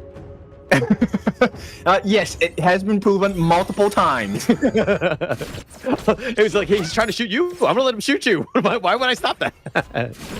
Yeah, every man for himself. But that's not how the pros play. And right now, Glow actually giving vital information to the team. This could be very well a steal. Yeah, this could very be close. Tyrant getting down, going down very quickly. And ASD does get the steal, gets the Tyrant, gets the crucial kill theft, and they found Inua as well. He was waiting in that brush, and SCARZ making plays, getting the steals, and getting the pickoffs. Oh, SCARZ, they have woken up, and once again, they secure another Crimson buff for themselves going into the hands of Anthem. And this guy is already 15, gets the Sun Chaser. As we talk about items, he is 6 slotted. Look, M-Fang is starting to do some serious damage, but they don't have the bottom T3, and it all is pretty much a ruse. Because Arashi wants the mid T2, they're going to look to push this down. They actually want to get the mid T3 if anything, but seeing as that they're so far up. Oh, M-Fang! Oh, he finds Rock, he gets the pickup, but he does trade. The world is my board. ASD still up in front, finds Clue. 3 members down. Inua is back up, looking to turn this around, but Ray's been picked off as well. He's going to get executed. Inua, just to respawn, goes down with a triple Wawa trying to go in, and it's a quadra kill going the way of ASD. They are going to take the mid T3, and more importantly, they will take game 1. SCARZ does it. Generation gone. It is Gen.G that gets taken out in this game. First game of the best of 5 series, and SCARZ, you can see the spirits are lifted. definitely lifted on this one. I mean, SCARZ really starting to gel well with one another. That was a huge win, right? That's a big confidence boost going into this one. And you thought, okay, Mfang going in, I thought it was a little risky, but then he died, but he took out Rock right before he died. That opens things up because, again, it was a 4 protect 1, and then once, Rock goes down, you lose a lot of that damage. And they were really struggling. They had 4 other members, and it really looks like they couldn't really handle the rest of SCARZ. Yeah, I think that was a good calculated risk. Even if Mfeng died, I think the rest of the members, structurally, they are able to do a lot of damage as well. And the waves are crashing in. So they picked the correct time for the fights, and they picked the correct members to pick off as well. So SCARZ learning so quickly from the first series of the day, now bringing it into the second series and putting it to good work. Yeah, very smart play, right? The target prioritization was on key. Like, everything was on that one. And, I mean, that was a really competitive game, right? You saw steals from both sides. You saw, just how they were able to kind of push things along with those objectives. It was actually very key. SCARZ didn't have a gimme in this one. Rock, was trying to get the team on his back and trying to get themselves back into this one, but dying at the very end. That was, I think, his only death of the game. And that was why, SCARZ was able to just kind of roll them over at the end. And this begs the question, why Mai, right? So, okay, not just about the stats, but we also know why Mai struggle in this particular league, right? Because a lot of the picks, when Mai comes out, immediately teams counter pick with Ogren. You want the tanky, beefy members on the side of the Gorge, and suddenly all of that burst potential is limited. Yeah, I mean, Mai right now, 0-7. Right? I don't want to talk about the West, KM West, but they're 3-2 with the Mai, right? So they've had some success. Obviously, it's a little bit different, story in terms of leagues. I think that the players are just worse so that they're able to kind of get away with the Mai more than anything else. But the KMEs has been not a good place for the Mai. It's definitely struggled. And Inua, in my opinion, you probably want to be looking elsewhere in that mid lane. Yeah, I think they wanted to save the Ganemo for the different picks against other kinds of heroes in the later parts of the series. But unfortunately for Gen.G, it's not enough. As SCARZ, they're going to take this first game with a convincing win and a very nice calculated death for both the farm laners from Mfeng. Yeah, I mean, look, the fact that Rock, who has the second most kills on the entire league, didn't get a single kill in this game, but had a net worth of about 12,000, speaks just to how SCARZ was limiting as much as possible, just forcing him to play just a farming game and really not able to kind of control, the damage output that he normally gets. Yeah, which is kind of scary, right? Because the draft on Gen.G, it requires to have absolutely killing power the moment you get that initiation up. Meaning your dream world comes in, you need to have Wawa come in, you need to have Inua come in, which they did, but they did not have the itemization to kill off the members on that side of SCARZ. And when you can't kill a beast, you can be prepared that they will strike back. Yeah, look at this gold graph. I mean, it was pretty much just really back and forth. I mean, there was no, you thought that SCARZ was going to close things out. Things were going very well in the 5-7 minute mark, all of those things leading up to the 10-minute mark. But then Gen.G were able to bounce back, find ways to get back in it. And this is exactly what we expected from these two teams. It was going to be definitely a more competitive series than the other two that we've seen today. And to be honest, I expect this one to go at least to a game 4, hopefully game 5, because these two teams are very evenly matched. Oh yeah, for sure. Now, let's take a look at the MVP. This time, it is gonna be ASD. So, all of the doubt gone now. 7-0-3, taking up 32% of the team's damage and dealing 23. Yeah, and we'll see a lot of him in the highlights here. And this is an awesome setup. I mean, Inua had such a great time of just rotating at the perfect time, ensuring that they got that first blood. They were doing well. Dream Realm, this is a nice setup as well. They did some serious damage. Glow surviving was the biggest thing there, or he delayed the time. Rock was looking on the backside trying to pick things off. But then Arashi with that truth, setting it up, gravy. Yeah, I mean, the entire time, Mfeng, he was just free hitting the entire fight. And I think that was really what made the main difference here. And once Mfeng went online, he got that 6 slotted items. It was pretty much game over. Yeah, and this is the close one where Rock, look, he gets away, he dashes, he life steals, he stays alive. I mean, yes, Ray will be killed here, but then just him surviving was the biggest thing because he gets the steal later. And that's a big setup. I'm hoping we get to see that highlight on that one. Yeah, but the setup so far on the side of SCARZ, look, first series loss doesn't matter. They have recovered very well, and I think this is that steal. Yeah, this is the secondary one. ASD gets the steal on this one. They had steals back and forth. It was very close in that sense. But SCARZ, again, setting it up. But look at how he goes in. Enfeng goes all in, says, I got your rock.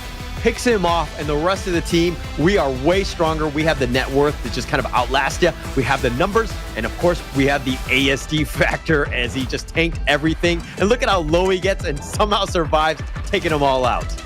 Yeah, just listening to the call of the team, right? Arashi actually was busy clearing that mid T3 wave, but the call came in and he just abandoned it, welcomed the presence of the members of Gen.G with the truth mantra, and that was all she wrote. Yeah, it was pretty much it, right? I mean, just SCARZ really able to find that team fight, the right opportunity to strike, and to close out the game. Not an easy thing to do against Gen.G, who had a decent amount of wave clear that could just kind of prolong the game, let Rock get even fatter and, you know, way more damage. We've seen him do it, you know, in the ranking week games. Like, he has that opportunity. He's gonna just, you know, take over. Yeah, but SCARZ, so they strike first, but will they strike more? We'll find out later as we take a break. We'll catch you soon.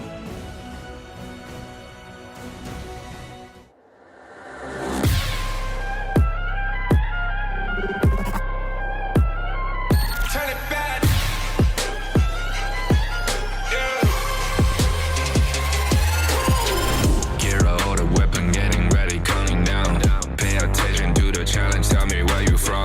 Gotta be tough, gotta be strong, gotta be savage like animal. Every time you tryna push me down. Look at me, I'll be lying down when I run, and I'll make a sign, I will catch you. Watch out, it's better feel, got no mercy. Look at me, I'll be rising. Carry the season, you got a damn, got a weapon. You never hesitate for another moment, but my bone is golden.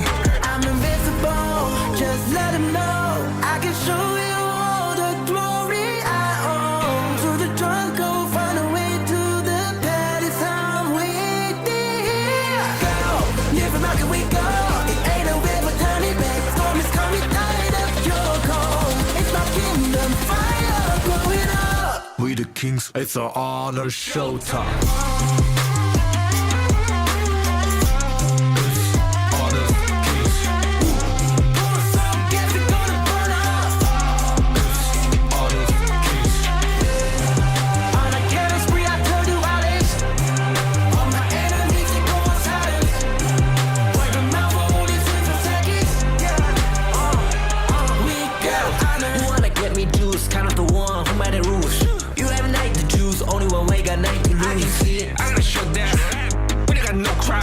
We barely found this one, crashing pieces, you can cheat. First blood, double trouble, then I take a pen, I kill. All you do is sweat and look at me still victory. Say.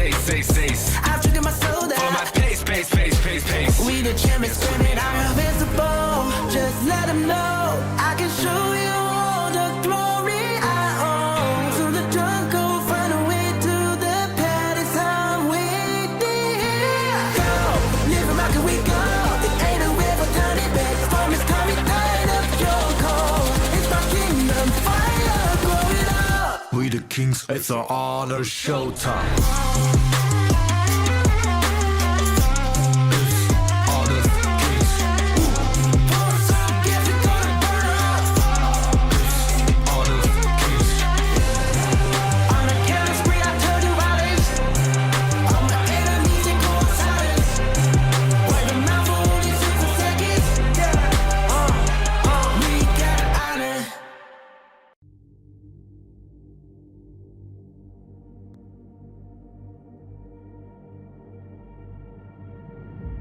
I feel it deep, flowing through my blood. Rising up to become someone. They start strong. It is SCARZ that take the first win in this best of 5. Can Gen.G recover? It is your favorite kind of tofu, Kindofu, and with me is Holler. What do we think about game number 2?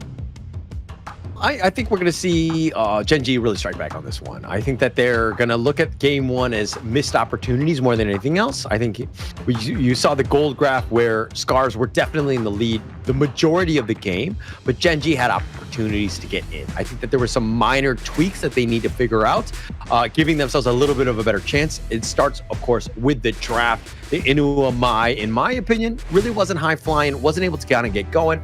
I mean, he got a couple, he did help with allowing Wawa to get first blood and things like that.